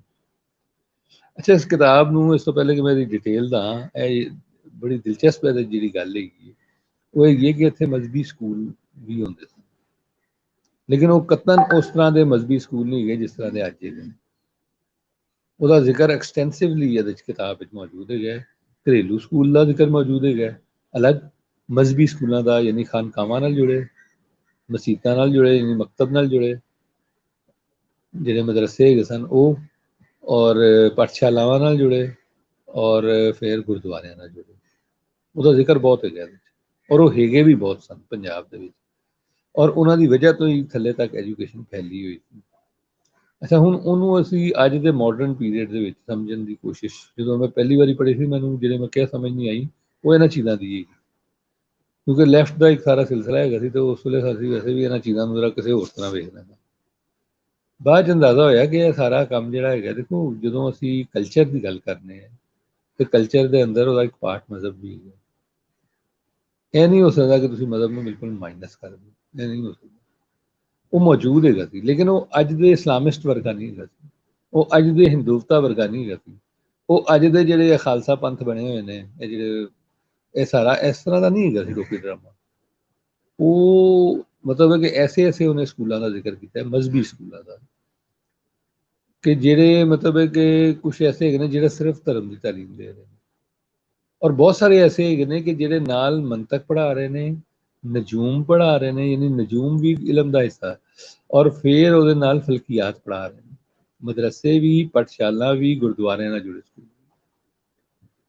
ਹੁਣ ਇਹ ਸਾਡਾ ਉਹ ਹਵਾਲਾ ਹੈ ਜਿਹੜਾ ਗੁਆਚਿਆ ਹੋਇਆ ਹੈ, ਕਿਉਂਕਿ ਜਿਹੜੇ ਸਾਡੇ ਮਜ਼ਹਬੀ ਇੰਟਰਪ੍ਰੇਟਰ ਨੇ ਜਿਹੜੇ ਮਾਡਰਨ 20th ਸੈਂਚੁਰੀ ਪੈਦਾ ਹੋਏ ਨਾ, ਜਿਹੜੇ ਅੰਗਰੇਜ਼ਾਂ ਨੇ ਬੜੀ ਧਿਆਨ ਦੇ ਨਾਲ ਪੈਦਾ ਕੀਤੇ ਨੇ, ਇਹ ਸਾਰੇ ਜਿਹੜੇ ਬੁਨਿਆਦ ਪ੍ਰਸਤ ਹੈਗੇ ਨੇ, ਇਹਨਾਂ ਨੂੰ ਪੈਦਾ ਕਰਨ 'ਚ ਅੰਗਰੇਜ਼ਾਂ ਨੇ ਕਾਫੀ ਮਿਹਨਤ, ਉਹਨਾਂ ਦੀ ਇੰਟੈਲੀਜੈਂਸ ਏਜੰਸੀਆਂ ਨੇ ਕਾਫੀ ਮਿਹਨਤ ਕੀਤੀ, ਤੇ ਉਹ ਮੇਰਾ ਜੇਮਸ ਮਿਲ ਤੇ ਕਰ ਗਿਆ ਸੀ ਕੰਮ, ਜਿਹਦਾ ਸੋਲ ਸਾਹਿਬ ਨੇ ਹਵਾਲਾ ਦਿੱਤਾ ਹੈ, ਜਾਂ ਜੌਨ ਸਟੂਅਰਟ ਮਿਲ ਜਾਂ ਹੋਰ ਹੈ ਜਿਹਦੇ ਜਿਹੜੇ ਹੈਗੇ ਨੇ, ਲੇਕਿਨ ਅੱਗੋਂ ਜਿਹੜਾ ਹੈਗਾ ਕੰਮ ਉਹਨਾਂ ਨੇ 20th ਸੈਂਚੁਰੀ 'ਚ ਪਾਇਆ ਸੀ, ਉਹ ਇਹ ਪਾਇਆ ਸੀ ਕਿ ਇਹਨਾਂ ਨੂੰ ਇਸ ਪਾਸੇ ਲੈ ਜਾਓ। ਤੇ ਉਹ ਸਾਰੇ ਕੰਮ ਦੇ ਵਿੱਚ ਤੁਸੀਂ ਦੇਖਦੇ ਹੋ ਕਿ ਉਹ ਜਿਹੜੇ ਮਜ਼ਹਬੀ ਹਵਾਲੇ ਹੈਗੇ ਨੇ, ਉਹ ਇਹਨਾਂ ਜਿਹੜੇ 20th ਸੈਂਚੁਰੀ ਦੇ ਇਸਲਾਮਿਸਟ ਜਾਂ ਹਿੰਦੂਤਾ ਵਾਲੇ ਹੈਗੇ ਨੇ, ਉਹਨਾਂ ਨੂੰ ਵੇਖ ਕੇ ਅਸੀਂ ਭੁੱਲ ਜਾਂਦੇ ਹਾਂ, ਅਸੀਂ ਸਮਝਦੇ ਹਾਂ ਵੀ ਉਹਨਾਂ ਦੀ ਕੰਟੀਨਿਊਟੀ ਹੈ, ਹਾਲਾਂਕਿ ਉਹਨਾਂ ਦਾ ਇਹਨਾਂ ਨਾਲ ਕੋਈ ਤਲਕ ਨਹੀਂ ਹੈਗਾ।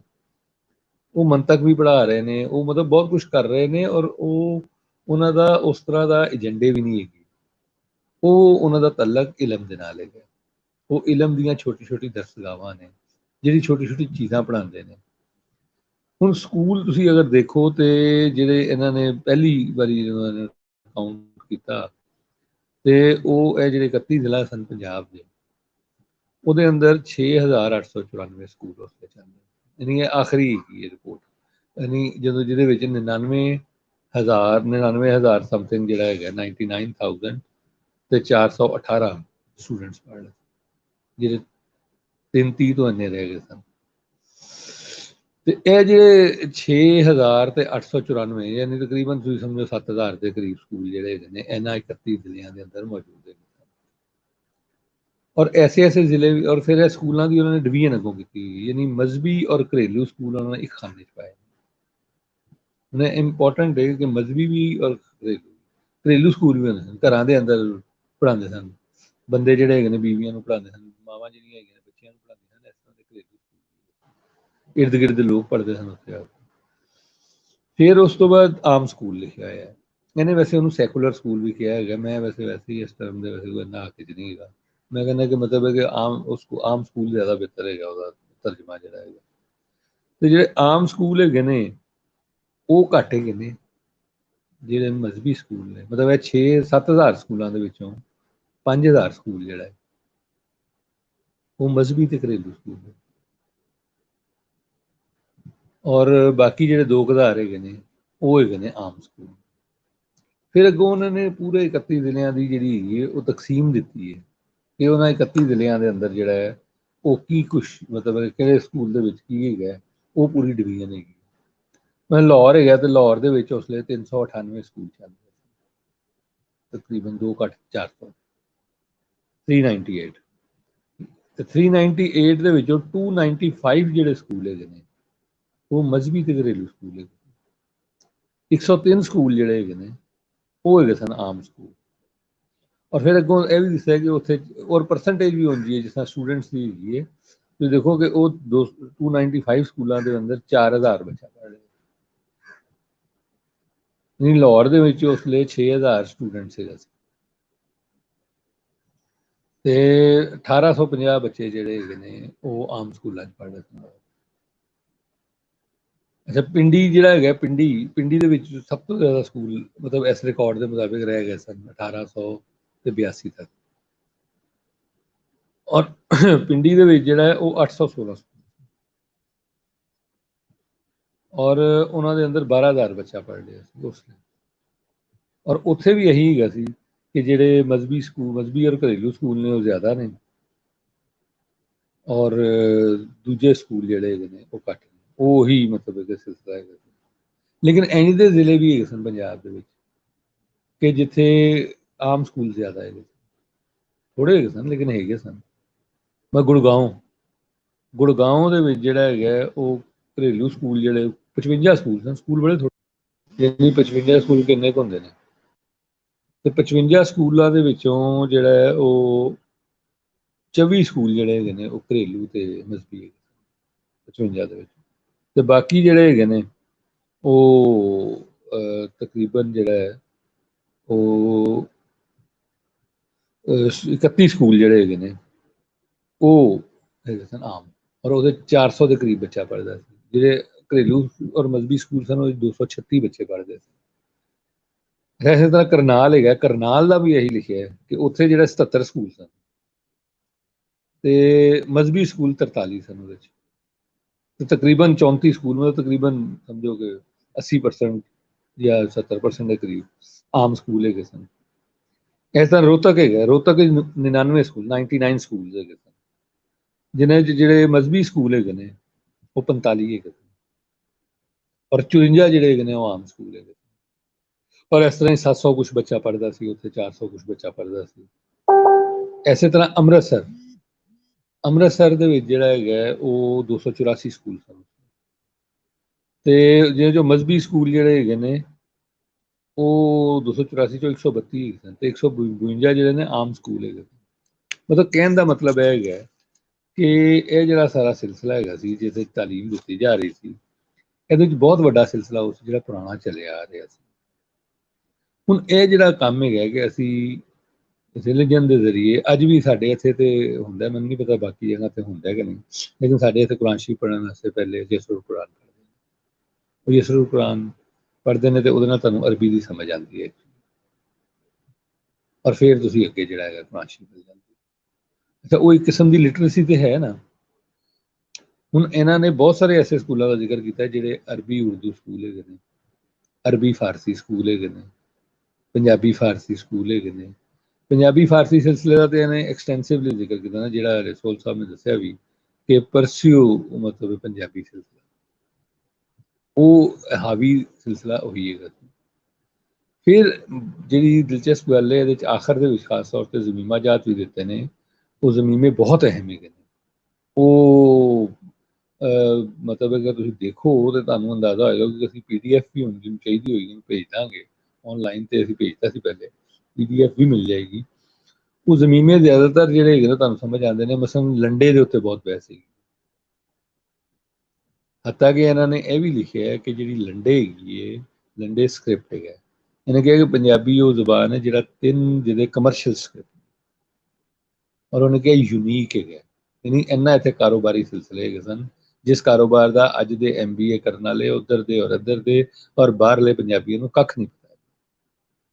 ਯਾਨੀ ਅਸੀਂ MBA ਪੜ੍ਹਾਉਂਦੇ ਹਾਂ ਲੋਕਾਂ ਨੂੰ, ਬਿਜ਼ਨਸ ਪੜ੍ਹਾਉਂਦੇ ਹਾਂ, ਲੇਕਿਨ ਅਸੀਂ ਕਦੀ ਇਹ ਨਹੀਂ ਪੜ੍ਹਾਇਆ ਕਿ ਇੱਥੇ ਵੀਜ਼ਾ ਤੇ ਆਉਣ ਤੋਂ ਪਹਿਲੇ ਬਿਜ਼ਨਸ ਦੀ ਕੀ ਸ਼ਕਲ ਹੈ। ਤੇ ਉਹਨੇ ਇਹ ਕਿਹਾ ਲਾਈਟਨਰ ਨੇ ਕਿ ਇੱਥੇ ਕਮਰਸ਼ੀਅਲ ਸਕ੍ਰਿਪਟਸ, ਸਰਾਫਾ, ਮਹਾਜਨੀ ਤੇ ਲੰਡੇ ਦਾ ਉਹਨੇ ਬੜਾ ਦਿਲਚਸਪ ਲਿਖਿਆ। ਲੰਡੇ ਦੇ ਉੱਤੇ ਜ਼ਿਆਦਾ ਡਿਟੇਲ ਹੈਗੀ ਹੈ। ਲੰਡੇ ਜਿਹੜਾ ਹੈਗਾ ਉਹ ਉਹਨੇ ਇਹਨੂੰ ਕਿਹਾ ਟੇਲ ਲੈਸ ਵੀ ਕਿਹਾ, ਬ੍ਰੈਕਟ ਦੇ ਵਿੱਚ ਲਿਖਿਆ ਟੇਲ ਲੈਸ, ਤੇ ਕਿਸੇ ਜਗ੍ਹਾ ਮੁੰਡੇ ਵੀ ਕਿਹਾ, 2 ਜਗ੍ਹਾ ਦੇ ਉੱਤੇ।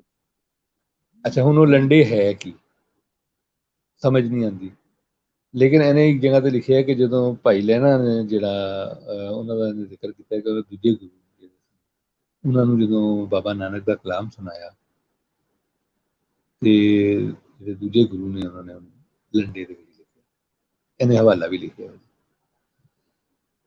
ਲੰਡੇ ਬਹੁਤ ਪੁਰਾਣਾ ਜਿਹੜਾ ਸਿਲਸਿਲਾ ਹੈਗਾ, ਔਰ ਉਹਨੇ ਕਿਹਾ ਕਿ ਮਤਲਬ ਕਿ ਬਕਾਇਦਾ ਲਿਖਿਆ ਕਿ ਇੱਕ ਸਕ੍ਰਿਪਟ ਜਿਹੜਾ ਉਹ ਸੁਦਾਗਰਾਂ ਲਈ, ਇੱਕ ਸਕ੍ਰਿਪਟ ਜਿਹੜਾ ਹੈਗਾ ਉਹ ਬੈਂਕਰਸ ਲਈ, ਔਰ ਇੱਕ ਸਕ੍ਰਿਪਟ ਹੈਗਾ ਬਈ ਖਾਤਿਆਂ ਲਈ। ਔਰ ਬਈ ਖਾਤਿਆਂ ਤੁਸੀਂ ਅਕਸਰ ਪੁਰਾਣੇ ਪਿੰਡਾਂ ਦੇ ਵਿੱਚ ਤੇ ਜਿਹੜਾ ਹੈਗਾ ਹੁਣ ਉਹ ਬਹੁਤ ਥੋੜਾ ਰਹਿ ਗਿਆ, ਹਲੇ ਵੀ ਕਿਤੇ ਕਿਤੇ ਉਹ ਇਲਮ ਮਿਲ ਜਾਂਦਾ ਕਿ ਬਈ ਖਾਤੇ ਜਿਹੜੇ ਲਿਖਦੇ ਹੈਗੇ। ਫਿਰ ਇਹਨੇ ਉਹਨਾਂ ਦੀ ਫਾਰਮਸ ਦਿੱਤੀਆਂ, ਤੇ ਇਹ ਜਿਹੜੀ ਆਪਣਾ ਗੁਰਮੁਖੀ ਸਕ੍ਰਿਪਟ ਬਣਾ ਲਿਆ ਇਹ ਸਾਰਾ ਉਸ ਲੰਡੇ 'ਚੋਂ ਜ਼ਿਆਦਾਤਰ ਡਰਾਈਵ ਕਰਕੇ ਬਣਾਇਆ ਗਿਆ। ਇਹ ਗੱਲ ਇਹਨੇ ਲਿਖੀ ਹੈ ਕਿ ਇਹ ਸਾਰੇ ਨਾਗਰੀ ਸਕ੍ਰਿਪਟ, ਯਾਨੀ ਜ਼ਿਆਦਾਤਰ ਨਾਗਰੀ ਸਕ੍ਰਿਪਟ। ਹੁਣ ਨਾਗਰੀ ਦਾ ਔਰ ਖਰੋਸ਼ਟੀ ਦਾ ਜਿਹੜਾ ਫਰਕ ਹੈਗਾ, ਇਹ ਜਿਹੜੇ ਹੈਗੇ ਨੇ, ਜਿਹਦਾ ਮੈਂ ਕਿਹਾ ਦਰਦਸਤਾਨ ਦਾ ਵੀ ਜ਼ਿਕਰ ਕੀਤਾ, ਲਾਈਟਨਰ ਨੇ ਗੱਲ ਕੀਤੀ ਹੈ, ਇਹਦੇ ਤੇ ਦਾਨੀ ਸਾਹਿਬ ਨੇ ਸਾਡੇ ਇੱਥੇ ਕੰਮ ਕੀਤਾ ਕਾਫੀ, ਔਰ ਉਹਦਾ ਜਿਹੜਾ ਖਰੋਸ਼ਟੀ ਸਕ੍ਰਿਪਟ ਹੈਗਾ ਉਹਦੇ ਤੇ ਕੰਮ ਕੀਤਾ, ਔਰ ਜਿਹੜੀ ਅਸ਼ੋਕਾ ਦੇ ਕੁਝ ਇਨਸਕ੍ਰਿਪਸ਼ਨ ਹੈਗੇ ਉਹ ਵੀ ਖਰੋਸ਼ਟੀ ਸਕ੍ਰਿਪਟ। ਹੁਣ ਸਾਡੇ ਇੱਥੇ ਕੀ, ਸਾਡੇ ਇੱਥੇ ਜਿਹੜੀ ਤਾਰੀਖ ਪੜ੍ਹਾਈ ਜਾਂਦੀ ਹੈ ਉੱਧਰ ਵੀ ਤੇ ਇੱਧਰ ਵੀ, ਜੋ ਬਾਂਦਰ ਤਮਾਸ਼ਾ ਲਾਇਆ ਹੋਇਆ ਨੇ ਤਲੀਮ ਦੇ ਨਾਂ ਦੇ ਉੱਤੇ ਇੰਡੀਆ ਪਾਕਿਸਤਾਨ 'ਚ, ਉਹਦੇ 'ਚ ਕੀ ਕਰਾਉਂਦੇ ਨੇ, ਇਹ ਇੰਝ ਲੱਗਦਾ ਹੈ ਕਿ ਦੇਵਨਾਗਰੀ ਜਿਹੜੀ ਹੈਗੀ ਹੈ, ਹੁਣ ਤਾਂ ਦੇਵਨਾਗਰੀ ਕਹਿੰਦੇ ਨੇ, ਇਹਨੇ ਨਾਗਰੀ ਲਿਖਿਆ ਹਰ ਜਗ੍ਹਾ ਤੇ, ਇਹ ਵੀ ਹੋ ਸਕਦਾ ਬਾਅਦ ਦੇਵ ਲਾਤਾ ਹੋਇਆ ਇਹਨਾਂ ਨੇ। ਖੈਰ ਨਾਗਰੀ ਦਾ ਉਹਨਾਂ ਨੇ ਕਿਹਾ ਕਿ ਨਾਗਰੀ ਸਕ੍ਰਿਪਟ ਜਿਹੜਾ ਹੈਗਾ ਇਹ ਵੀ ਮੁੱਢ ਕਦੀਮ ਤੋਂ ਹੈ, ਔਰ ਖਰੋਸ਼ਟੀ ਲਿਖਿਆ ਹੀ ਬਿਲਕੁਲ ਪਰਸ਼ੀਅਨ ਮਗਰ ਜਾਂਦਾ ਹੈ, ਤੇ ਉਹ ਸਕ੍ਰਿਪਟ ਜਿਹੜਾ ਹੈਗਾ ਉਹ ਵੀ ਮੁੱਢ ਕਦੀਮ ਤੋਂ ਹੈਗਾ। ਹੁਣ ਇੱਕ ਨੂੰ ਹਿੰਦੂ ਦੇ ਖਾਤੇ ਪਾਤਾ, ਇੱਕ ਨੂੰ ਮੁਸਲਮਾਨ ਦੇ ਖਾਤੇ ਪਾਤਾ, ਤੇ ਕੰਮ ਚੱਲ। ਇਹੋ ਜਿਹੇ ਜਿਹੜੇ ਕੰਮ ਹੈਗੇ ਨੇ, ਇਹਨਾਂ 'ਚੋਂ ਅਸੀਂ ਨਿਕਲਾਂਗੇ ਤੇ ਇਲਮ ਹਾਸਲ ਕਰਾਂਗੇ ਨਾ, ਤਾਂ ਹੀ ਤੇ ਸਾਡਾ ਇਲਮ ਜਿਹੜਾ ਹੈਗਾ ਉਹ, ਮੈਨੂੰ ਲੱਗਦਾ ਬੁੱਲੇ ਸ਼ਾਹ ਸਹੀ ਗਿਆ। ਮਤਲਬ ਇਹ ਹੈ ਕਿ ਤੁਸੀਂ ਐਡੀ ਕਿਤਾਬਾਂ ਪੜ੍ਹ ਕੇ ਜੇ ਤੁਸੀਂ ਬੁਨਿਆਦੀ ਖੁੰਡੀ ਦੇ ਵਿੱਚ ਹੀ ਫਸੇ ਹੋਏ ਹੋ, ਤੁਸੀਂ ਜੇਮਸ ਮਿਲ ਤੋਂ ਹੀ ਅੱਗੇ ਨਹੀਂ ਨਿਕਲਣਾ, ਤੁਹਾਨੂੰ ਸਮਝ ਕਿੱਥੋਂ ਆਉਣੀ ਇਹ ਚੀਜ਼ਾਂ ਦੀ, ਭਾਵੇਂ ਤੁਸੀਂ ਆਕਸਫੋਰਡ ਤੋਂ ਪੜ੍ਹ ਰਹੇ ਹੋ, ਤੇ ਭਾਵੇਂ ਹਾਰਵਰਡ ਤੋਂ ਪੜ੍ਹ ਰਹੇ ਹੋ, ਤੇ ਭਾਵੇਂ MIT ਤੋਂ ਪੜ੍ਹ ਰਹੇ ਹੋ, ਕੁਛ ਸਮਝ ਨਹੀਂ ਆਣੀ, ਤੁਸੀਂ ਫਿਰ ਉੱਥੇ ਗੋਲ ਦਾਇਰੇ 'ਚ ਘੁੰਮਦੇ ਰਹੋਗੇ। ਤੇ ਲਾਈਟਨਰ ਦਾ ਕੰਮ ਇਸ ਵਾਸਤੇ ਮਤਲਬ ਮਲਟੀਪਲ ਉਹਦੇ ਹਵਾਲੇ ਨੇ, ਔਰ ਇਹ ਚੀਜ਼ ਜਿਹੜੀ ਹੈਗੀ ਫਿਰ ਇਹਦੇ ਵਿੱਚ ਜਿਹੜੀ ਮੁਕਾਮੀ ਤਾਲੀਮ ਹੈਗੀ ਹੈ ਉਹਦਾ ਇਕਰਾਰ, ਇਹ ਬਹੁਤ ਅਹਿਮ ਹੈ। ਮੁਕਾਮੀ ਨੌਲੇਜ ਦਾ ਇਕਰਾਰ, ਇਹ ਬਹੁਤ ਅਹਿਮ ਗੱਲ ਹੈ। ਇੱਥੇ ਕੀ ਹੈਗਾ, ਸਾਡੇ ਇੱਥੇ ਜਿਹੜੀ ਮੋਡਰਨਿਟੀ ਹੈ, ਸੋ ਕਾਲਡ, ਜਿਹੜੀ ਅਸੀਂ ਅੱਜ ਕੱਲ੍ਹ ਲਈ ਫਿਰਦੇ ਹਾਂ, ਇਹ ਜਿਹੜੀ ਸੋ ਕਾਲਡ ਮੋਡਰਨਿਟੀ ਹੈ, ਇਹ ਐਸੋਸੀਏਟਡ ਹੈ ਵਿਦ ਕਲੋਨੀਅਲ ਪਾਵਰ। ਨੂੰ ਕਲੋਨੀਅਲ ਪਾਵਰ ਦੇ ਨਾਲ ਐਸੋਸੀਏਟਡ ਮੋਡਰਨਿਟੀ ਜਿਹੜੀ ਹੈ, ਉਹਦੀ ਇਸ ਵਾਸਤੇ ਵੀ ਬਹੁਤ ਸਾਰੇ ਮੁਖਾਲਫਤ ਲੋਕ ਕਰਦੇ ਨੇ, ਕਿਉਂਕਿ ਉਹ ਸਾਡੇ ਇੱਥੋਂ ਨਿਕਲੀ ਨਹੀਂ, ਉਹ ਇੰਪੋਜ਼ ਕੀਤੀ ਗਈ। ਉਹ ਮੋਡਰਨਿਟੀ ਸਾਡੇ ਅੰਦਰੋਂ ਨਿਕਲਦੀ ਤੇ ਹੋਰ ਗੱਲ ਸੀ, ਉਹ ਅੰਦਰੋਂ ਹੈਗੀ ਸੀ ਮੌਜੂਦ।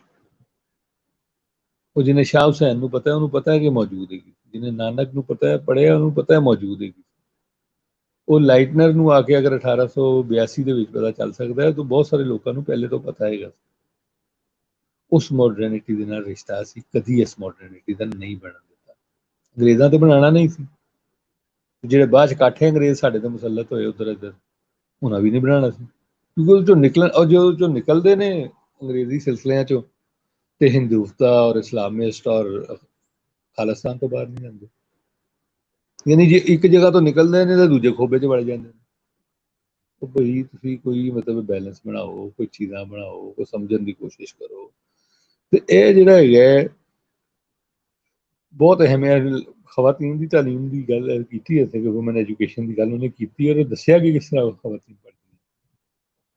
ਫਿਰ ਜਾ ਬਜਾ ਪੰਜਾਬੀ ਮੌਲਵੀਆਂ ਦਾ ਜ਼ਿਕਰ ਹੈ, ਪੰਜਾਬੀ ਪੰਡਤਾਂ ਦਾ ਜ਼ਿਕਰ ਹੈ, ਪੰਜਾਬੀ ਜਿਹੜੇ ਨੇ ਸਿੱਖਾਂ ਦੇ ਉਸਤਾਦ ਜਿਹੜੇ ਹੈਗੇ ਨੇ ਗੁਰੂਆਂ, ਉਹਨਾਂ ਦਾ ਜ਼ਿਕਰ ਹੈਗਾ, ਨਾਗਰੀ ਸਕੂਲਾਂ ਦਾ, ਸੰਸਕ੍ਰਿਤ ਸਕੂਲਾਂ ਦਾ ਵੀ ਜ਼ਿਕਰ ਹੈ। ਯਾਨੀ ਇਹ ਮੇਰਾ ਆਪਣਾ ਇਹ ਖਿਆਲ ਹੈ ਕਿ ਇਹ ਕਿਤਾਬ ਤੁਹਾਨੂੰ ਇਹ ਜਿਹੜੀ ਰਿਵਾਜੀ ਜਿਹੜਾ ਕੰਮ ਚੱਲਿਆ ਹੋਇਆ ਨਾ, 1 ਨੇਸ਼ਨ ਥਿਊਰੀ ਔਰ 2 ਨੇਸ਼ਨ ਥਿਊਰੀ ਦਾ, ਉਹਦੇ ਤੋਂ ਪਰਾਂ ਕਰਕੇ ਚੀਜ਼ਾਂ ਵੱਲ ਲੈ ਕੇ ਜਾਂਦੀ ਹੈ ਸਮਝਣ ਵਾਸਤੇ। ਔਰ ਅੰਗਰੇਜ਼ੀ ਜਿਹੜਾ ਪ੍ਰਾਈਡ ਹੈਗਾ ਉਹਦੇ 'ਚੋਂ ਵੀ ਕੱਢਦੀ, ਉਹ ਜਿਹੜਾ 2 ਨੰਬਰ ਪ੍ਰਾਈਡ ਇਹਨਾਂ ਨੇ ਯੂਰਪੀਅਨ ਬਰਤਰੀ, ਔਰ ਇਹ ਸੋਲ ਸਾਹਿਬ ਵੀ ਕਹਿ ਰਹੇ ਸਨ ਪਤਾ ਨਹੀਂ ਕਿਹੜਾ ਇੰਡਸਟਰੀਅਲ ਰੈਵੋਲੂਸ਼ਨ ਸੀ, ਮੈਨੂੰ ਤੇ ਅੱਜ ਤੱਕ ਸਮਝ ਨਹੀਂ ਆਇਆ, ਨਾ ਮੈਨੂੰ 1857 ਦੀ ਸਮਝ ਆਈ ਹੈ, ਨਾ ਮੈਨੂੰ ਅੱਜ ਤੱਕ ਇੰਡਸਟਰੀਅਲ ਰੈਵੋਲੂਸ਼ਨ ਸਮਝ ਆਈ। ਫਰਾਡ ਲਾਇਆ ਹੋਇਆ, ਕਬਜ਼ਿਆਂ ਨੂੰ ਹੀ ਰੈਵੋਲੂਸ਼ਨ ਕਹਿ ਛੱਡਦੇ ਨੇ। ਉਹ ਜੋ ਕਬਜ਼ੇ ਕਰਦੇ ਰਹੇ ਦੁਨੀਆ ਦੇ ਅੰਦਰ, ਸਾਰੀ ਆਪਣੀ ਰੇਲਵੇ ਜਿਹੜੀ ਹੈ ਸਾਡੇ ਜਿਹੇ ਮੁਲਕਾਂ ਦੇ ਕਬਜ਼ੇ ਕਰਕੇ ਚਲਾਈ ਇਹਨਾਂ ਨੇ। ਹੁਣ ਮਤਲਬ ਹੈ ਕਿ ਸਾਨੂੰ ਕਹਿੰਦੇ ਨੇ, ਹੁਣ ਮਤਲਬ ਹੈ ਕਿ ਕਹਿੰਦੇ ਅਸੀਂ ਤਰੱਕੀ ਕਰਕੇ, ਮਤਲਬ ਕਿਹੜੀ ਤਰੱਕੀ, ਮੈਨੂੰ ਤਾਂ ਸਮਝ ਨਹੀਂ ਆਉਂਦੀ। ਕੱਲ ਇੱਕ ਸਾਹਿਬ ਜਿਹੜੇ ਟੀਵੀ ਦੇ ਉੱਤੇ ਮੈਂ ਸੁਣਿਆ ਹੋਣ ਲੱਗੇ, ਮੁਹੱਜ਼ਬ ਕੌਮੀ, ਕਿਹੜੀ ਮੁਹੱਜ਼ਬ ਕੌਮ ਜਿਹਨੇ ਅਫਗਾਨਿਸਤਾਨ ਤਬਾਹ ਕਰਤਾ, ਜਿਹਨੇ ਇਰਾਕ ਤਬਾਹ ਕਰਤਾ, ਜਿਹੜਾ ਫਲਸਤੀਨੀਆਂ ਨੂੰ ਮਾਰੀ ਜਾ ਰਿਹਾ, ਜਿਹੜਾ ਕਸ਼ਮੀਰ ਦੇ ਵਿੱਚ ਜੋ ਹੋ ਰਿਹਾ, ਇਹਨਾਂ ਮੁਹੱਜ਼ਬ ਕਹਿੰਦੇ। ਕੱਖ ਮੁਹੱਜ਼ਬ ਨਹੀਂ ਹੈਗਾ, ਇਹ ਸਭ ਜਿਹੜੀ ਟਰਮਾਂ ਹੀ ਨਾ, ਇਹਨਾਂ ਨੂੰ ਛੱਡਾਂਗੇ ਤੇ ਫਿਰ ਸਾਨੂੰ ਜਿਹੜਾ ਹੈ ਨਾ ਪਤਾ ਚੱਲੇਗਾ। ਔਰ ਇਹ ਜਿਹੜਾ ਪਬਲਿਕ ਇੰਸਟਰਕਸ਼ਨ ਦਾ ਮਹਿਕਮਾ ਸੀ ਇਹਨੇ ਬਣਾਇਆ ਲਾਈਕ, ਇਹਦੀ ਵੀ ਬੜੀ ਅਹਿਮੀਅਤ। ਸਰਿਸ਼ਤਾ ਏ ਤਾਲੀਮ ਹੁੰਦਾ ਸੀ ਪੁਰਾਣਾ, ਇਹ ਨਹੀਂ ਕਿ ਨਵਾਂ, ਇਹਨਾਂ ਨਾਂ ਉਹਦਾ ਪਬਲਿਕ ਇੰਸਟਰਕਸ਼ਨ ਕਰਤਾ ਅੰਗਰੇਜ਼ੀ। ਜਿਸ ਤਰ੍ਹਾਂ ਮੈਂ ਤੁਹਾਨੂੰ ਸ਼ਾਇਦ ਪਤਾ ਨਹੀਂ ਗੱਲ ਹੋਈ ਸੀ ਕਿ ਨਹੀਂ, ਲੇਕਿਨ ਮਦਦੁਲ ਮਾਲ ਮਹਿਕਮਾ ਹੁੰਦਾ ਸੀ ਪੁਰਾਣਾ, ਅਕਬਰ ਦੇ ਵੇਲੇ ਤੋਂ ਚੱਲਿਆ ਆ ਰਿਹਾ। ਪਾਠਸ਼ਾਲਾ ਨੂੰ, ਮਦਰਸਿਆਂ ਨੂੰ, ਮਕਤਬਾਂ ਨੂੰ, ਮੁਖਤਲਿਫ ਜਗ੍ਹਾ ਦੇ ਉੱਤੇ ਉਹ ਮਦਦ ਦਿੰਦਾ ਸੀ, ਬਾਦਸ਼ਾਹ ਮਦਦ ਦਿੰਦਾ ਸੀ, ਤੇ ਉਹਨੂੰ ਇਹਨਾਂ ਨੇ ਗ੍ਰਾਂਟ ਇਨੀਟ ਕਰਤਾ। ਤੇ ਉਹ ਜਿਹੜਾ ਪਬਲਿਕ ਇੰਸਟਰਕਸ਼ਨ ਦਾ ਮਹਿਕਮਾ ਹੈ, ਉਹ ਸ਼ੁਰੂ ਦੇ ਵਿੱਚ ਤੇ ਬਿਲਕੁਲ ਹੋਰ ਤਰ੍ਹਾਂ ਸੀ, ਉਹਦੇ ਚ ਲਾਈਟਨਰ ਦਾ ਕੰਮ ਬਿਲਕੁਲ ਹੋਰ ਤਰ੍ਹਾਂ ਦਾ ਹੈ, ਉਹ ਬਿਲਕੁਲ ਅਲੱਗ ਹੈਗਾ।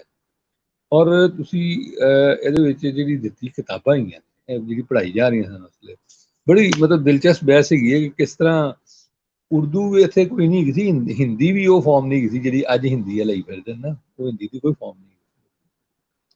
ਇੱਥੇ ਜਿਹੜਾ ਸਿਲਸਿਲਾ ਸੀ, ਯਾਨੀ ਇੱਥੇ ਪੰਜਾਬੀ ਜ਼ਰੂਰ ਨਾਗਰੀ ਸਕ੍ਰਿਪਟ ਵਿੱਚ ਪੜ੍ਹਾਈ ਜਾਂਦੀ, ਯਾਨੀ ਜਿਹੜਾ ਦੇਵਨਾਗਰੀ ਸਕ੍ਰਿਪਟ ਉਹ ਪੰਜਾਬੀ ਵੀ ਪੜ੍ਹਾਈ ਜਾਂਦੀ, ਇੰਨਾ ਕੁ ਹਵਾਲਾ ਜ਼ਰੂਰ ਹੈਗਾ ਉਹਦੇ ਨਾਲ। ਲੇਕਿਨ ਬੇਸਿਕਲੀ ਜਿਹੜਾ ਉਹ ਪਰਸ਼ੀਓ ਪੰਜਾਬੀ ਸਿਲਸਿਲਾ ਹੈਗਾ ਅੰਗਰੇਜ਼ਾਂ ਦੇ ਕਬਜ਼ੇ ਤੋਂ ਪਹਿਲੇ। ਔਰ ਤੁਸੀਂ ਇਹ ਦੇਖੋ ਕਿ ਇੱਥੇ ਅੰਗਰੇਜ਼ਾਂ ਨੇ ਪਹਿਲਾ ਸੈਂਸਸ 1854-55 ਚ ਕਰਾਉਣ ਦੀ ਕੋਸ਼ਿਸ਼ ਕੀਤੀ ਆਂਦੇ ਨਾਲ, ਉਹਦਾ ਜ਼ਿਕਰ ਹੈਗਾ ਇਸ ਕਿਤਾਬ ਵਿੱਚ। ਵੈਸੇ ਉਹਦਾ ਜ਼ਿਕਰ 1871 ਦੇ ਸੈਂਸਸ ਦੇ ਵਿੱਚ ਵੀ ਨਹੀਂ ਹੋ ਸਕੇ। ਉਹ ਬਈ 1871 ਤੱਕ ਤੇ ਪੰਜਾਬ ਦੇ ਅੰਦਰ ਵੀ ਔਰ ਅਵਧ ਦੇ ਅੰਦਰ, ਇਹ ਦੋ ਜਗ੍ਹਾ ਐਸੀਆਂ ਜਿਨ੍ਹਾਂ ਦਾ ਜ਼ਿਕਰ ਹੈ, ਜਿਹਦੇ ਵਾਸਤੇ tribe and criminal tribe act ਆਇਆ। ਚੰਗੀ ਭਲੀ ਬਗਾਵਤਾਂ ਸਨ ਅੰਗਰੇਜ਼ ਦੇ ਖਿਲਾਫ, ਕਬਜ਼ਾ ਮੰਨਣ ਨੂੰ ਕੋਈ ਤਿਆਰ ਨਹੀਂ ਸੀ ਇਹਨਾਂ ਦਾ, ਔਰ ਬਗਾਵਤਾਂ ਹੁੰਦੀਆਂ ਸਨ। ਐਸੇ ਵਾਸਤੇ 1871 ਦਾ ਤੁਸੀਂ ਸੈਂਸਸ ਪੜ੍ਹ ਲਓ, ਉਹਦੇ ਸ਼ੁਰੂ ਦੇ ਵਿੱਚ ਉਹਨੇ ਲਿਖਿਆ ਕਿ ਪੰਜਾਬ ਔਰ ਅਵਧ ਦੇ ਵਿੱਚ ਸਾਡੇ ਕੋਲੋਂ ਸੈਂਸਸ ਨਹੀਂ ਹੋ ਸਕਦਾ, ਕਿਉਂਕਿ ਉੱਥੇ ਨਿਊਮਰੇਸ਼ਨ ਨਹੀਂ ਹੋ ਸਕਦੀ, ਕਿਉਂਕਿ ਉੱਥੇ ਦੰਗੇ ਹੋ ਰਹੇ ਨੇ। ਉਹ ਦੰਗੇ ਕੀ ਸਨ? ਉਹ ਦੰਗੇ ਆਈ ਸਨ ਕਿ ਇਹਨਾਂ ਦਾ ਹਾਲੇ ਕਬਜ਼ਾ ਪੂਰਾ ਨਹੀਂ ਹੋਇਆ ਸੀ। ਤੇ ਉਹ 1854 ਦੇ ਮਰਦਮਸ਼ੁਮਾਰੀ ਦਾ ਵੀ ਜ਼ਿਕਰ ਹੈ, ਉਹਦੇ ਹਵਾਲੇ ਵੀ ਕੁਝ ਦਿੱਤੇ ਨੇ ਇਹਨਾਂ ਨੇ ਇਸ ਰਿਪੋਰਟ ਦੇ ਵਿੱਚ। ਲੇਕਿਨ ਉਹਦੇ ਵਿੱਚ ਵੀ ਇਹੀ ਗੱਲ ਕਹੀ ਹੈ ਕਿ ਜਨਾਬ ਮੌਲਵੀ ਨੇ, ਪੰਡਤ ਨੇ, ਮੁੰਸ਼ੀ ਨੇ, 2000 ਦੀ ਇੱਕ ਲਿਸਟ ਹੈਗੀ ਬੰਦਿਆਂ ਦੀ, ਹਕੀਮ ਨੇ, ਵੈਦ ਨੇ, ਫਿਰ ਆਪਣਾ ਲਖਾਰੀ ਨੇ, ਭਾਈ ਨੇ, ਇਹ ਸਾਰੇ ਲੋਕ ਉਹ ਹੈਗੇ ਨੇ ਜਿਨ੍ਹਾਂ ਦਾ ਇਲਮ ਦੇ ਨਾਲ ਕੋਈ ਤਅੱਲਕ ਹੈ, ਇਹਨਾਂ ਨੂੰ ਐਕਨੋਲੇਜ ਕੀਤਾ ਹੋਇਆ। ਹੁਣ ਜਿਹੜਾ ਨਵਾਂ ਸਕੂਲ ਸਿਸਟਮ ਅਸੀਂ ਬਣਾਇਆ, ਜਿਹਦੇ ਸਾਡੇ ਵਾਸਤੇ ਲਾਈਟਨਰ ਦੀ ਬਹੁਤ ਸਾਰੀ ਅਹਿਮੀਅਤ ਹੈ। ਦੇਖੋ ਤੁਸੀਂ ਇੰਡੀਆ ਦੇ ਅੰਦਰ ਵੀ ਦੇਖ ਲਓ ਕਿ ਉਹ ਮੈਂ ਪੜ੍ਹੀ ਕਿਤਾਬ ਉਹਨਾਂ ਦੀ, ਕੀ ਨਾਂ ਸੀ ਉਹਨਾਂ ਦਾ, ਨਾਂ ਹਲੇ ਮੈਨੂੰ ਯਾਦ ਆ ਜਾਏਗਾ, ਜਿਨ੍ਹਾਂ ਨੇ 1863 ਦੇ ਵਿੱਚ ਇੰਡੀਆ ਦੀ ਐਜੂਕੇਸ਼ਨ ਪਾਲਿਸੀ ਦਿੱਤੀ ਸੀ। ਦੌਲਤ ਤੋਂ ਪਤਾ ਨਹੀਂ ਕੀ ਸੀ ਉਹਨਾਂ ਦਾ ਨਾਂ, ਹਲੇ ਮੈਨੂੰ ਆਇਆ, ਕੁਠਾਰੀ ਰਿਪੋਰਟ, ਉਹ ਮੈਂ ਪੜ੍ਹੀ ਸਾਰੀ। ਲੋ ਜੋ ਬੜੀ ਦਿਲਚਸਪ ਹੈ। ਪਾਕਿਸਤਾਨ ਇੰਡੀਆ ਦੋਵਾਂ ਦੇ ਇਸ ਵਾਸਤੇ ਲਾਈਟਨਰ ਦੀ ਅਹਿਮੀਅਤ ਹੋਰ ਜ਼ਿਆਦਾ ਹੈ। ਉਹ ਇਹ ਹੈ ਕਿ ਅਸੀਂ ਜਿਹੜਾ ਇੱਥੇ ਸਿਸਟਮ ਬਣਾਇਆ ਹੈਗਾ, ਉਸ ਸਾਰਾ ਸਿਸਟਮ ਜਿਹੜਾ ਹੈਗਾ, ਜਿਹੜਾ ਅੰਗਰੇਜ਼ੀ ਦੇ ਉੱਤੇ ਬੇਸ ਹੈਗਾ, ਉਹ ਸਿਸਟਮ ਸਾਰਾ ਜਿਹੜਾ ਹੈ ਉਹ ਬੇਸਿਕਲੀ ਇੰਗਲਿਸ਼ ਦੇ ਇਰਦ ਗਿਰਦ, ਇੰਗਲਿਸ਼ ਦੀ ਹਾਕਮੀਅਤ ਦੇ ਇਰਦ ਗਿਰਦ ਬਣਿਆ ਹੈ। ਉੱਥੇ ਵੀ ਇੰਗਲਿਸ਼ ਦੀ ਹਾਕਮੀਅਤ ਇੰਝ ਚੱਲਦੀ ਹੈ, ਇੰਡੀਆ ਦੇ ਵਿੱਚ, ਪਾਕਿਸਤਾਨ 'ਚ ਵੀ ਚੱਲਦੀ ਹੈ, ਬੰਗਲਾਦੇਸ਼ 'ਚ ਵੀ ਚੱਲਦੀ ਹੈ। ਇਹ ਜਿਹੜਾ ਹਾਕਮੀਅਤ ਦਾ ਸਾਰਾ ਸਿਸਟਮ ਹੈ, ਉਹਨੂੰ ਲਾਈਟਨਰ ਨੂੰ ਤਾਂ ਸਮਝ ਆ ਗਈ ਸੀ ਕਿ ਇਹਦੇ ਨਾਲ ਕੁਛ ਨਹੀਂ ਨਿਕਲਣਾ। ਉਹਨੇ ਕਿਹਾ ਕਿ ਤੁਸੀਂ ਉਰਦੂ ਲਾ ਰਹੇ ਹੋ ਇੱਥੇ, ਔਰ ਉਰਦੂ ਨੂੰ ਤੁਸੀਂ ਨੌਕਰੀ ਨਾਲ ਜੋੜਤਾ। ਇਹ ਬੜੀ ਅਹਿਮ ਗੱਲ ਹੈਗੀ ਹੈ। ਉਹਨੇ ਕਿਹਾ ਜੀ, ਯਾਨੀ 1882 ਦੀ ਰਿਪੋਰਟ ਲਿਖਿਆ ਕਿ ਉਰਦੂ ਨੂੰ ਤੁਸੀਂ ਨੌਕਰੀ ਨਾਲ ਜੋੜਤਾ ਤੇ ਲੋਕੀ ਉਰਦੂ ਪੜ੍ਹਨਗੇ, ਜਾਂ ਹਿੰਦੀ ਨੂੰ ਨੌਕਰੀ ਨਾਲ, ਉਸ ਪਾਸੇ ਹਿੰਦੀ ਵੀ ਲਾਈ ਸੀ ਇਹਨਾਂ ਨੇ, ਪਰਲੇ ਪਾਸੇ ਯੂਪੀ ਨੌਕਰੀ ਨਾਲ ਜੋੜ ਦਿਓਗੇ ਤਾਲੀਮ ਜ਼ਬਾਨ ਨੂੰ, ਤੇ ਲੋਕ ਉਸ ਜ਼ਬਾਨ ਨੂੰ ਇਲਮ ਵਾਸਤੇ ਹਾਸਲ ਨਹੀਂ ਕਰਨਗੇ, ਨੌਕਰੀ ਵਾਸਤੇ ਹਾਸਲ ਕਰਨਗੇ। ਫਿਰ ਕੀ ਹੋਏਗਾ? ਜਦੋਂ ਕੋਈ ਹੋਰ ਜ਼ਬਾਨ ਆਏਗੀ ਔਰ ਉਹ ਜ਼ਬਾਨ ਜਿਹੜੀ ਹੈਗੀ ਹੈ ਉਹਦੇ ਜ਼ਿਆਦਾ ਅੱਛੀ ਨੌਕਰੀ ਮਿਲੇਗੀ, ਤੇ ਲੋਕ ਉਸ ਪਾਸੇ ਦੌੜਨਗੇ। ਇਹ ਉਹਨੂੰ 1882 ਸਮਝ ਹੀ ਗਈ ਸੀ। ਔਰ ਫਿਰ ਜਦੋਂ ਇੰਗਲਿਸ਼ ਦੀ ਹਾਕਮੀਅਤ ਬਣੀ, ਖਾਸ ਤੌਰ ਤੇ ਅੰਗਰੇਜ਼ਾਂ ਦੇ ਜਾਣ ਤੋਂ ਬਾਅਦ, ਇੰਗਲਿਸ਼ ਹੀ ਇੱਕ ਚੀਜ਼ ਰਹਿ ਗਈ ਜਿਹਦੇ ਜ਼ਰੀਏ ਉਹ ਆਪਣਾ ਕਬਜ਼ਾ ਇੱਥੇ ਨਾ ਹੁੰਦੇ ਹੋਏ ਬਰਕਰਾਰ ਰੱਖ ਸਕਦੇ ਸਨ। ਉਹਨਾਂ ਦੇ ਕਬਜ਼ੇ ਨੂੰ ਉਹਨਾਂ ਦੇ ਜਾਣ ਤੋਂ ਬਾਅਦ ਬਰਕਰਾਰ ਰੱਖਣ ਦੀਆਂ ਬਹੁਤ ਸਾਰੀ ਸ਼ਕਲਾਂ ਨੇ। ਜਿਸ ਤਰ੍ਹਾਂ ਮੈਂ ਕਿਹਾ, ਇਹ ਜਿਹੜੀ ਮਜ਼ਬੀਅਤ ਹੈਗੀ ਹੈ ਵੀ ਸਾਰੀ ਉਹ ਪੈਦਾ ਕਰਕੇ ਗਏ ਸਨ, ਇਹ ਵੀ ਉਹਦੀ ਇੱਕ ਸ਼ਕਲ ਹੈ। ਇਸੇ ਤਰ੍ਹਾਂ ਇੱਕ ਵੱਡੀ ਸ਼ਕਲ ਇੰਗਲਿਸ਼ ਲੈਂਗੁਏਜ ਹੈਗੀ। ਇਹ ਅੱਜ ਵੀ ਪਾਕਿਸਤਾਨ ਦੇ ਵਿੱਚ ਉਹ ਲੱਗੇ ਹੁੰਦੇ ਨੇ ਜੀ, ਪ੍ਰਾਇਮਰੀ ਦੇ ਵਿੱਚ ਇੰਗਲਿਸ਼ ਜ਼ਰੂਰ ਪੜ੍ਹਾਉਣੀ। ਕਿਉਂ ਪੜ੍ਹਾਉਣੀ ਹੈ ਵੀ? 5ਵੀਂ ਤੱਕ ਜਿਹਨੇ ਪੜ੍ਹਨਾ, ਅੱਗੇ ਪੜ੍ਹਨਾ ਹੀ ਨਹੀਂ ਹੈਗਾ, ਉਹਨੂੰ ਕਿਉਂ ਲੋੜ ਕੀ ਹੈ ਇੰਗਲਿਸ਼ ਪੜ੍ਹਨ ਦੀ? ਕਰਨੀ ਕੀ ਹੈ ਉਹਨੇ? ਉਹ ਵੀ ਤੁਸੀਂ 10ਵੀਂ ਤੋਂ ਬਾਅਦ ਵੀ ਉਹਨੂੰ ਜਿਹੜਾ ਹੈਗਾ 3 ਮਹੀਨੇ ਦਾ ਕੋਰਸ ਕਰਾਓ ਤਾਂ ਉਹਨੂੰ ਇੰਗਲਿਸ਼ ਆ ਜਾਏਗੀ। ਲੇਕਿਨ ਹਾਕਮੀਅਤ ਰੱਖਣ ਵਾਸਤੇ ਜ਼ਰੂਰੀ ਹੈ ਕਿ ਇੰਗਲਿਸ਼ ਪਹਿਲੇ ਦਿਨ ਤੋਂ ਪੜ੍ਹਾਈ ਜਾਏ, ਤਾਂ ਕਿ ਤੁਹਾਨੂੰ ਹਰ ਵੇਲੇ ਯਾਦ ਰਹੇ ਕਿ ਤੁਹਾਡਾ ਇੱਕ ਪਿਓ ਆਇਆ ਸੀ, ਤੁਹਾਨੂੰ ਹਰ ਵੇਲੇ ਉਹਦਾ ਯਾਦ ਰਹੇ, ਤੁਸੀਂ ਸੁਬਾਹ ਸ਼ਾਮ ਉੱਠਦੇ ਹੋਏ ਉਹਨੂੰ ਯਾਦ ਕਰੋ। ਇਸ ਵਾਸਤੇ ਜ਼ਰੂਰੀ ਹੈ। ਮੈਂ ਨਹੀਂ ਕਹਿੰਦਾ ਕਿ ਤੁਸੀਂ ਉਹਨੂੰ ਭੁੱਲ ਜਾਓ, ਤੁਸੀਂ ਅੰਗਰੇਜ਼ੀ ਨਾ ਕਰੋ ਅੱਜ ਦੀ ਮਾਡਰਨ ਪੀਰੀਅਡ ਵਿੱਚ, ਲੇਕਿਨ ਜਿਸ ਤਰੀਕੇ ਦੇ ਨਾਲ ਸਾਡੇ ਇੱਥੇ ਪਹਿਲੇ ਦਿਨ ਤੋਂ ਲਾਈ ਜਾਂਦੀ ਉਹਦੀ ਕਤਨ ਕੋਈ ਜ਼ਰੂਰਤ ਨਹੀਂ, ਉਹ ਬਿਲਕੁਲ ਹਾਕਮੀਅਤ ਦੇ ਏਜੰਡੇ ਦੇ ਤਹਿਤ ਲੱਗਦੀ। ਹੁਣ ਲਾਈਟਨਰ ਦਾ ਜਿਹੜਾ ਕੰਮ ਹੈਗਾ ਉਹ ਇਸ ਵਾਸਤੇ ਬਹੁਤ ਅਹਿਮ ਹੈਗਾ ਕਿ ਉਹਨੇ ਉਹ ਦੱਸਿਆ ਕਿ ਇਸ ਤੋਂ ਇਲਾਵਾ ਵੀ ਬਹੁਤ ਕੁਛ ਹੈਗਾ ਸੀ, ਇਲਮ ਦੇ ਹੋਰ ਵੀ ਸੌਤੇ ਹੈਗੇ ਸਨ ਸਾਡੇ ਇੱਥੇ, ਔਰ ਉਹ ਸਾਰੇ ਜਿਹੜੇ ਸੌਤੇ ਹੈਗੇ ਨੇ ਉਹਨਾਂ ਨੂੰ ਅਸੀਂ ਖਤਮ ਕਰਕੇ ਇਹ ਸਾਰਾ ਕੁਛ ਬਣਾਇਆ। ਔਰ ਜਦੋਂ ਅੱਜ ਦੇਖੋ ਅੱਜ ਚਾਈਨੀਜ਼ ਸਿੱਖ ਰਹੇ ਨੇ, ਸਾਰੇ ਸਿੱਖਣਗੇ ਨਾ ਹੁਣ ਸਾਰੇ ਪੁੱਤਰ, ਹੁਣ ਉਹੀ ਅੰਗਰੇਜ਼ ਜਿਹੜੇ ਹੈਗੇ ਨੇ ਉਹਨਾਂ ਨੂੰ ਸਾਡੀ ਮਾਦਰੀ ਜ਼ਬਾਨਾਂ ਯਾਦ ਆ ਗਈਆਂ ਨੇ। ਉਹ ਬਾਂਦਰ ਜਿਹੜੇ ਇੱਥੇ ਅੰਗਰੇਜ਼ੀ ਦੀ ਹਾਕਮੀਅਤ ਰੱਖਦੇ ਸਨ, ਉਹਨੂੰ ਕਹਿੰਦੇ ਨੇ ਚੀਨੀ यहाँ पे नौबादियाती निज़ाम लाना चाहते हैं। ਜ਼ਰਾ ਗੌਰ ਕਰੋ ਇਹਨਾਂ ਬਾਂਦਰਾਂ ਤੇ। ਉਹ ਤੁਸੀਂ ਤੇ ਨੌਬਾਦੀਆਤੀ ਨਿਜ਼ਾਮ ਦੇ ਪੂਰੇ ਜਿਹੜੇ ਹੈਗੇ ਨੇ ਮੁਬੱਲਗ ਹੈਗੇ ਸੋ, ਤੁਸੀਂ ਸਾਨੂੰ 50 ਸਾਲ 70 ਸਾਲ ਇਹ ਦੱਸਦੇ ਰਹੇ ਕਿ ਅੰਗਰੇਜ਼ੋਂ ਦਾ ਨਿਜ਼ਾਮ ਬੜਾ ਅੱਛਾ था ਹੈ, ਤੇ ਹੁਣ ਅੱਜ ਚੀਨੀਆਂ ਤੋਂ ਚੀਨੀ ਆ ਗਏ ਨੇ ਤੇ ਕਹਿੰਦੇ ਕਿ ਚੀਨੀਆਂ ਦਾ ਕਬਜ਼ਾ ਹੋ ਜਾਏਗਾ। ਓਏ ਪਹਿਲੇ ਆਪਣੇ ਕਬਜ਼ੇ ਨੂੰ ਤਾਂ ਮੰਨੋ, ਆਪਣੇ ਕਬਜ਼ੇ ਨੂੰ ਮੰਨੋ, ਪਹਿਲੇ ਦੱਸੋ ਕਿ ਤੁਸੀਂ ਕੀ ਇੱਥੇ ਕੰਮ ਪਾਏ ਸਰ, ਉਸ ਤੋਂ ਬਾਅਦ ਚੀਨੀਆਂ ਦੀ ਗੱਲ ਕਰਨਾ। ਔਰ ਫਿਰ ਚੀਨੀਆਂ ਦੇ ਨਾਲ ਸਾਡਾ ਹਿੱਸਾ ਜਿਹੜਾ ਸਦੀਆਂ ਦਾ ਹੈਗਾ ਉਹ ਵੀ ਬਹੁਤ ਪੁਰਾਣਾ ਹੈਗਾ, ਉਹਨੂੰ ਤੁਸੀਂ ਭੁੱਲ ਜਾਓ। ਤੇ ਇਸ ਵਾਸਤੇ ਹੁਣ ਇਹ ਜਿਹੜੀ ਲੈਂਗੁਏਜ ਦੇ ਜ਼ਰੀਏ ਹਾਕਮੀਅਤ ਹੈਗੀ ਹੈ, ਇਹ ਅੰਗਰੇਜ਼ਾਂ ਤੋਂ ਪਹਿਲੇ ਸਟੇਟ ਨਹੀਂ ਕਰਦੀ ਸੀ, ਅੰਗਰੇਜ਼ਾਂ ਤੋਂ ਬਾਅਦ ਦੀ ਸਟੇਟ ਨਹੀਂ। ਇਹ ਸਾਰਾ ਕੁਝ ਤੁਹਾਨੂੰ ਸਮਝ ਆਉਂਦਾ ਹੈ ਕਿ ਲਾਈਟਨਰ ਜਿਹੜਾ ਹੈਗਾ ਉਹ ਕਹੀ ਜਾ ਰਿਹਾ ਕਿ ਮੁਕਾਮੀ ਹੈ ਜੀ। ਔਰ ਵੈਸੇ ਹਲੇ ਮਕਾਲੇ ਦਾ ਇਹਨਾਂ ਨੇ ਹਵਾਲਾ ਦਿੱਤਾ, ਤੁਸੀਂ ਮਕਾਲੇ ਦੇ ਨੋਟਸ ਪੜ੍ਹ ਕੇ ਦੇਖ ਲਓ ਕਿ ਉਹਦੇ ਵਿੱਚ ਉਹਨੇ ਕਿਹਾ ਕਿ ਜਨਾਬ ਐਜੂਕੇਸ਼ਨ ਨੂੰ ਕ੍ਰਿਸਚੀਅਨਿਟੀ ਦੀ ਤਬਲੀਗ ਵਾਸਤੇ ਨਾ ਇਸਤੇਮਾਲ ਕਰੋ ਜੀ। ਇਹ ਮਕਾਲੇ ਨੇ ਕਿਹਾ ਸੀ, ਉਸੇ ਮਕਾਲੇ ਜਿਹਨੂੰ ਅਸੀਂ ਸੁਬਾਹ ਸ਼ਾਮ ਉੱਠਦੇ ਜੁੱਤੀਆਂ ਮਾਰਦੇ ਰਹਿੰਦੇ। ਉਹ ਨਹੀਂ ਮੰਨੀ ਅੰਗਰੇਜ਼ਾਂ ਨੇ ਗੱਲ, ਬਾਕੀ ਮੰਨ ਲਈਆਂ, ਫਾਰਸੀ ਮੁਕਾਤੀ ਹੈ, ਇਹ ਨਹੀਂ ਮੰਨੀ ਕਿਉਂ? ਔਰ ਲਾਈਟਨਰ ਦੀ ਗੱਲ ਕਿਉਂ ਨਹੀਂ ਮੰਨੀ? ਇਹ ਉਹ ਗੱਲ ਹੈਗੀ ਹੈ ਕਿ ਜਿੱਥੋਂ ਗੱਲ ਅੱਗੇ ਟੁਰਨੀ। ਇਹ ਜਿਹੜਾ ਤੁਹਾਡਾ ਫਰੰਟੀਅਰ ਫਾਰਵਰਡ ਪਾਲਿਸੀ ਦਾ ਇਲਾਕਾ ਹੈਗਾ ਸੀ, ਉੱਥੇ ਉਹਨਾਂ ਨੇ ਨਹੀਂ ਮੰਨੀ ਸੀ। ਉੱਥੇ ਉਹਨਾਂ ਨੇ ਲੋਕਾਂ ਨੂੰ ਇੱਕ ਖਾਸ ਕਿਸਮ ਦਾ ਮਹਿਕੂਮ ਰੱਖਣਾ ਸੀ। ਉਹ ਕਸ਼ਮੀਰ ਹੋਏ, ਪੰਜਾਬ ਹੋਏ, ਉਹ ਈਵਨ ਜਿਹੜਾ ਹੁਣ ਆਪਣਾ ਖੈਬਰ ਪਖਤੂਨਖਵਾ ਬਣ ਗਿਆ ਉਹ ਹੋਏ, ਤੇ ਜਾਂ ਬਲੋਚਿਸਤਾਨ ਹੋਏ, ਇਹ ਫਰੰਟੀਅਰ ਫਾਰਵਰਡ ਪਾਲਿਸੀ ਦੇ ਇਲਾਕੇ ਨੇ। ਜਾਂ ਜਿਹੜੇ ਚੀਨ ਦੇ ਨਾਲ ਜੁੜਦੇ ਇਲਾਕੇ ਨੇ, ਉਹਨਾਂ ਨੇ ਉੱਥੇ ਖਾਸ ਕਿਸਮ ਦੇ ਝਗੜਿਆਂ ਨੂੰ ਰੱਖਣਾ ਸੀ, ਲੋਕਾਂ ਨੂੰ ਅੰਗੇਜ ਰੱਖਣਾ ਸੀ ਉਹਦੇ ਵਿੱਚ, ਔਰ ਆਪਣੇ ਕੰਮ ਚਲਾਣੇ। ਉਹਨਾਂ ਨੂੰ ਲੱਗਦਾ ਸੀ ਕਿ ਜ਼ਬਾਨਾਂ ਦੇ ਨਾਲ ਇੱਥੇ ਨੈਸ਼ਨਲਿਜ਼ਮ ਨਾ ਬਣ ਜਾਏ, ਉਹ ਕੰਮ ਖਰਾਬ ਵੀ ਕਰ ਸਕਦਾ, ਉਹ ਕਿਤੇ ਆਪਣੇ ਆਪ ਦੇ ਉੱਤੇ ਗੌਰ ਵੀ ਕਰ ਸਕਦੇ ਨੇ। ਇਸ ਵਾਸਤੇ ਇਹ ਸਾਰੀ ਗੱਲ ਨੂੰ ਜਿਹੜਾ ਹੈਗਾ ਉਹ ਸਮਝਣਾ ਚਾਹੀਦਾ ਹੈ।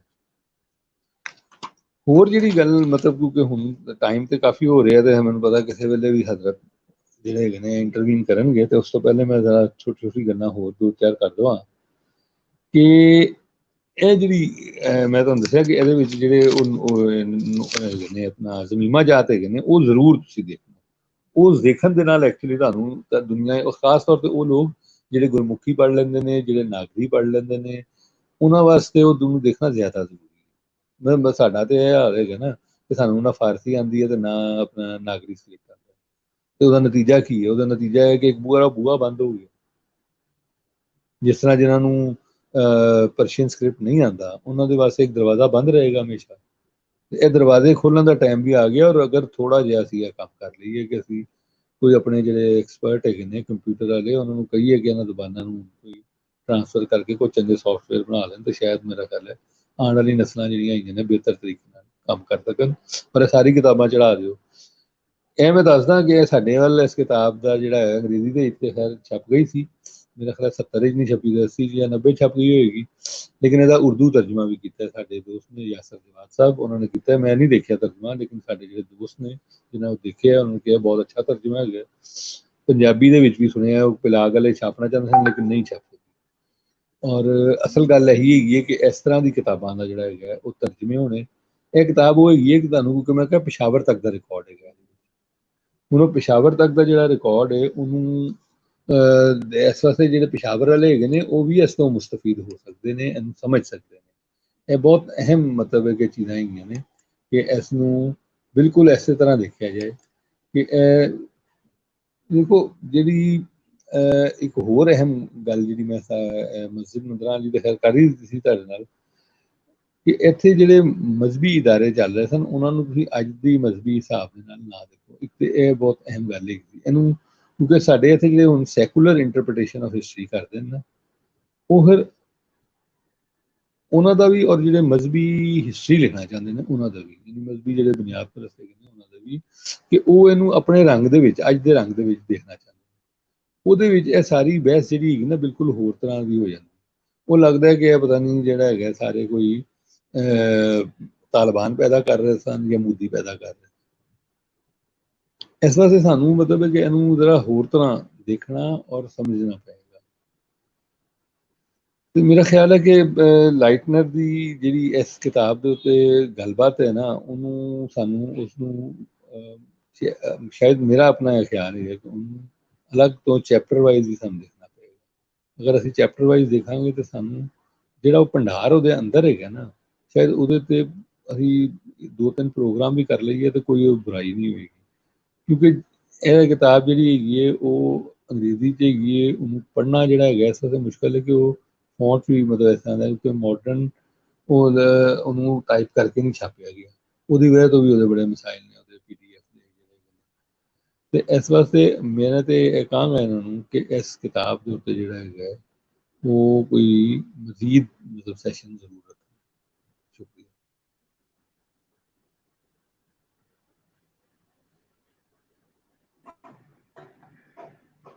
ਜੀ ਸਰ, ਅਸੀਂ ਆ ਗਏ ਇੰਟਰਵਿਊ ਕਰਨ ਵਾਸਤੇ।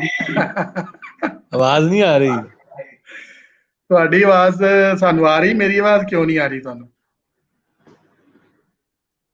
ਆਵਾਜ਼ ਆ ਰਹੀ ਹੈ? ਬਹੁਤ ਹਲਕੀ। ਤੁਸੀਂ ਮੋਬਾਈਲ ਦੀ ਆਵਾਜ਼ ਤੇ ਨਹੀਂ ਘੱਟ ਕੀਤੀ ਹੋਈ? ਪਤਾ ਨਹੀਂ ਹੁਣ ਬਾਕੀਆਂ ਨੂੰ ਆ ਰਹੀ ਹੈ ਕਿ ਨਹੀਂ, ਮੈਨੂੰ ਤੇ ਨਹੀਂ ਆ ਰਹੀ। ਤੁਹਾਡੀ ਆਵਾਜ਼ ਤੇ ਮੇਰੀ ਆਵਾਜ਼ ਬਾਕੀ ਸਾਰਿਆਂ ਨੂੰ ਆ ਰਹੀ ਹੈ, ਤੁਹਾਨੂੰ ਮੇਰੀ ਆਵਾਜ਼ ਥੋੜੀ ਜਿਹੀ ਘੱਟ ਆ ਰਹੀ ਹੈ।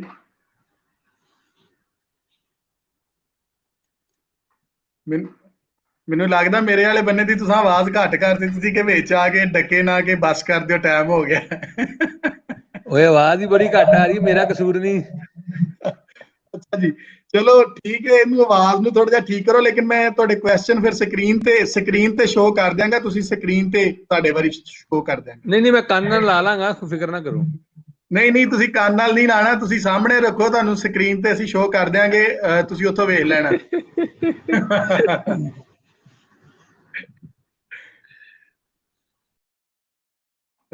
ਜੀ ਸਾਰੇ ਦੋਸਤਾਂ ਦਾ ਬਹੁਤ ਸ਼ੁਕਰੀਆ। ਜਿਹੜੇ ਸਵਾਲ ਆਏ ਨੇ ਅਸੀਂ ਉਹਨਾਂ ਵੱਲ ਚੱਲਨੇ ਆ। ਇੱਕ ਤੇ ਜਿਹੜਾ ਪਹਿਲਾ ਕੁਐਸਚਨ ਹੈ ਉਹ ਪ੍ਰੋਫੈਸਰ ਸੁਖਮਨੀ ਬੱਲ ਹੋਰਾਂ ਵੱਲੋਂ ਆਇਆ ਹੈ ਕੁਐਸਚਨ।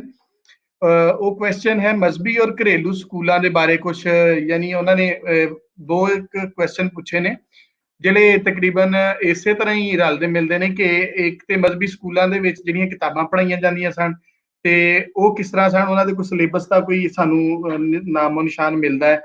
ਤੇ ਦੂਜਾ ਕਿ ਉਹ ਇੱਕ ਇਹਦੇ ਵਿੱਚ ਜਿਸ ਤਰ੍ਹਾਂ ਖਵਾਤੀਨ ਦੀ ਵਿਮਨ ਦੇ ਹਵਾਲੇ ਨਾਲ ਗੱਲਬਾਤ ਕੀਤੀ, ਔਰਤਾਂ ਦੇ ਹਵਾਲੇ ਨਾਲ, ਉਹ ਅਮਰ ਰਿਆਜ਼ ਸਾਹਿਬ ਨੇ ਕਾਫੀ ਡਿਟੇਲ 'ਚ ਦੱਸ ਵੀ ਦਿੱਤਾ ਹੈ, ਲੇਕਿਨ ਅਸੀਂ ਦੁਬਾਰਾ ਉਹਨਾਂ ਨੂੰ ਸਪੈਸੀਫਾਈ ਕਰਕੇ ਇੱਕ ਕੁਐਸਚਨ ਉਹਨਾਂ ਕੋਲੋਂ ਲੈ ਲੈਂਦੇ ਹਾਂ ਕਿ ਮਜ਼ਹਬੀ ਔਰ ਘਰੇਲੂ ਸਕੂਲ ਦੇ ਵਿੱਚ ਕੀ ਪੜ੍ਹਾਇਆ ਜਾਂਦਾ ਸੀ, ਕਿਸ ਤਰ੍ਹਾਂ ਸਨ, ਉਹ ਥੋੜਾ ਜਿਹਾ ਖਵਾਤੀਨ ਦੀ ਜਿਹੜੀ ਹੈ ਐਜੂਕੇਸ਼ਨ ਦੇ ਹਵਾਲੇ ਨਾਲ ਵੀ ਸਰ ਜਿਹੜਾ ਨਾ ਉਹ ਦੱਸ ਦੇਣ ਜੀ। ਹੁਣ ਆਵਾਜ਼ ਕੋਈ ਬਿਹਤਰ ਹੋਈ ਹੈ? क्या बात है, जाके वापस आए हैं ना, ठीक हो गई। ठीक हो गया। सर नाराज हो जाते हैं फिर बंदा वापस निकलता है पैरे पिछले पैर। ਇੱਥੇ ਕੁਐਸਚਨ ਪ੍ਰੋਫੈਸਰ ਸੁਖਮਨੀ ਬੱਲ ਹੋਰਾਂ ਦਾ ਹੈ ਕਿ ਮਜ਼ਹਬੀ ਔਰ ਘਰੇਲੂ ਸਕੂਲ ਜਿਹੜੇ ਨੇ ਉਹਨਾਂ ਦੇ ਬਾਰੇ ਮਤਲਬ ਉੱਥੇ ਕੀ ਪੜ੍ਹਾਇਆ ਜਾਂਦਾ ਸੀ, ਕਿਸ ਤਰ੍ਹਾਂ ਦਾ ਕੋਈ ਸਿਲੇਬਸ ਦਾ ਸਾਨੂੰ ਪਤਾ ਲੱਗਦਾ। ਇੱਕ ਖਵਾਤੀਨ ਦੀ ਐਜੂਕੇਸ਼ਨ ਦੇ ਹਵਾਲੇ ਨਾਲ ਤੁਸੀਂ ਦੱਸਿਆ ਵੀ, ਥੋੜਾ ਹੋਰ ਫੋਕਸ ਕਰਕੇ ਅਗਰ ਦੱਸ ਦਿੱਤਾ ਜਾਏ।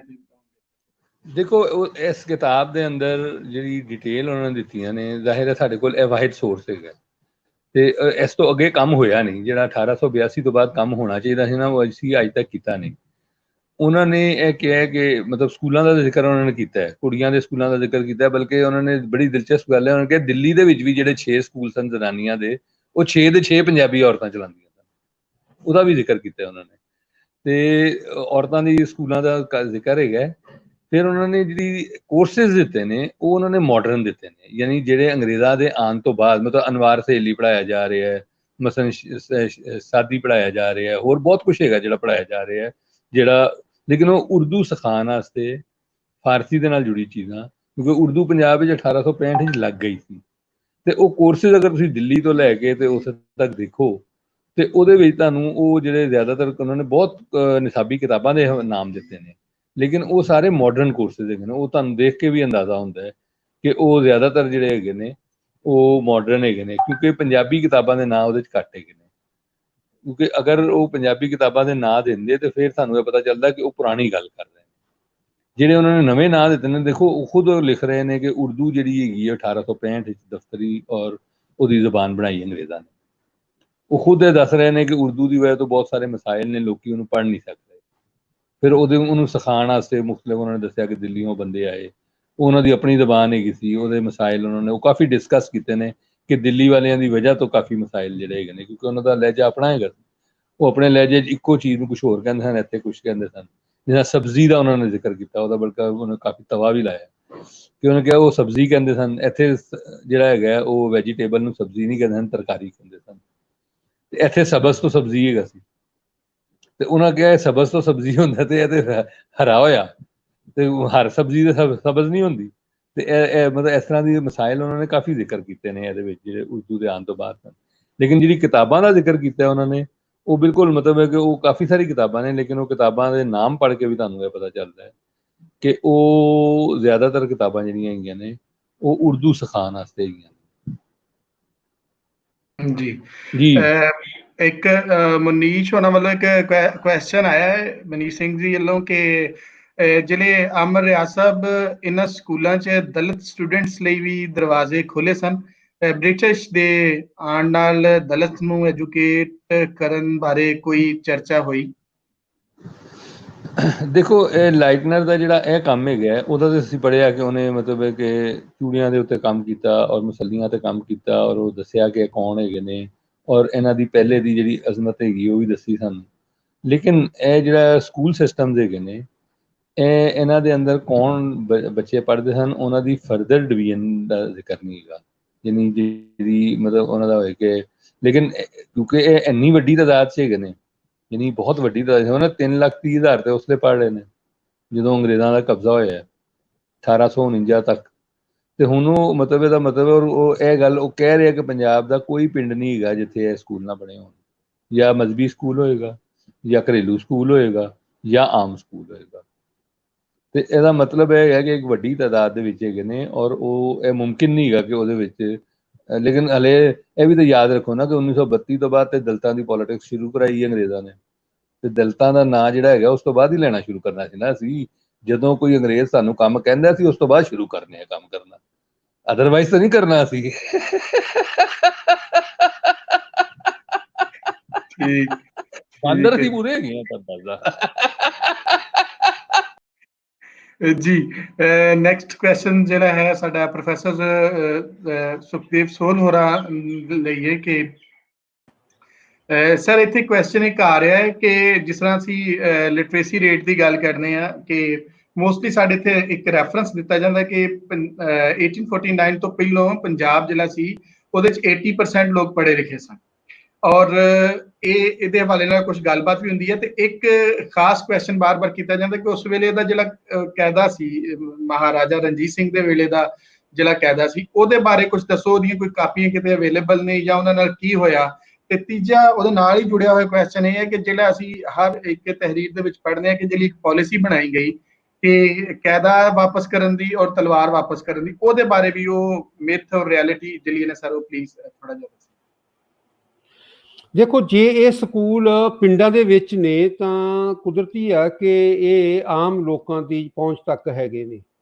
ਸੋ ਇਹ ਮਨ 'ਚ ਰੱਖਣਾ ਚਾਹੀਦਾ ਕਿ ਜਿਹੜੇ ਲੋਕ ਵੀ ਉਸ ਸਮੇਂ ਪੜ੍ਹਾਈ ਵਿੱਚ ਆਪਣੇ ਬੱਚੇ ਭੇਜਦੇ ਹੋਣਗੇ ਮੁੱਢਲੀ ਸਿੱਖਿਆ ਵਾਸਤੇ, ਉਹ ਬੱਚੇ ਸਕੂਲ 'ਚੋਂ ਉੱਥੋਂ ਪੜ੍ਹਦੇ ਹੋਣਗੇ। ਇਸ ਕਰਕੇ ਉਸ ਲੈਵਲ 'ਤੇ ਐਜੂਕੇਸ਼ਨ ਦਾ ਜਿਹੜਾ ਪਰਸੈਂਟੇਜ ਆ ਉਹ ਬਹੁਤ ਜ਼ਿਆਦਾ ਹੋਏਗੀ। ਦੂਸਰਾ ਜਿਹੜਾ ਕਾਇਦੇ ਦੀ ਆਪਾਂ ਇਹ ਗੱਲ ਕਰਦੇ ਹਾਂ, ਹੁਣ ਆਪਾਂ ਇਹ ਮਨ 'ਚ ਦੇਖੀਏ ਕਿ ਜਿਹੜਾ ਇਹ 1882 ਤੇ ਕਿਤਾਬ ਖਤਮ ਹੋ ਜਾਂਦੀ ਆ, ਉਹ ਹੈਗਾ ਵਾ ਐਕਚੁਅਲੀ ਜਿਹੜਾ ਹੰਟਰ ਐਜੂਕੇਸ਼ਨ ਕਮਿਸ਼ਨ ਆ ਉਸ ਦੇ ਵਿੱਚ ਜਿਹੜੀ ਨਵੀਂ ਪਾਲਿਸੀ ਆ ਇਹ 1854 ਤੋਂ ਲੈ ਕੇ 1882 ਤੱਕ ਜਿਹੜਾ ਚਾਰਲਸ ਵੁੱਡ ਸਪੈਚ ਆ, ਉਹਦੀ ਜਿਹੜੀ ਬ੍ਰਿਟਿਸ਼ ਪਾਲਿਸੀ ਆ, ਉਹਦੇ ਤਹਿਤ ਜਿਹੜਾ ਵਾ ਇਹ ਇਸ ਨੇ ਡਿਸਕਸ ਕੀਤਾ ਵਾ। 1882 ਤੋਂ ਬਾਅਦ ਹੰਟਰ ਐਜੂਕੇਸ਼ਨ ਕਮਿਸ਼ਨ ਜਿਹੜਾ ਵਾ ਉਹ ਨਵੀਆਂ ਰਿਕਮੈਂਡੇਸ਼ਨ ਦਿੰਦਾ ਵਾ, ਉਹ ਇੱਕ ਬਾਅਦ ਦੀ ਗੱਲ ਆ। ਹੁਣ ਜਦੋਂ ਇੰਡੀਜੀਨਸ ਐਜੂਕੇਸ਼ਨ ਤੇ ਅੰਗਰੇਜ਼ਾਂ ਨੇ ਪਰਦਾ ਹੀ ਪਾ ਦਿੱਤਾ, ਇਹ ਸਾਰਾ ਜਿਹੜਾ ਡਾਟਾ ਜਦੋਂ ਉਸ ਸਮੇਂ ਐਜੂਕੇਸ਼ਨ ਡਿਪਾਰਟਮੈਂਟ 'ਚ ਹੋਏਗਾ, ਜਿਹਦੇ 'ਚ ਕਾਇਦਾ ਵੀ ਹੋਏਗਾ, ਕੁਦਰਤੀ ਆ ਕਿ ਇਹ ਉਹਨਾਂ ਦੇ ਆਰਕਾਈਵ ਦੀਆਂ ਫਾਈਲਾਂ ਦੇ ਵਿੱਚ ਡੰਪ ਹੋ ਗਿਆ। ਜੇ ਉਹਨਾਂ ਨੇ ਕਾਇਦੇ ਉਸ ਸਮੇਂ ਇਕੱਠੇ ਕੀਤੇ ਨੇ, ਇਹ ਕੋਈ ਆਪਣੇ ਆਪ ਤਾਂ ਆਪਾਂ ਕਹਿ ਨਹੀਂ ਸਕਦੇ ਕਿ ਉਸ ਸਮੇਂ ਬੱਚੇ ਆਪੇ ਹੀ ਪੜ੍ਹ ਲੈਂਦੇ ਹੋਣਗੇ, ਕੋਈ ਨਾ ਕੋਈ ਉੱਥੇ ਕਾਇਦਾ ਹੋਏਗਾ। ਹੁਣ ਉਹਦੀ ਅਵੇਲੇਬਿਲਿਟੀ ਜਿਹੜੀ ਆ ਉਸ ਦੇ ਉੱਪਰ ਜਿਹੜਾ ਵਾ ਇਹ ਕੁਐਸਚਨ ਹੁੰਦਾ ਵਾ। ਜਿਹੜੇ ਸਾਡੇ ਆਰਕਾਈਵਸ ਨੇ, ਜੇ ਅਸੀਂ ਦੁਬਾਰਾ ਇਸ ਨੂੰ ਦੇਖੀਏ ਕਿ ਇੰਡੀਜੀਨਸ ਐਜੂਕੇਸ਼ਨ ਦੇ ਅਸੀਂ ਰੂਲਸ ਪਛਾਣਨੇ ਆ, ਆਪਣੇ ਆਰਕਾਈਵਸ ਦੇ ਜਿਹੜੇ ਫਾਈਲਸ ਨੇ ਉਹਨਾਂ 'ਚ ਦੇਖੀਏ, ਮੈਨੂੰ ਇਹ ਲੱਗਦਾ ਵਾ ਕਿ ਅਸੀਂ ਜਿਹੜਾ ਵਾ ਉਹ ਕਾਇਦਾ ਲੱਭ ਸਕਦੇ ਹਾਂ।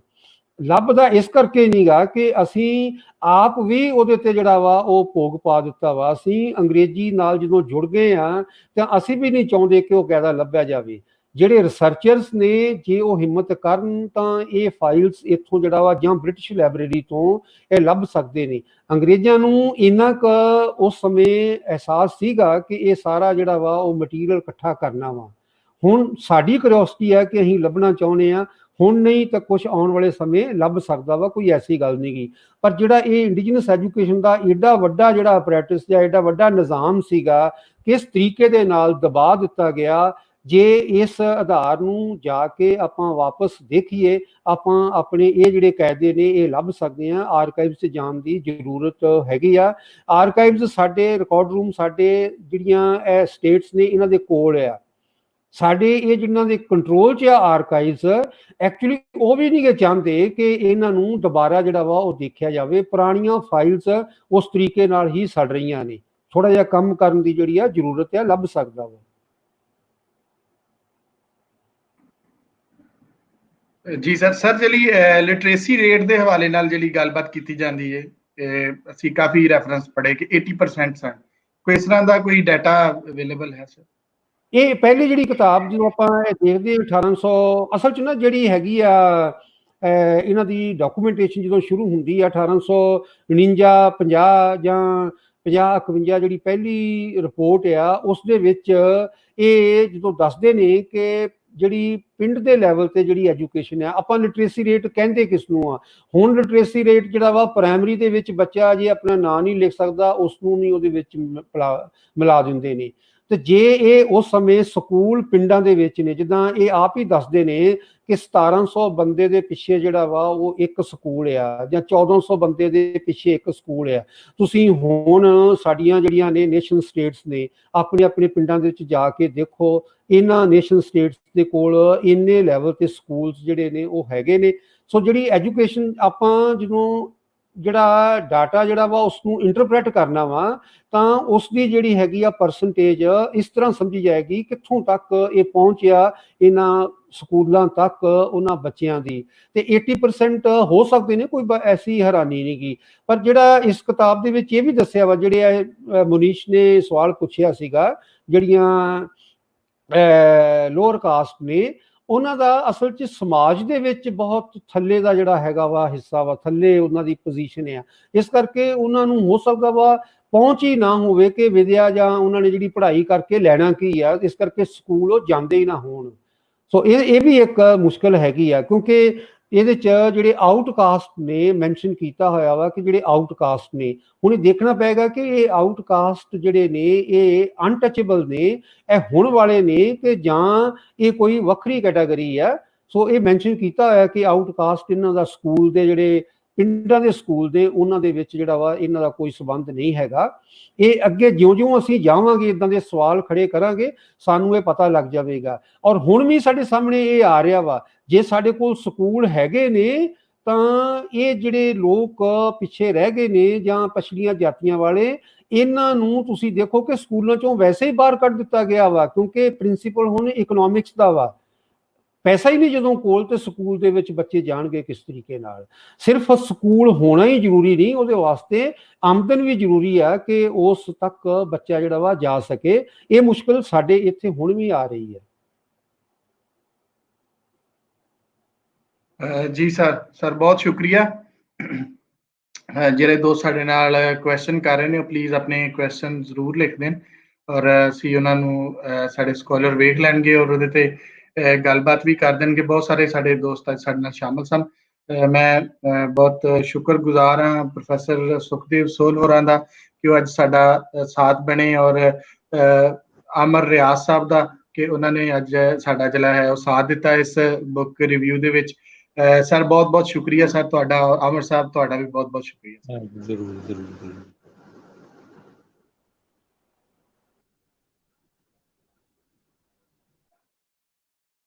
ਜੀ ਸਾਰੇ ਦੋਸਤਾਂ ਦਾ ਵੀ ਬਹੁਤ ਸ਼ੁਕਰੀਆ ਜਿਹੜੇ ਸਾਡੇ ਨਾਲ ਅੱਜ ਇਸ ਕਿਤਾਬ ਦੇ ਸੈਸ਼ਨ 'ਚ ਮੌਜੂਦ ਸਨ ਔਰ ਅਸੀਂ ਇਸ ਤਰ੍ਹਾਂ ਹੀ ਹਰ ਵੀਕ ਇੱਕ ਕਿਤਾਬ ਦੇ ਹਵਾਲੇ ਨਾਲ ਆਉਂਦੇ ਰਹਾਂਗੇ। ਵਿੱਚ ਹੁਣ ਅੱਗੋਂ ਈਦ ਦੀਆਂ ਛੁੱਟੀਆਂ ਵੀ ਆ ਜਾਣੀਆਂ ਨੇ ਤੇ ਇਸ ਕਰਕੇ ਸਾਡੇ ਜਿਹੜੇ ਕੰਸੈਕਟਿਵ ਲੈਕਚਰ ਨੇ ਜਿਨ੍ਹਾਂ ਦੋਸਤਾਂ ਦੇ ਨਾਲ ਡੇਟ ਸਾਡੀਆਂ ਫਿਕਸ ਸਨ, ਜਿਹੜੇ ਸਕਾਲਰਸ ਨੇ ਆਉਣਾ ਸੀ ਉਹਨਾਂ ਨੇ ਸਾਡੇ ਨਾਲ ਤੈਅ ਕੀਤਾ ਹੋਇਆ ਸੀ, ਉਹ ਆ ਰਹੇ ਨੇ। ਸੋ ਇਸੇ ਤਰ੍ਹਾਂ ਹੀ ਅਸੀਂ ਜਿਹੜਾ ਹੈ ਉਹ ਆਪਣੀਆਂ ਜਿਹੜੀ ਇਹ ਸਿਲਸਿਲਾ ਤੋਰ ਕੇ ਰੱਖਾਂਗੇ।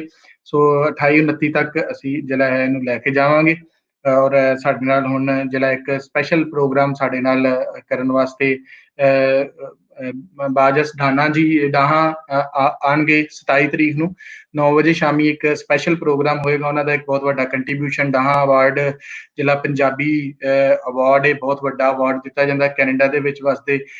ਸੈਂਡਹਾਰਟ ਦੇ ਜਿਹੜੇ ਕੰਪਨੀਜ਼ ਦੇ ਜਿਹੜੇ ਫਾਊਂਡਰ ਨੇ ਉਹ ਇਹਨਾਂ ਨੂੰ ਕਰਦੇ ਨੇ। ਉਹ ਸਾਡੇ ਨਾਲ 27 ਤਾਰੀਖ ਨੂੰ ਜਿਹੜਾ ਹੈ ਉਹ ਮੌਜੂਦ ਹੋਣਗੇ ਰਾਤੀ 9 ਵਜੇ ਪਾਕਿਸਤਾਨ ਟਾਈਮ ਦੇ ਮੁਤਾਬਕ ਔਰ 9:30 ਵਜੇ ਜਿਹੜਾ ਹੈ ਉਹ ਇੰਡੀਅਨ ਟਾਈਮ ਦੇ ਮੁਤਾਬਕ ਮੌਜੂਦ ਹੋਣਗੇ। ਉਹਦਾ ਅਸੀਂ ਪੋਸਟਰ ਵੀ ਸ਼ੇਅਰ ਕਰ ਦਿਆਂਗੇ ਔਰ ਉਹ ਸਾਡੇ ਨਾਲ ਗੱਲਬਾਤ ਜਿਹੜੀ ਹੈ ਅਕ੍ਰਾਸ ਬਾਰਡਰ, ਕਿਉਂਕਿ ਉਹਨਾਂ ਦਾ ਜਿਹੜਾ ਅਵਾਰਡ ਹੈ ਉਹ ਬੜਾ ਕਮਾਲ ਹੈ। ਉਹਦੀ ਜਿਹੜੀ ਉਹਨਾਂ ਨੇ ਰੱਖੀ ਹੈ ਮੈਥਡੋਲੋਜੀ ਕਿ ਚੜ੍ਹਦੇ ਔਰ ਲਹਿੰਦੇ ਪੰਜਾਬ ਨੂੰ ਵੀ ਉਹ ਲੈਂਦੇ ਨੇ ਔਰ ਉਹਦੇ ਨਾਲ ਫਿਰ ਜਿਹੜੇ ਬਾਹਰ ਬੱਚੇ ਪੰਜਾਬੀ 'ਚ ਲਿਖ ਰਹੇ ਨੇ ਉਹਨਾਂ ਦੀਆਂ ਚੀਜ਼ਾਂ ਨੂੰ ਵੀ ਉਹ ਕੰਸੀਡਰ ਕਰਦੇ ਔਰ ਹਰ ਸਾਲ ਇਹ ਅਵਾਰਡ ਜਿਹੜਾ ਨਾ ਇਹ ਕਿਤਾਬਾਂ ਉੱਤੇ ਪੰਜਾਬੀ ਦੀਆਂ ਕਿਤਾਬਾਂ ਉੱਤੇ ਜਿਹੜਾ ਹੈ ਨਾ ਉਹ ਲਿਟਰੇਚਰ ਦੇ ਹਵਾਲੇ ਨਾਲ ਦਿੱਤਾ ਜਾਂਦਾ। ਸੋ 27 ਤਰੀਕ ਵਾਲੇ ਦਿਨ ਉਹ ਸਾਡਾ ਨਾਲ ਮੌਜੂਦ ਹੋਣਗੇ। ਤੁਸੀਂ ਆਪਣੀ ਗੱਲਬਾਤ ਉਹਨਾਂ ਨਾਲ ਸਾਂਝੀ ਕਰ ਸਕਦੇ ਹੋ, ਉਹਨਾਂ ਨਾਲ ਆਪਣੇ ਸਵਾਲ ਜਵਾਬ ਕਰ ਸਕਦੇ ਹੋ ਤੇ ਜਿਹੜਾ ਹੈ ਉਹ ਅਸੀਂ ਪੋਸਟਰ ਵੀ ਉਹਨਾਂ ਦਾ ਜਿਹੜਾ ਸ਼ੇਅਰ ਕਰ ਦਿਆਂਗੇ। ਸਾਰੇ ਦੋਸਤਾਂ ਨੂੰ ਇਹ ਰਿਕੁਐਸਟ ਹੈ ਕਿ ਜਿਹੜਾ ਸਾਡਾ YouTube ਦਾ ਲਿੰਕ ਹੋਵੇ ਉਹਨੂੰ ਵੀ ਸ਼ੇਅਰ ਕਰ ਦਿਆ ਕਰੋ ਤਾਂ ਕਿ ਉਹ ਪਰਮਾਨੈਂਟ ਰਹਿੰਦਾ ਵਾ। ਬਾਅਦ ਫੇਸਬੁੱਕ ਵਾਲਾ ਇੱਧਰ ਉੱਧਰ ਹੋ ਜਾਂਦਾ। ਔਰ ਜਿਹੜੇ ਸਾਡੇ ਨਾਲ ਦੋਸਤ ਨੇ ਮੈਂ ਉਹਨਾਂ ਨੂੰ ਦੱਸਦਾ ਜਾਵਾਂ ਕਿ ਸਾਡਾ ਜਿਹੜਾ ਬਲੌਗ ਹੈ ਉਹ ਹੁਣ ਇੱਕ ਬਿਹਤਰ ਸ਼ਕਲ ਦੇ ਵਿੱਚ ਆ ਗਿਆ। ਅਸੀਂ ਉਹਦੇ ਤੇ ਹੁਣ ਕਾਫੀ ਸਾਰੇ ਜਿਹੜੇ ਲੈਕਚਰਸ ਨੇ ਅਸੀਂ ਉਹਨਾਂ ਨੂੰ ਜਿਹੜਾ ਸਮਝ ਲਓ ਕਿ ਟ੍ਰਾਂਸਕ੍ਰਾਈਬ ਕਰਕੇ ਉਹਨਾਂ ਦਾ ਥੋੜਾ ਜਿਹਾ ਐਨਾਲਿਸਿਸ ਕਰਕੇ ਇੱਕ ਰਿਟਨ ਫਾਰਮ ਦੇ ਵਿੱਚ ਆਰਕਾਈਵ ਜਿਹੜਾ ਬਣਾਉਣ ਦਾ ਕਾਰ ਕਰ ਰਹੇ ਸਾਂ। ਉਹ ਵੀ ਅਸੀਂ ਹੁਣ ਮੈਂ ਕੱਲ ਫੇਸਬੁੱਕ ਤੇ ਲਾ ਦਿੱਤਾ ਸੀ। ਪਲੀਜ਼ ਉਹਨੂੰ ਵੀ ਤੁਸੀਂ ਫੋਲੋ ਕਰੋ ਔਰ ਲਾਈਕ ਕਰੋ। ਉਹਦੇ ਤੇ ਆਪਣੇ ਕਮੈਂਟ ਜ਼ਰੂਰ ਜਿਹੜੇ ਨਾ ਉਹ ਕਰਨਾ ਕਿਉਂਕਿ ਉੱਥੇ ਵੀ ਕਮੈਂਟ ਸੇਵ ਰਹਿਣਗੇ ਔਰ ਅਸੀਂ ਜਿਹੜੇ ਕਮੈਂਟ ਤੁਸੀਂ ਫੇਸਬੁੱਕ ਤੇ ਕਰਦੇ ਕੋਸ਼ਿਸ਼ ਕਰਾਂਗੇ ਕਿ ਇਹ ਕਮੈਂਟ ਵੀ ਅਸੀਂ ਉੱਥੇ ਜਿਹੜੇ ਨਾ ਸੇਵ ਕਰ ਦਈਏ ਕਿਉਂਕਿ ਬਹੁਤ ਅੱਛਾ ਇਨਪੁਟ ਹੈ। ਇਹ ਮੈਂ ਬਲੌਗ ਦੇ ਹਵਾਲੇ ਨਾਲ ਥੋੜਾ ਜਿਹਾ ਗੱਲ ਕਰਦਾ ਜਾਵਾਂ ਕਿ ਸਾਡੇ ਨਾਲ ਜਿਹੜਾ ਬਲੌਗ ਦੇ ਵਿੱਚ ਜਿਹੜਾ ਸਾਡੇ ਨਾਲ ਸਭ ਤੋਂ ਜ਼ਿਆਦਾ ਜਿਹੜਾ ਹਿੱਸਾ ਪਾਇਆ ਉਹ ਜਸਪ੍ਰੀਤ ਹੋਰਾਂ ਦਾ ਵਾ, ਜਸਪ੍ਰੀਤ ਕੌਰ ਦਾ। ਉਹਨਾਂ ਨੇ ਬਹੁਤ ਸਾਰੇ ਜਿਹੜੇ ਉਹ ਲਿਖਦੇ ਵੀ ਰਹਿੰਦੇ ਨੇ ਔਰ ਸਾਡੇ ਨਾਲ ਵੀ ਉਹ ਲਿਖ ਰਹੇ ਨੇ। ਉਹਨਾਂ ਦੇ ਬਹੁਤ ਸਾਰੇ ਜਿਹੜੇ ਉੱਥੇ ਲੈਕਚਰ ਦੇ ਉੱਪਰ ਜਿਹੜੇ ਆਰਟੀਕਲ ਨੇ ਜਿਹੜਾ ਉਹਨਾਂ ਨੇ ਲੈਕਚਰ ਦੇ ਉੱਪਰ ਲਿਖਿਆ ਉਹਨਾਂ ਦੇ ਨਾਮ ਦੇ ਨਾਲ ਮੌਜੂਦ ਹੈ, ਤੁਸੀਂ ਉਹ ਵੀ ਵੇਖ ਸਕਦੇ ਹੋ। ਇਸ ਤੋਂ ਬਾਅਦ ਫਿਰ ਗੁਰਦਾਸ ਦਦਵਾਲ ਜੀ ਨੇ ਉਹ ਲਿਖ ਰਹੇ ਨੇ ਇਹਦੇ ਤੇ ਔਰ ਮੈਂ ਗੁਜ਼ਾਰਿਸ਼ ਕਰਾਂਗਾ ਆਪਣੇ ਸਾਰੇ ਸੁਣਨ ਵਾਲਿਆਂ ਤੋਂ ਜਿਹੜੇ ਸਾਡੇ ਲੈਕਚਰ ਸੀਰੀਜ਼ ਦੇ ਹਵਾਲੇ ਨਾਲ ਜਿਹੜੀ ਹੈ ਔਰ ਲਾਇਲਪੁਰ ਕਲੱਬ ਦੇ ਹਵਾਲੇ ਨਾਲ ਜਿਹੜੇ ਲਿਖਦੇ ਰਹਿੰਦੇ ਨੇ ਉਹ ਪਲੀਜ਼ ਲਿਖਣ ਔਰ ਸਾਨੂੰ ਈਮੇਲ ਵੀ ਕਰ ਦੇਣ ਤੇ ਅਸੀਂ ਉਹਨਾਂ ਦੇ ਨਾਮ ਤੋਂ ਉਹ ਬਲੌਗ ਜਿਹੜਾ ਨਾ ਉੱਥੇ ਲਾ ਦਿਆਂਗੇ ਔਰ ਉਹ ਵੀ ਇਸ ਤਰ੍ਹਾਂ ਇਸ ਆਰਕਾਈਵ ਦਾ ਇੱਕ ਹਿੱਸਾ ਬਣ ਜਾਣਗੇ ਔਰ ਉਹਨਾਂ ਦਾ ਵੀ ਇੱਕ ਇਨਪੁਟ ਜਿਹੜਾ ਹੈ ਨਾ ਉਹ ਆ ਜਾਏਗਾ ਔਰ ਇਸ ਤਰ੍ਹਾਂ ਇੱਕ ਮੁਖਤਲਿਫ ਲੋਕਾਂ ਦਾ ਉਹਨਾਂ ਦੇ ਲੈਕਚਰ ਦੇ ਹਵਾਲੇ ਨਾਲ ਕੀ ਨੁਕਤਾ ਨਜ਼ਰ ਬਣਿਆ ਔਰ ਉਹ ਕਿਸ ਤਰ੍ਹਾਂ ਇਸ ਸਾਰੀ ਐਫਰਟ ਨੂੰ ਵੇਖਦੇ ਨੇ ਉਹ ਵੀ ਆ ਜਾਣਗੇ। ਮਿਲਦੇ ਆ ਜੀ 27 ਤਰੀਕ ਨੂੰ ਇੱਕ ਸਪੈਸ਼ਲ ਪ੍ਰੋਗਰਾਮ ਦੇ ਨਾਲ। ਰੱਬ ਰੱਖਾ।